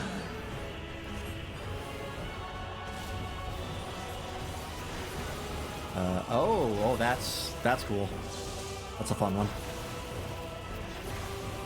It's got fun visuals to it, and I like that. The stage is set. Oops. Button. What is this one? Oh. I don't know where to go. Okay. I wasn't sure I was gonna like roll or do some wacky shit left, Firaga. Allow me. His left. Not my left. Hey, Delkin Phoenix, what's up? I'm currently fighting an old friend. That's great damage, I think. How you doing? Hopefully well. Oh, can't help but notice that there's no rocks for this one. I kind of need someone to freeze and become a rock. Racing one loops from the pages of memory. Ooh, who is it? It's Shiva! Fuck yeah.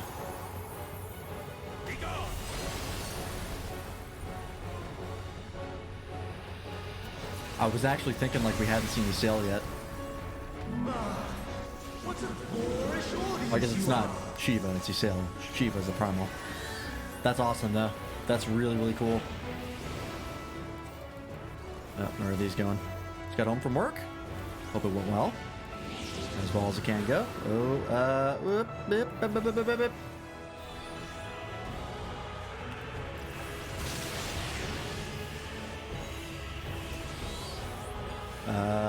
Yeah. His right. Alright, we're good, we're good.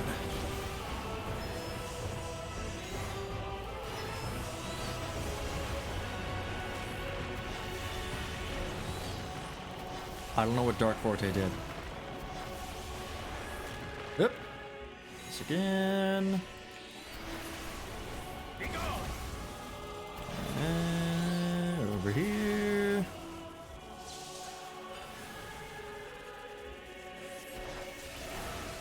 I forgot about Curtain Call. That horribly to that mechanic.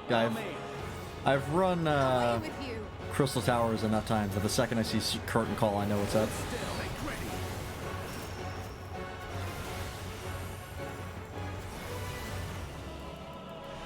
I've only leveled up every class to like 60. So you play a lot of Crystal Tower when you do that.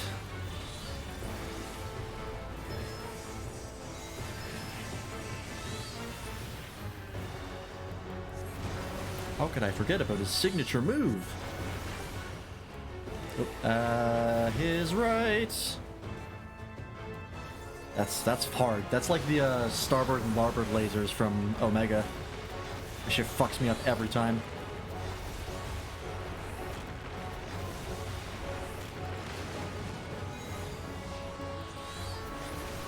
It's the ray damage. Get that. Just eat that. It's fine. Oh, that's what it is. It's a tank buster. Okay. Anti-stack. I wonder what Dark Forte was, because I didn't see the effect last time I cast it.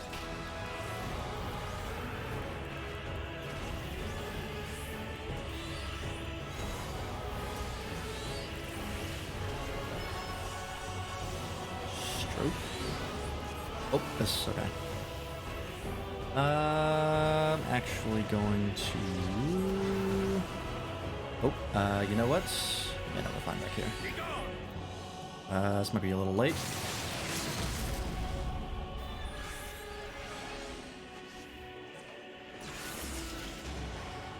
Nice. Yeah, I didn't even consider him on. Fucking die, you nihilistic bastard. Your dreams, your hopes, your futures, delusions and lies. Oh, he's not done. We did not kill him all the way. Shit. That's gonna be a problem later.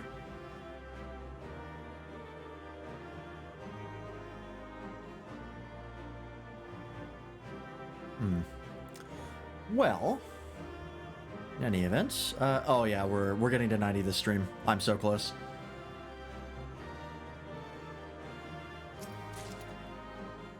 All right. Well, what is him escaping going to do for us, or to us, I should say? Highly unlikely Amon does anything for us.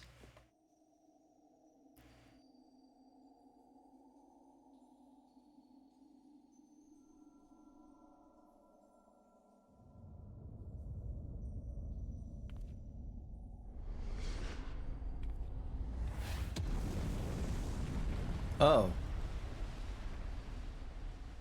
Somebody else get him? Oh no, he's just doing a form change. My very essence begins to wane. Sweet, sweet agony. Kill him now. Hit him with an Akmorn. He's defenseless. Oh, are we gonna try to talk no jutsu him? Leave this to him. Or am I gonna personally stick a knife in his gut? Hopefully the former. Nope, not with this music. Feel the coup de grace. Oh, right. Pep. Hello? Good. There we go. Watching you struggle against the inevitable is bad comedy.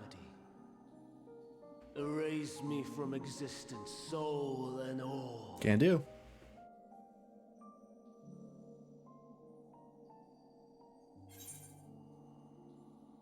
Oh, good. We're getting information out of him first. That's smart. Have you any memories of Meteon? Are we talking to Amon, or are we talking to the soul of Amon and Fandaniel? How would you know that name? Time travel.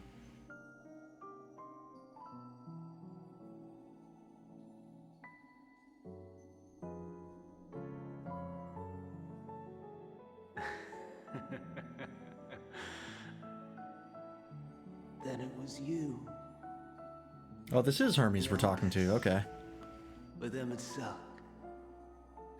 The final pieces fall into place.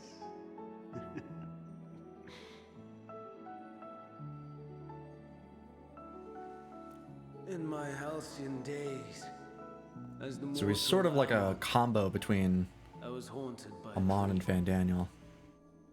Or I guess he's Amon, but he's got the memories of Fandaniel. I think that was what the deal was. faceless multitude, the voiceless cries, shards of shattered memories. I forget exactly what they said. But slowly, the fog began to clear. This was Elpis. And I was Hermes. Recurring though it was, I paid this dream little heed. Yeah. It was only when I was granted the seat and memories of Fandaniel that I knew these visions to be true.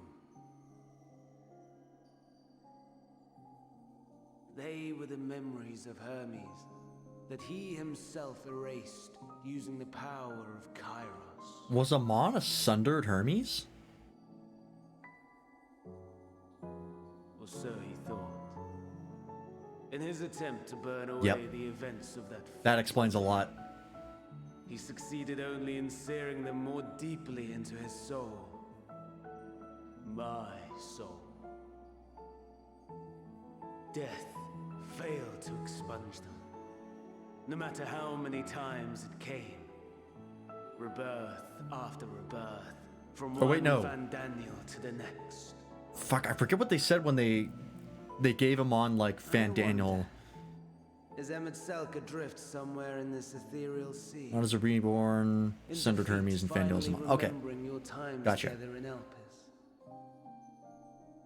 How it must gall him to be entrusted with knowledge of the final days, only to be rendered powerless to act upon it. So many lifetimes dedicated to restoring his beloved Amaron in blissful ignorance. Oh, folly.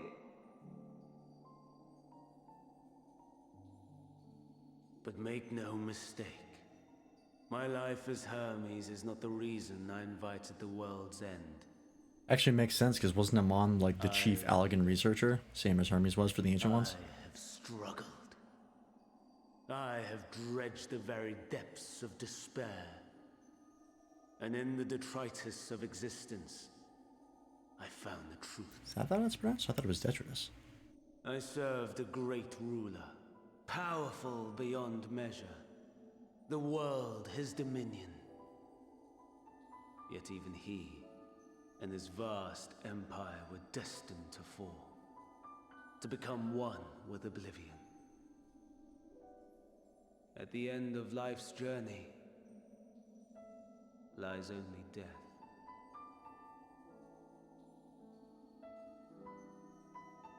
So I ask you, why live at all? Because it's fun, man. We betray. We torment. We murder. We are wicked, spiteful creatures, without exception. If life is so sacred, so precious, why fill it with such misery? Man wallows in a hell of his own making without purpose or meaning. To live is to suffer, and I would end that suffering by my own hand. It matters not if it flies in the face of all believed right and just. Death is the only solution! Goddamn nihilists. That is my truth. My answer to the question. And yet... It's not even real nihilism, it's just edgy 14-year-old nihilism. I am filled with doubt. Has my search reached its end?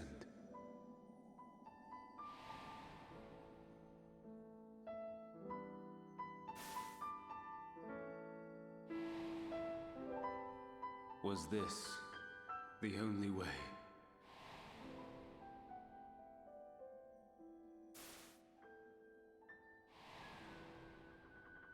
After all these years.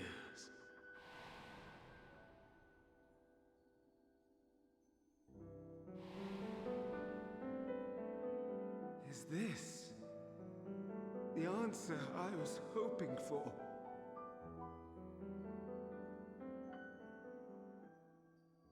The lamentations of the damned. How it vexes me to see your conviction falter at the last. Oh my god. Still clinging to existence. Asahi, you fuck. Do not do what you are about to do. Champion death so fervently, unwilling to accept your own, refusing to be purified and swept into the sea of souls. I think this is Asahi.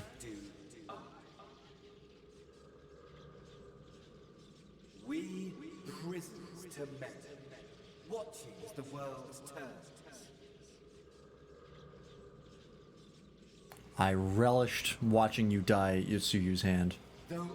I would love to get a chance to do that myself. Spare the ignominy of having your corpse made a puppet, dancing to another's tune. Yep, that's Asahi. That confirms it. Is that Asahi? Mm-hmm. How very astute. But let me be clear, I have not come to consort with the likes of you. Alright, fine.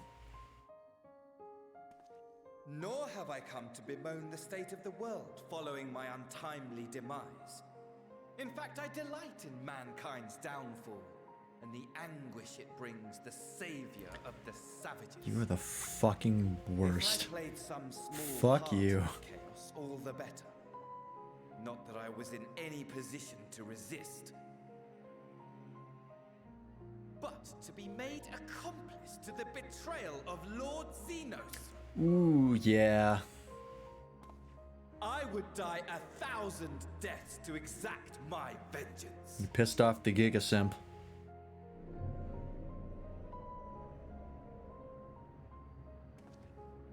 Now you are at my mercy. I shall drag us both into oblivion, and you will never see the fulfillment of your magnum opus. I wouldn't be opposed to murdering Asahi right here. Your desperate search for answers must start again. Not that I really care what happens to Fan Daniel / Hermes, but I would like to get the opportunity to kill Asahi myself.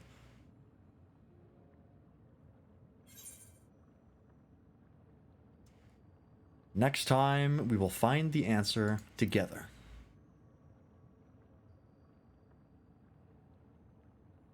Even here, even now, you have every right to hate me.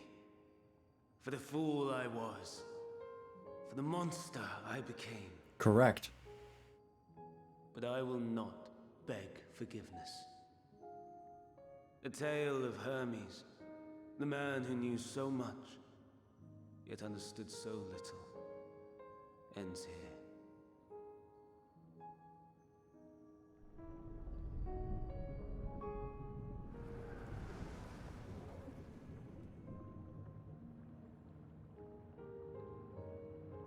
God, they were roommates. Don't try to follow me. Don't put that image in my mind.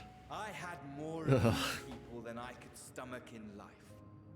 Never mind in death. Alright. Likewise, I pray we do not meet again. Yeah. That is exactly my sentiments on the matter. Better hope not. You will not be missed in any capacity. Except for your voice actor. Your voice actor, mwah, your voice actor was excellent. Props to that guy.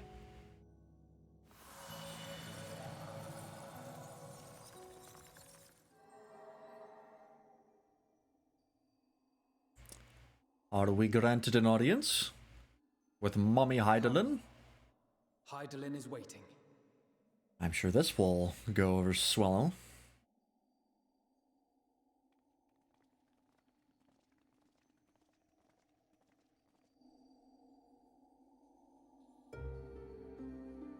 Here we go.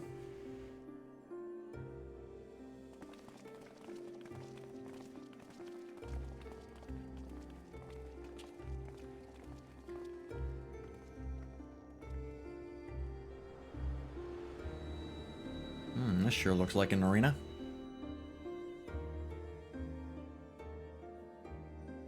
Brave travelers, I welcome you.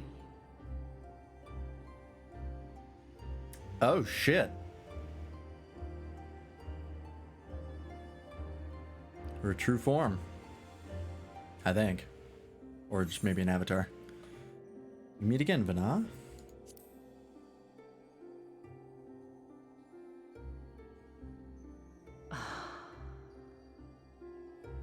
What, you thought I'd forget? I see. Thou didst journey unto Elpis. And now, the rivers of time converge.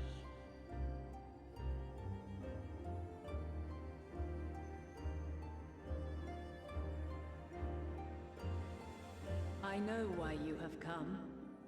Yet I would hear you speak your reasons all the same.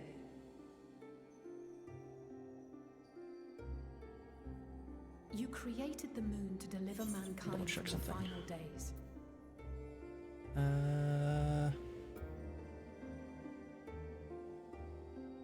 Okay. But is that really how it has to end? We do not wish to abandon this world. We want to protect the source and all of its shards. To flee is but one of two paths. The other leadeth to Meteon, far beyond the stars, where she doth chant creation's requiem.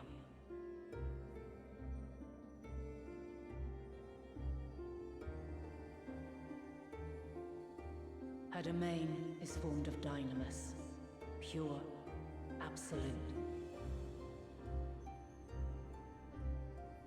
Where emotion and memory govern all, ether will avail you naught.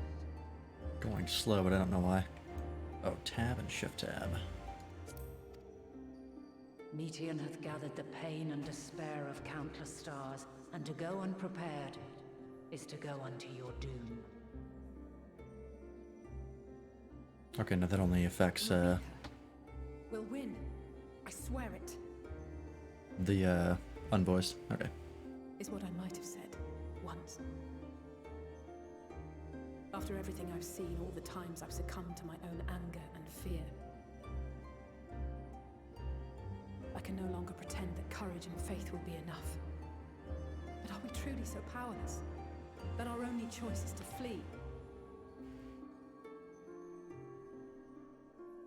Far from it, my child.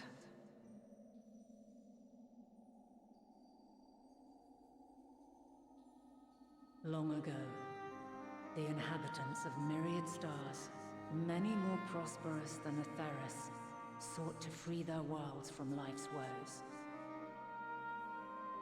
Love this fucking design though, gotta say. Sorrow and anger, conflict and hostility, despair, and even death itself. But as Meteon reported, every attempt ended in failure. Darkness abideth within every living being and can never be cast out. Kingdom Hearts, is that you? Neither reason nor faith can challenge this immutable truth.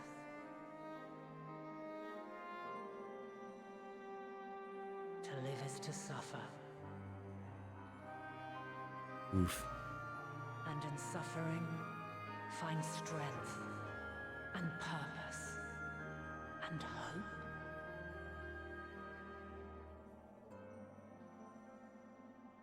As you have done so many times before.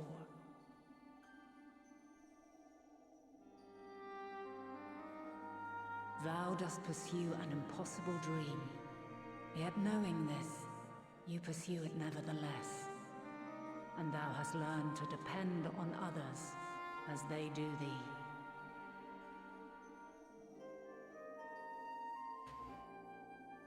Thy yearning for the power to save the powerless hath ever driven thee to greater heights. Thou hast grown strong.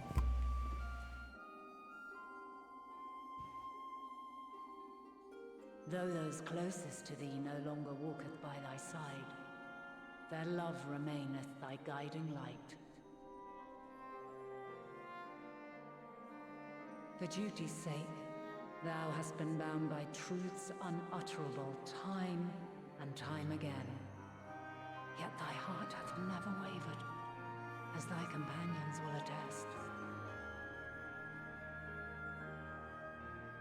In thy pursuit of mysteries great, all thou believest is brought into question. Undaunted, thy thirst for knowledge remaineth unquenched.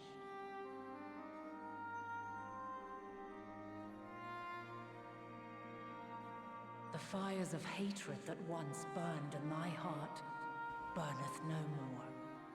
From their ashes doth spring the light of love, warm and pure. As witness to black calamity, thou despaired at man's helplessness. Resolved, thou didst unite a distant world on the brink of collapse.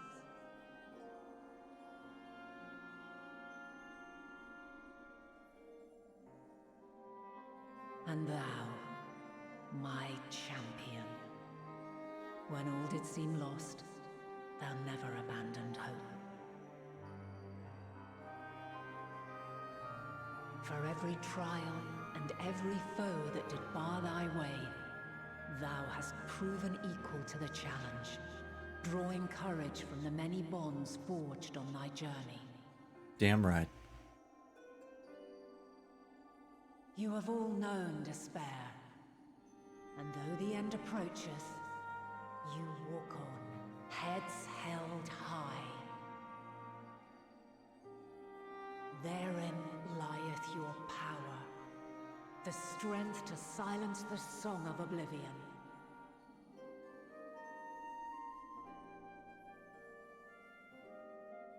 Then there is a means to confront her. Yes, if you should prove yourselves worthy.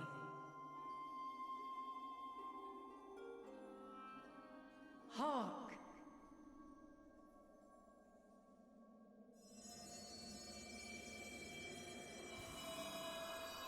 Oh, fuck. There's that level 59 trial. Nigh impossible is it to send mortals to the edge of the universe. Should you fail, there will be no second chance. As the will of the star, I ask of you this. Fanat does not fuck around, that is correct. To stand firm when all around you doth crumble. Do you possess the faith to vanquish despair itself? Should you lack the strength to best a supreme deity, This theme is really I cool. cannot allow you to make the journey. You must leave this star and never return.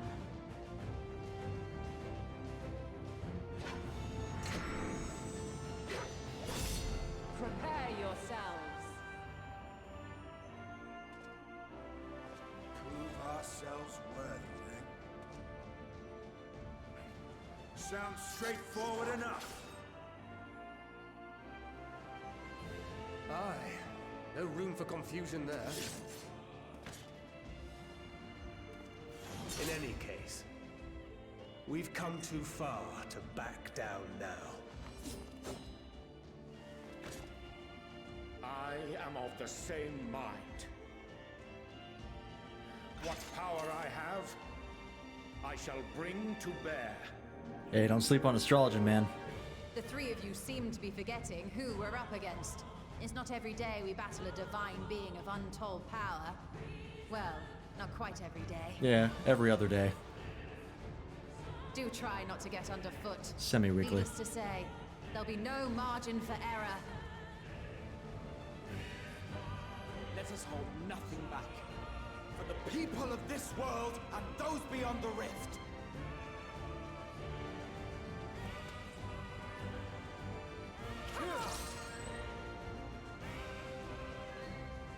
Bring it.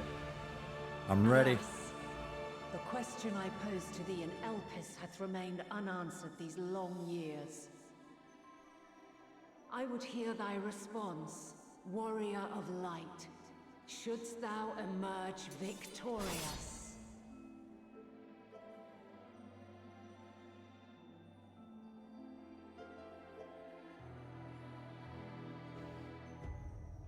Duty finder updated. The Mother Crister. Crystal? Crister? The Mother Crister. During this quest, when using the Trust System scenario mode, you have the opportunity to undertake the trial with a party of scions. Oh shit! Some of these allies' roles will differ from those you were normally able to select. Additionally, you may now enter the Idoscope. Okay. So you can actually do this as a trust. That's really cool, actually. I do have bad news. I was spoiled about this being a trial. I just knew that you would fight Hydaelyn at some point, but I don't consider it to be a huge spoiler, considering I've been predicting we'd fight Hydaelyn since like a Realm Reborn. So it was the context of why that mattered, not the fact that we did. And to be honest, I was expecting for us to fight Hydaelyn to like destroy her. Because like, if Zodiark is destroyed, like the balance is thrown out of whack, so we would have to destroy her. But I wasn't expecting for her to just be like, yeah, square up, I gotta see if you're strong enough. So there is that. But in any case, we are going to leave this for Friday. I don't want to do this tonight. I want to save this for Friday and potentially finish off Endwalker on Friday, or at the very least Saturday. I think we should be able to finish it on Friday, though. I think it should be possible, considering we're like... The only thing we have left after this is the level 90 dungeon and trial. So we should be able to get that done in one day. But yes. We are going to leave this, so we're going to exit that. Okay, that's good. You can come right back here. But we're not going to end the stream quite yet, because we are very close to level 90. So I am really quickly going to do... I should be able to get a Trials Roulette to bump me over to 90, actually. So we're going to do that real fast. Just because I want to show off the level 90 stuff before we get to the Heidelin fight. Now...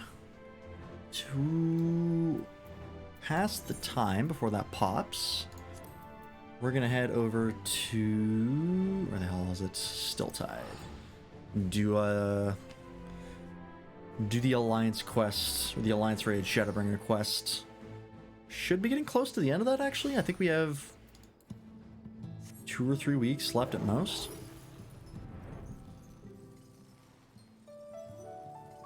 I'm getting pretty close to finishing the Dome and Reconstruction. I just got Biodoma 3. So I think I'm on week 7? 7 or 8 now? And it takes 12 weeks. I think it might be 8.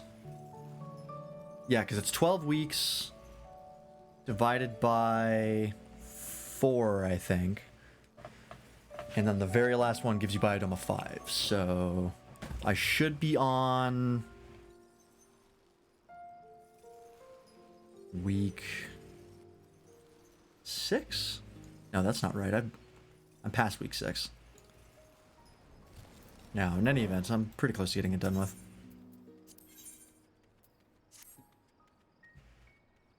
Okay, I have to do this again. But yeah, no, I did get spoiled on Heidelin that it would be a fight, but like I said, I don't consider it to be a huge spoiler. I think like playing the events of Shadowbringers and even just like a Realm Reborn and just kind of like making an educated guess. It's really not hard to figure out that you're gonna come to blows with Heidelin at some point.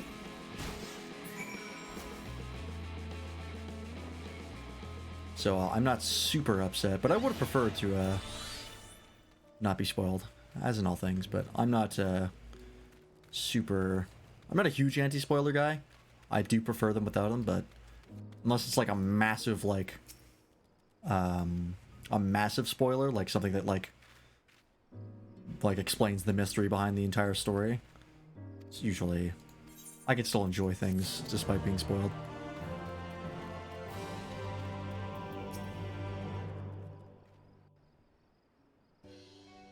And I guess I will say right now, I do know that the final trial is called Endsinger. But that's not really a spoiler. I've just seen the thumbnail pop up in my YouTube recommended for like the theme song. That was how I got spoiled on Heidelin. It was like, Heidelin Extreme, here's the theme. And I was like, God damn it. Fuck you, YouTube. But, I mean, yeah, it's not a big deal. Knowing that the final boss is called the Endsinger is not a spoiler.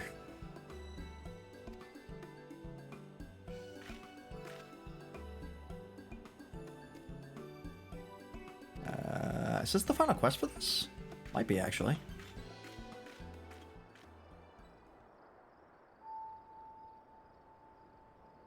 Why am I over here? Oh, Glag, right.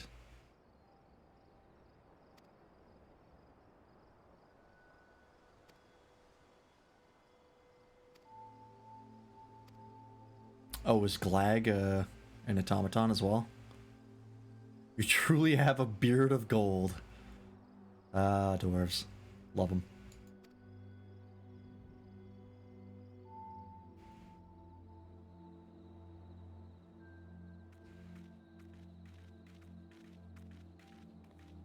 So I guess there's more after this. One would presume. Oh. Oh, this is the end of this. I think. Considering you see Konog with his thing off. And the Weight of the World instrumental. Okay, we're gonna hold off on that. I don't want this to pop in the middle of that.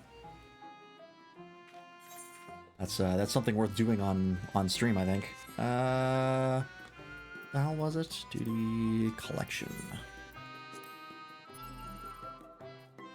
We're finishing this off. That's nice. As long as I remember, it's for the two of us.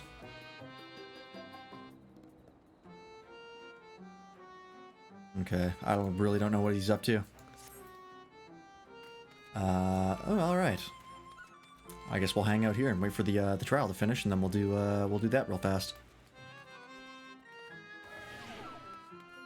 I love that Lalafels can go in here. That's so fun. It's not like there's much to it, but I just love that it's a Lalafell only house.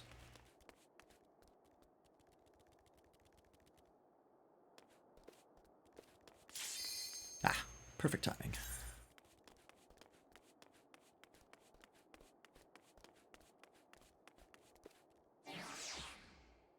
Oh yeah, doesn't let you do that when you're in the middle of a duty finder. That makes sense. Alright, which trial did we get? What do we have?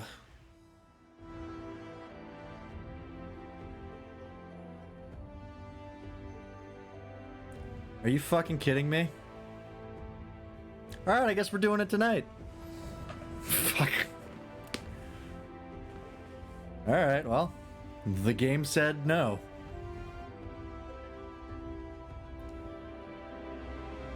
I, the last of my kind. What are the fucking odds? Actually pretty high, now that I think about it. Prove thy worth.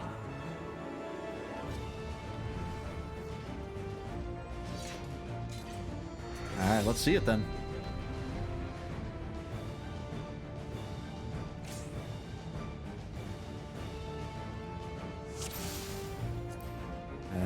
We're good. Yeah. All east for spreads. Oh god, are there actual mechanics? How closely do I have to pay attention here?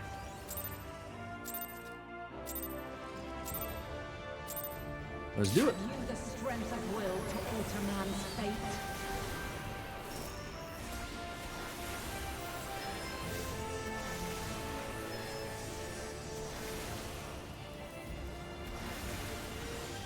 One more.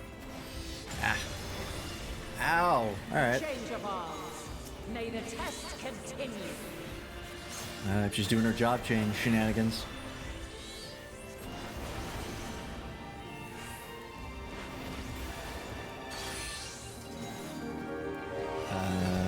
What did that mean? I did that wrong. Whatever it was.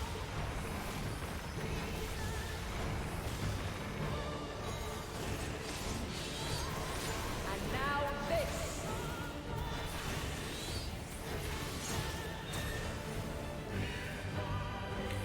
Well, this is a pretty thematic way to get to 90. Finally coming to the Light unyielding. the height of your power by besting Heidelin. That's actually pretty rad.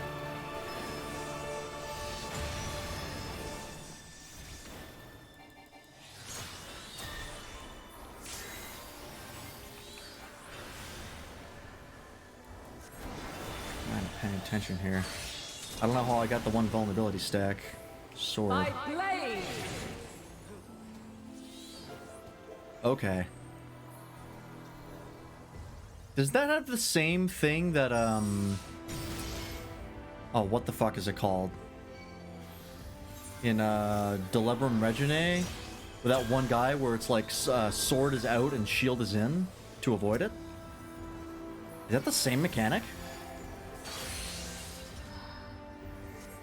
Yeah, that's shield. It is, okay. Interesting, alright. Oh, what is that? Oh, do both of the tanks have to stack? Because it's the red for the tank buster, but it's... I see. That's interesting. Okay. Red in, green out, blue cross. Oh, okay. How the fuck are you supposed to figure that out? Crystals of light, to me. Oh boy, here we go. Here, I got you, buddy.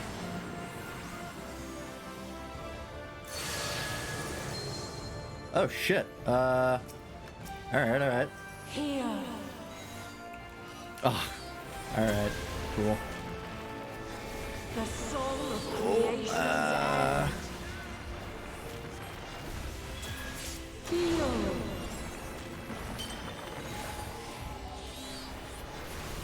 The sorrow at hope's demise. Oh, that's interesting. She's giving the context to hear, feel, think. Find your way in the darkness. That's cool. I like that a lot. Oops.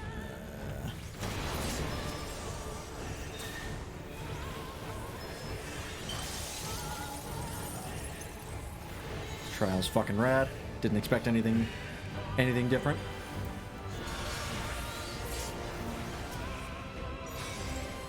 What was the first trial for Endwalker? Right, Zodiac. Doy. Okay, I forget. Follow your light. Or fly, my children, and never look back. Sick.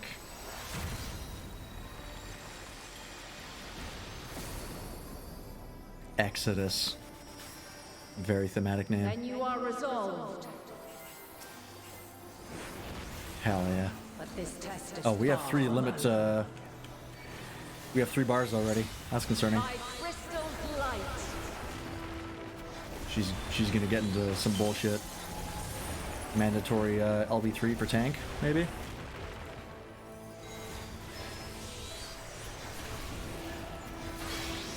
I'm predicting some shenanigans.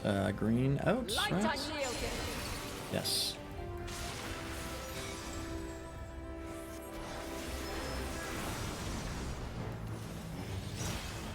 Refulgence eternal. They're a helix circle.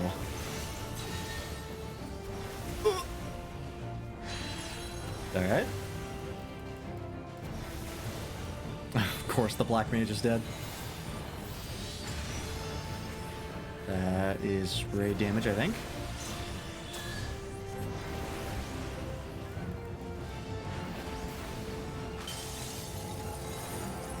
And the crystals empowering Heidelin. Okay.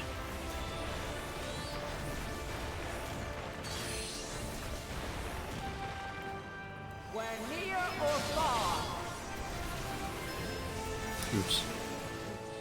I just realized I missed what she was casting and got popped. That was my bad. Needed to pay more attention.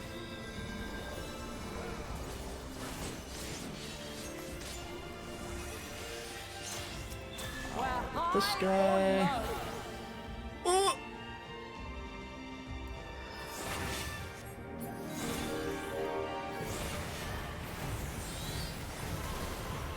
Oh, I don't know what to do about that.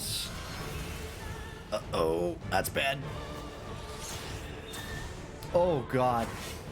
I got hit. Yep.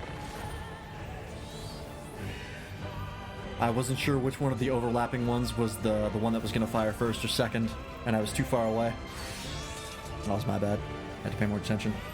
By blade.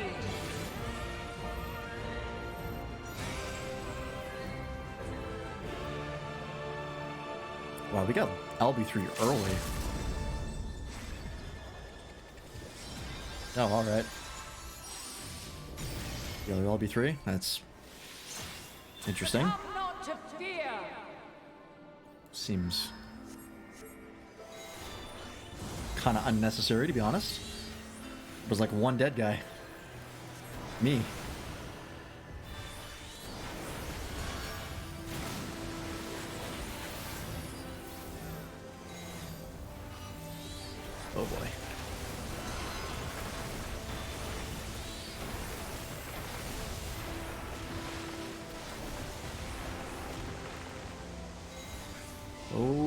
okay. Slow rolling waves.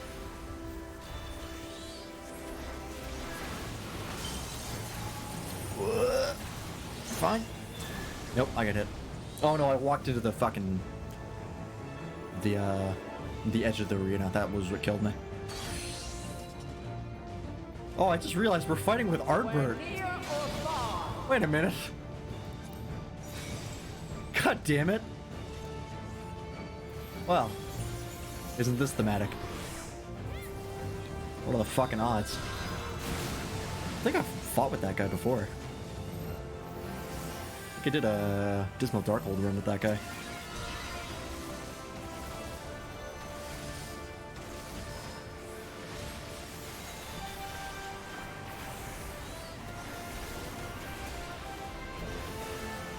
Okay, do not walk into the fucking edge of the arena again, you idiot. I almost wandered right into it. Fuck. I didn't realize that one had turned. That was my bad. I was so concentrated on not walking into the edge that I just let the wave roll over me. Oof. Struggling a little bit. Maybe should have saved that LB3.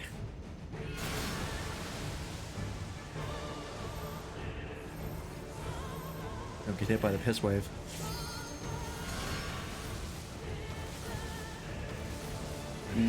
Yeah. We just lost both healers. It's probably a wipe.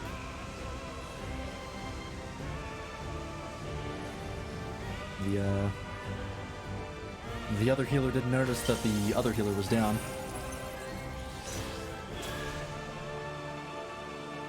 Never rezzed him. Or me. I could have rezzed the other healer.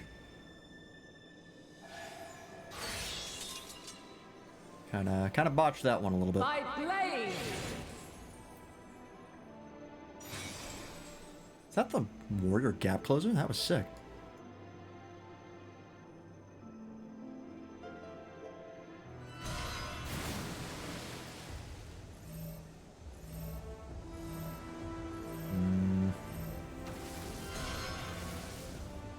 Ooh, nope. Yep, that's a wipe. Okay, that's okay. We're all learning.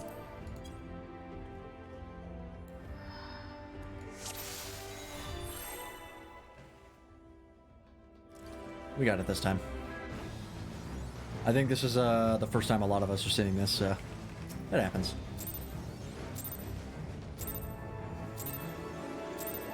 Have you the strength of will to alter man's fate? Alright, round two. I ain't afraid this time. I know what's up. I've seen all your tricks. Just don't really remember them that well. A change of arms. May the test continue. Okay, what is recasting?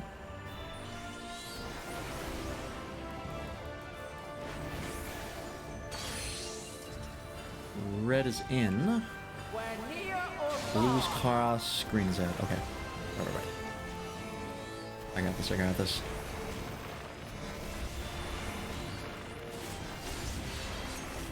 And now this.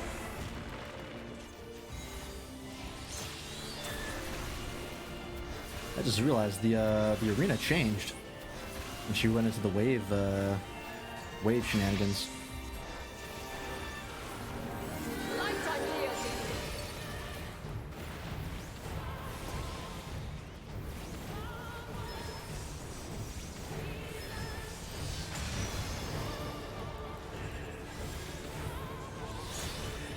Black Mage almost died again.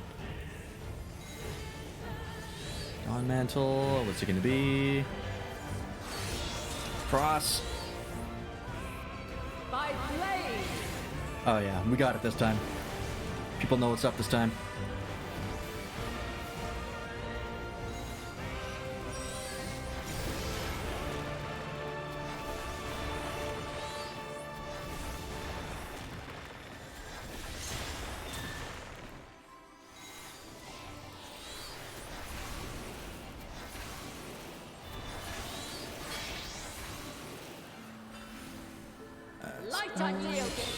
Okay, that's not a super large AoE. That's fine.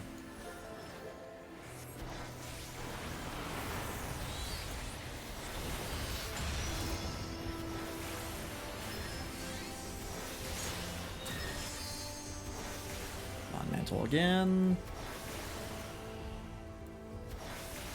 Nice. Cross. By blade. Nice, nice, nice, nice. We got this. We figured it out. Except for that guy, he's not quite figured it out yet. To me. Oh boy.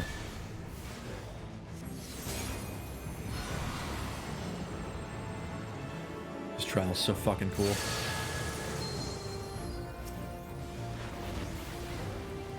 Here. I love the context behind Tearful Think. That's super cool. Creation's end. Feel. Oops. The sorrow at hope's demise. Think. I'm not gonna get that cast off. Nope. And find your way in the darkness. Nope, not gonna make it. Can I hit it from here? I can.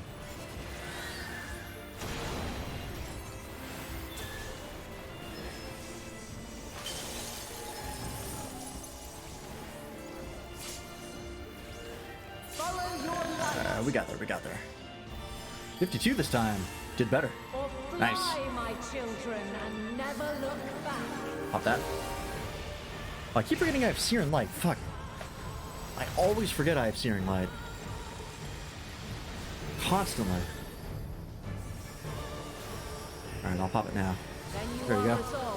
Sorry about that. But this test is far from over. By crystal's light.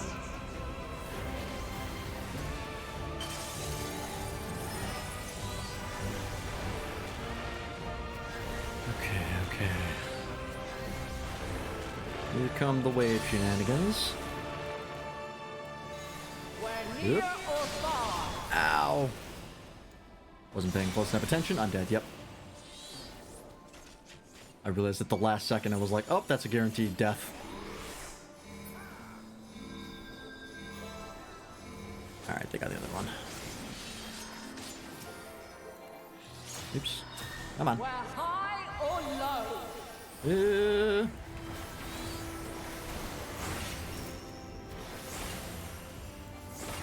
Fine, we're fine. Oh, this is the thing that got me last time. Okay, hang on. Where is it? It's going to be there.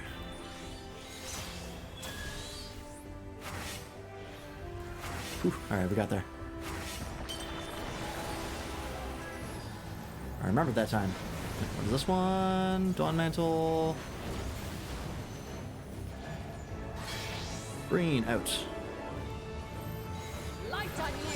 Oh, hello. Ooh, that one hurt. Fine, we're fine. Everything's fine. What was this one again? Oh, right, that, okay. How do you predict where that goes? Oh, it goes in like, okay, I see. There's a pattern to it.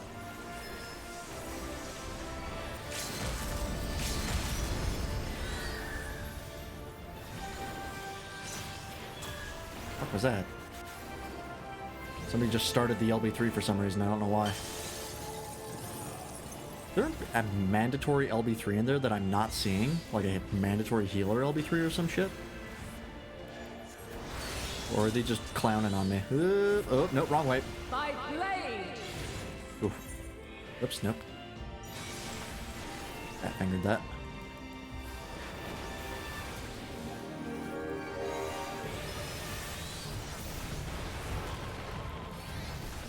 Boom, clap.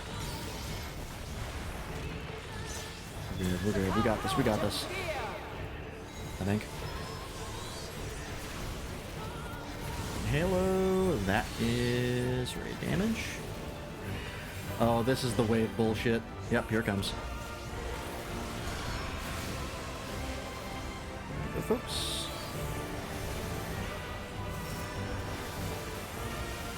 Still got my rating Aegis, right? Yeah, perfect. Nice. Oh man, that is hard to dodge. Okay, we're good, we're good. Oh, and it's got little moving squares, nice. Little extra readability for that. Alright, that follows you.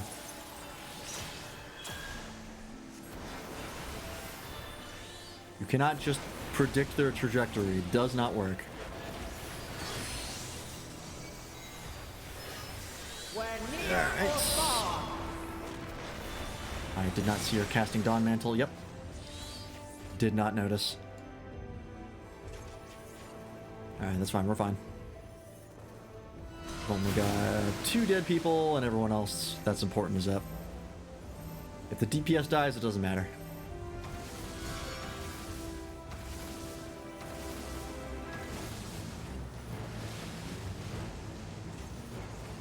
So do these track? Like, how did these curve? That seems like it was going straight. Maybe they don't curve and I'm just stupid. That's very possible. Oh, we're in spectator mode now. Oh, never mind. They noticed me. Not gonna let me slack off. Oh, never mind. The healer that was healing me got popped.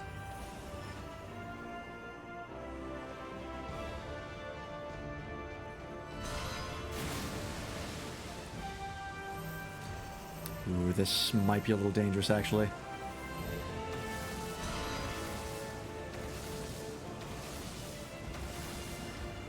Okay, the other healer's back. We're good. Cinematic mode.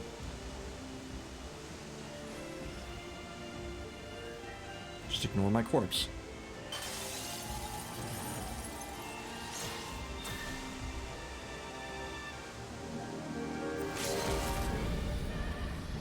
Ooh.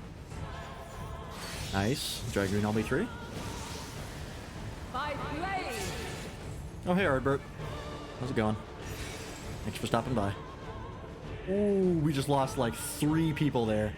Who was that? Okay, we still got 1 healer up. Hey, we're good. Ladies and gentlemen, level 90. Fuck yeah. That was a cool fight.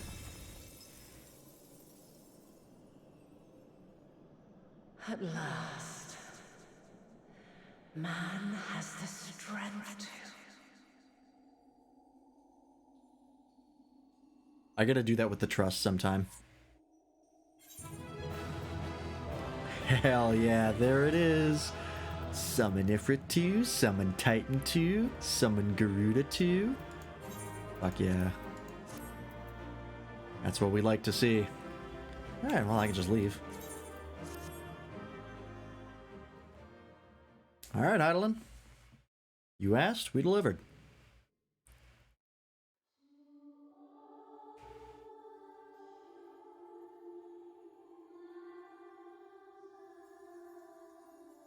Did we end up destroying her? This can't be happening. I think we did, yeah. The song only plays when people die.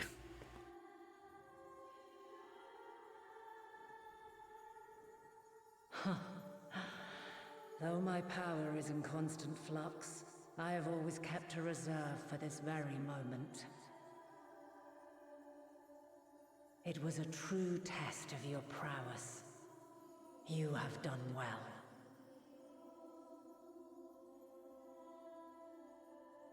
There is one thing I must ask. By sundering the world into 14 shards, the ether of all living beings too was divided. This reduction would in theory allow us to more easily interact with Dynamis. That's true. I didn't consider that. Having seen mankind brought to the very precipice of extinction, you wished for us to develop a means to overcome despair. You believed we had the potential, and sundered all creation to see it fulfilled, to deliver us to that swirling maelstrom of Dynamis in which our foe hides, and grant us the power to defeat her once and for all. Is this not true? It is as thou sayest. Wow. 'Twas the trial to which Fucking I galaxy subjected brain play by mankind, Heidelin. and it hath led to untold bloodshed and suffering. I had not even There was considered no that. kindness, nor justice in the tragedy I wrought. When confronted with the almighty Zodiac, my only recourse was rend him and the world asunder, that his power be diminished for a time.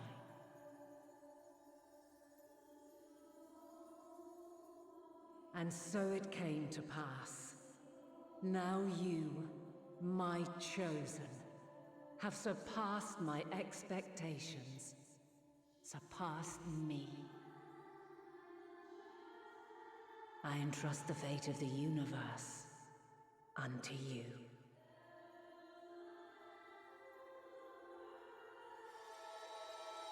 Sacrificed everything she had to do this, to make sure we were enough. Contains the memory of Meteion's passage through the stars. Hey, Ragzin. How's it going? Deliver it unto the Loporrits. They will guide you to her.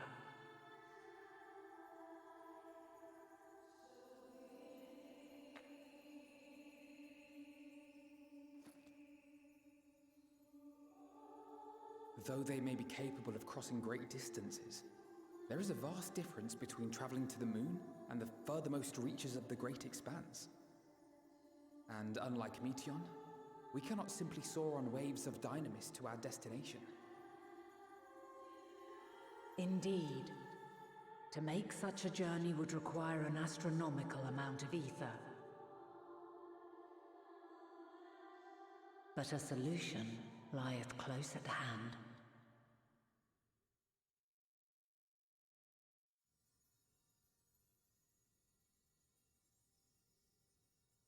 Of course. Please explain. Yes, my child.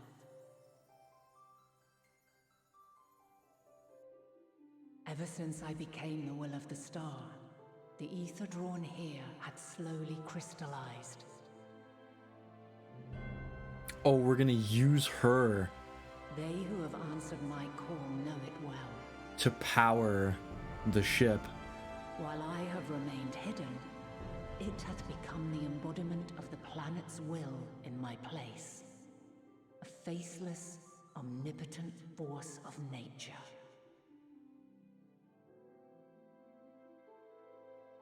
The Mother Crystal.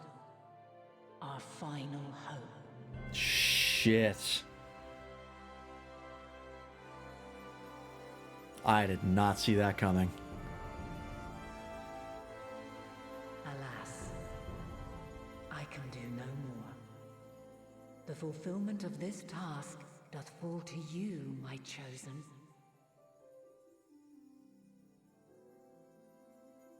Now, heed these words. Darkness and light, despair and hope. As goeth one, so goeth the other. Become light, become hope.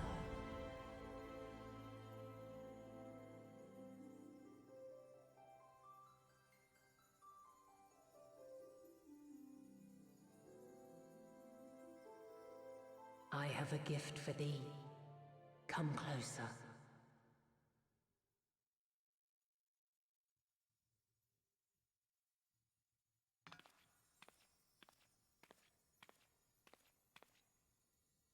Long have I searched for a means to safeguard the future of this star.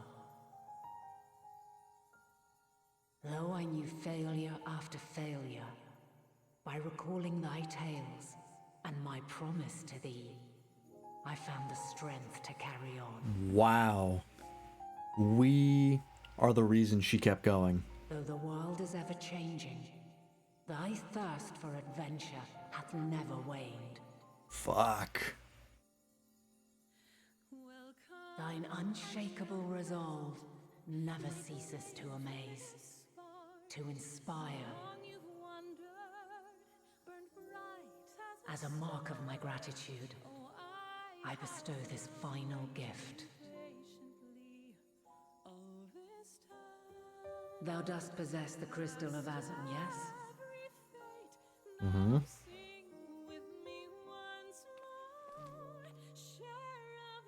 As Heidelin, I reside over the forces of stasis, tranquility, peace. The laws which impart stability to existence itself. I will weave this self-same power into the crystal, granting thee mastery over matter, to give form to the formless. Use it wisely, or it will not last indefinitely. As thou hast seen on thy journey through the ethereal sea, souls are drawn to thee. Mayhap this trait will prove to be a boon rather than a hindrance. I really look forward to seeing how that's going to work in the final fight. It's 100% going to come up.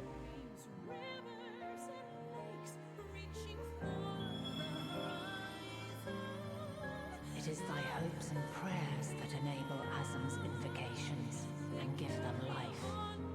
So keep them close. But pray, remember this.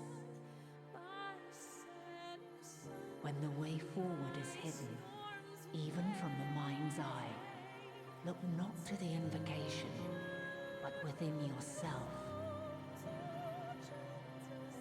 These were the words of the crystal's original bearer.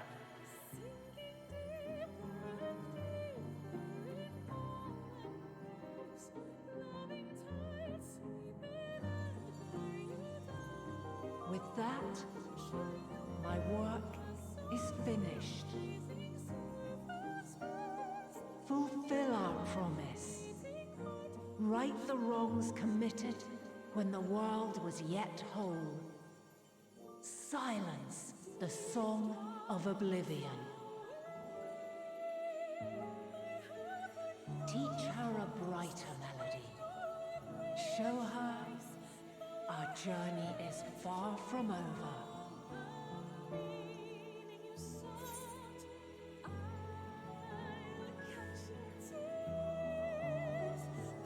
I'm going to call her Venat. We will find our way, Venat. My friend.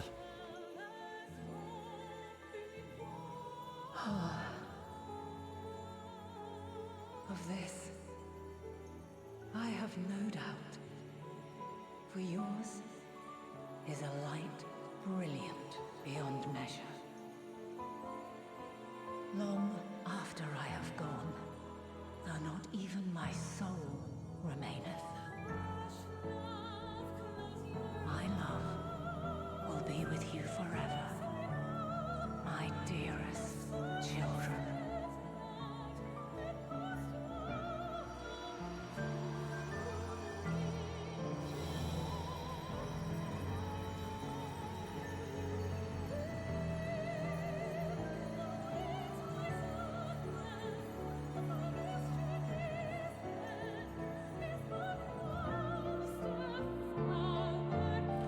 Rest easy.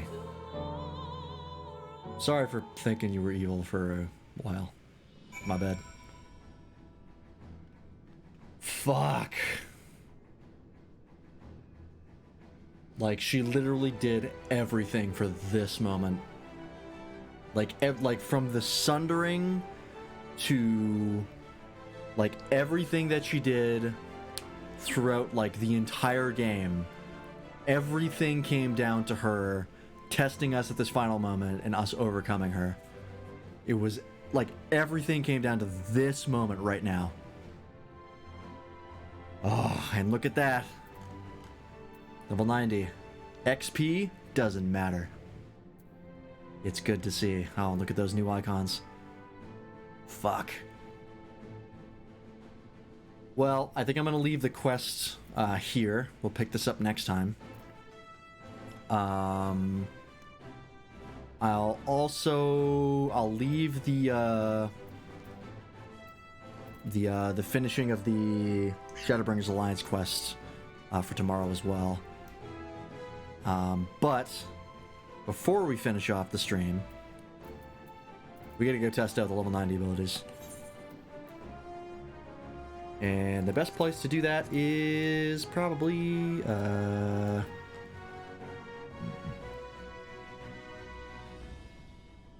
probably Elpis, actually. That's the highest level stuff. Yeah.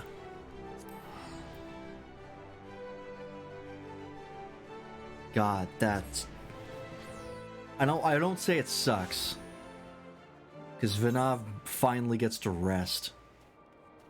After, like, thousands upon thousands of years of, like, just trying to stay alive and survive as the Ashians tried to destroy her. But man, the fact that, like, yeah, Hydaelyn, who was with you from the very beginning, is now gone.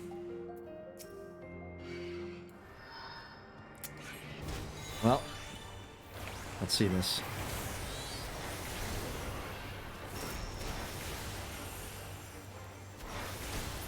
Of course, Bahamut is as strong as usual.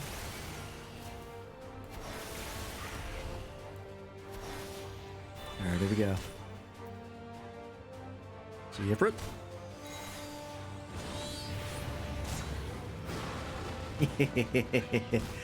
Yes! Oh, that's so good. Alright, we got Titan.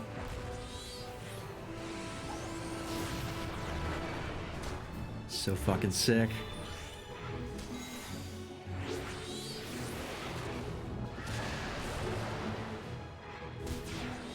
Fuck yeah. Oh, I'm dying.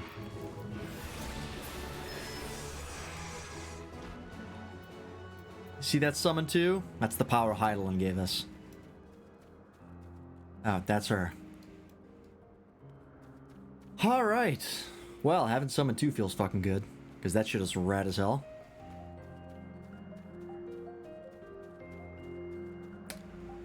But, before we end the stream off, it's time to update the story map. Because we got important changes. So let's bring it open.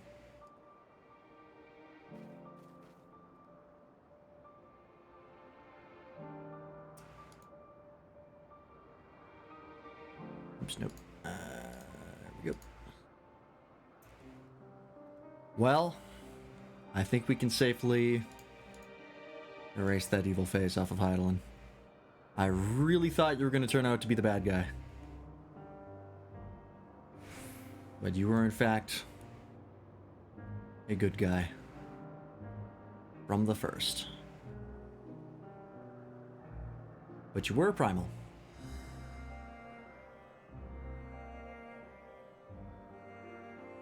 You do go down here.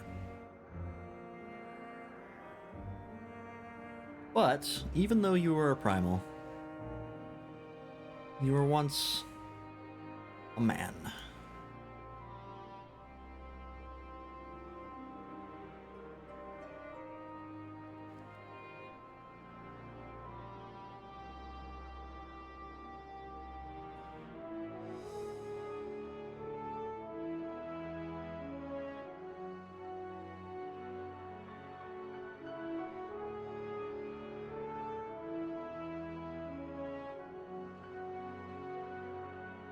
Yeah, man is in, like, mankind. She was a woman, yes. She was once of man. More accurate. You get what I mean.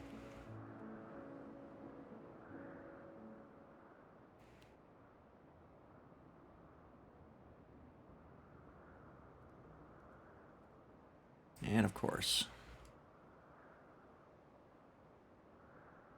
gotta have her sword.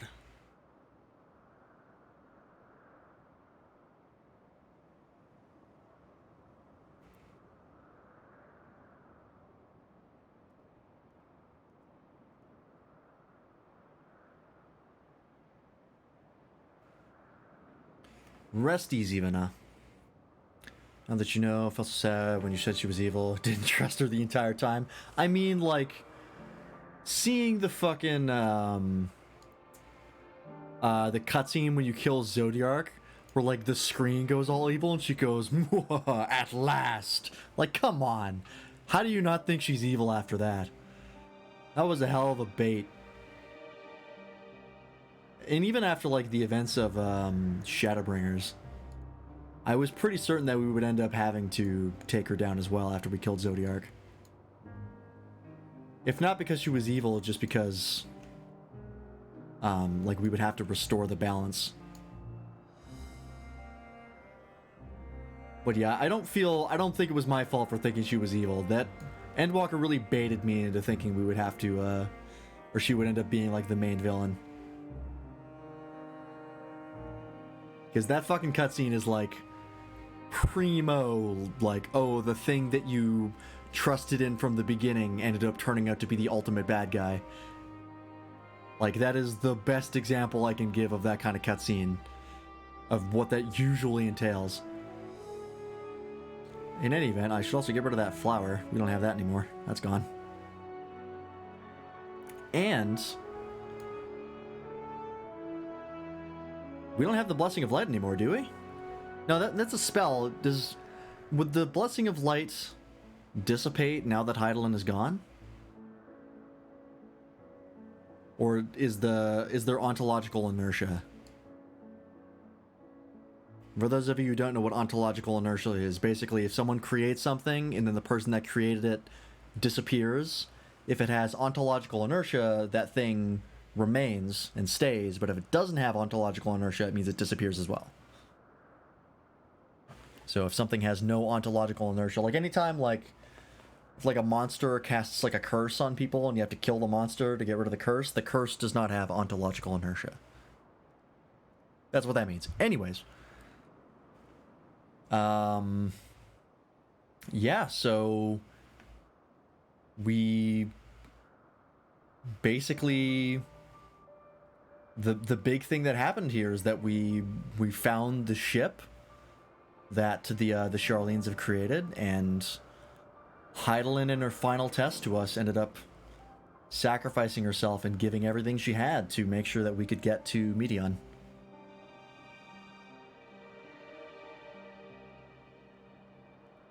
God damn.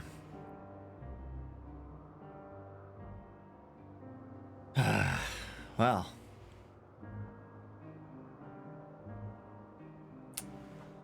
We'll wrap this up, most likely on Friday. What a fucking story.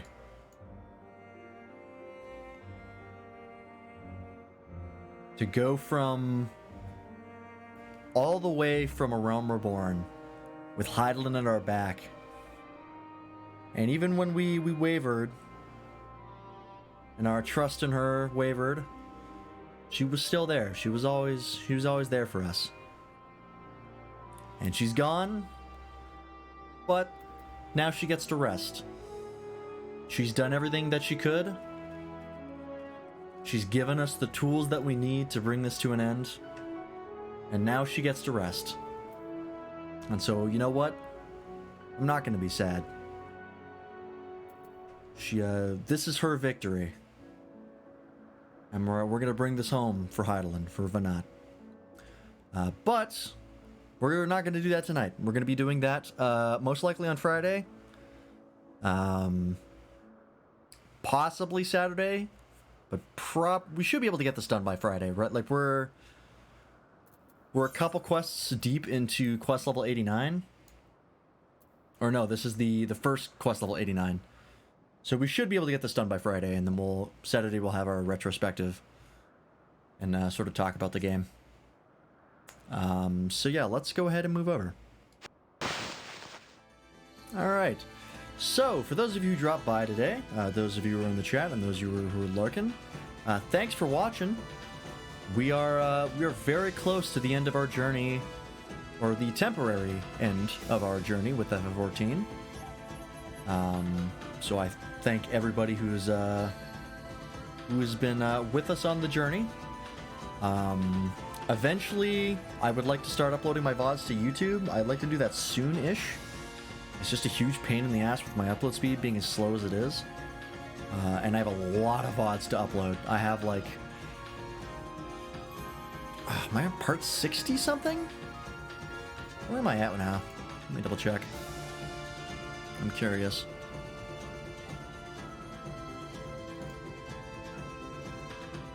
Streaming, recording.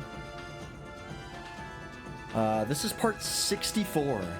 So if we finish off the MSQ tomorrow, it will have taken us 65 parts to get through the MSQ of FF14. It wasn't all MSQ, to be fair. We did the Alliance raids and the normal raids and stuff like that on stream, so we didn't rush through it.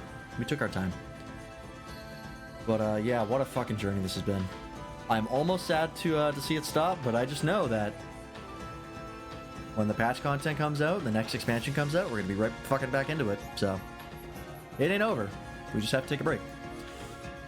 But yeah, we'll be continuing this on Friday. Until then, Wednesday / tomorrow, which is when Wednesday is, we're going to be finishing off Core Keeper. We're planning to do the last boss fight that we have left to us, which is like the super boss, or the secret boss that we've unlocked. And after that, we're probably going to be doing, I mean, today? I guess it is today, yeah. It is 1 o'clock, so technically today. Later today. Yeah, we'll be finishing off Core Keeper, and then next Wednesday, we're going to be starting Minecraft. I don't know if we're going to be doing a stream of vanilla, or if I'm just going to... I think what I want to do, since I'm sort of the one heading the Minecraft venture, because I'm the one who's played it the most, I'll probably ask Ron... We'll do some server testing just to make sure vanilla works, and then I'll probably... suggest just jumping straight into modded, and I'll just tell them, like, I'll give them a rundown of what vanilla is like, before, like, just letting them kind of go on their own pace, and sort of helping them along, is the plan. We'll see. So, yeah, that'll be on Wednesday. Thursday, I believe, this week is a lot of finales. There's a slight video delay, yeah, to fix when you do upload, yeah. We'll see how that works in the VOD, because I know that's come through on Twitch. But we'll see how that works on the VOD, because I don't know if I can fix it, but I'll try. So I do have multiple audio tracks set up. I do have multi-track recording. So we'll see how that works, but it shouldn't be a huge issue. But yeah, this week is going to be a lot of finales, actually, because we're finishing Core Keeper tomorrow. Thursday, I believe, we're on the last part of Ace Attorney 1 with Bartholomew. I think we're going to be finishing up Ace Attorney on Thursday. And then Friday, we're finishing Endwalker. So yeah, we've got a lot of finales this week. I hadn't even thought about that. After Ace Attorney on Thursday, though, me and Nobody are planning to go through Kingdom Hearts together. We're gonna do a plot playthrough, which means we're gonna play through in chronological order, and I'm gonna explain everything that happens, all the bullshit. So that should be fun. Probably not gonna do it all in one go. We're probably gonna play Birth by Sleep, and then we'll probably go back to Ace Attorney with Bartholomew. We'll see how long it is, because Ace Attorney... We'll see if it's like comparable in length to finishing one Kingdom Hearts game and finishing one Ace Attorney game. So we'll see how that ends up shaking out. But yeah, that's the plan. In any event, we're gonna go find somebody to drop you off at. I think there's a bunch of people streaming right now.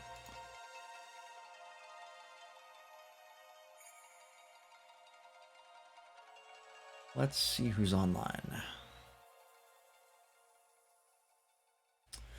We have a number of people. Wobble dogs? What? Aljada, what are you doing? What the hell is wobble dogs? Hang on, I'm curious. I have to see what the hell this is.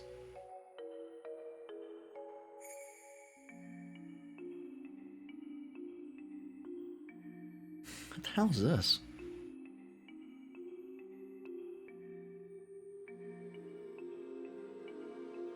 this some sort of like pet simulator deal? Kind of looks like it. Seems like it, yeah. All right. I don't know what this is, so we're all gonna learn together. Let's raid Babanasaur. They're playing Wobble Dogs. I have no fucking idea what this is. I've never seen this before. But oh, you can name a Wobble Dob. Or Wobble Dob, Woggle Dob. I can't speak. Oh, this is pretty fantastic. Alright, well, in any event, hopefully we will see you tomorrow for the finale of Core Keeper. And on Ace Attorney for the finale of Ace Attorney on Thursday, and for the finale of Endwalker on Friday. Big week today, or big week this week. But yeah, in any event, thanks everybody for watching, and we'll see you next time.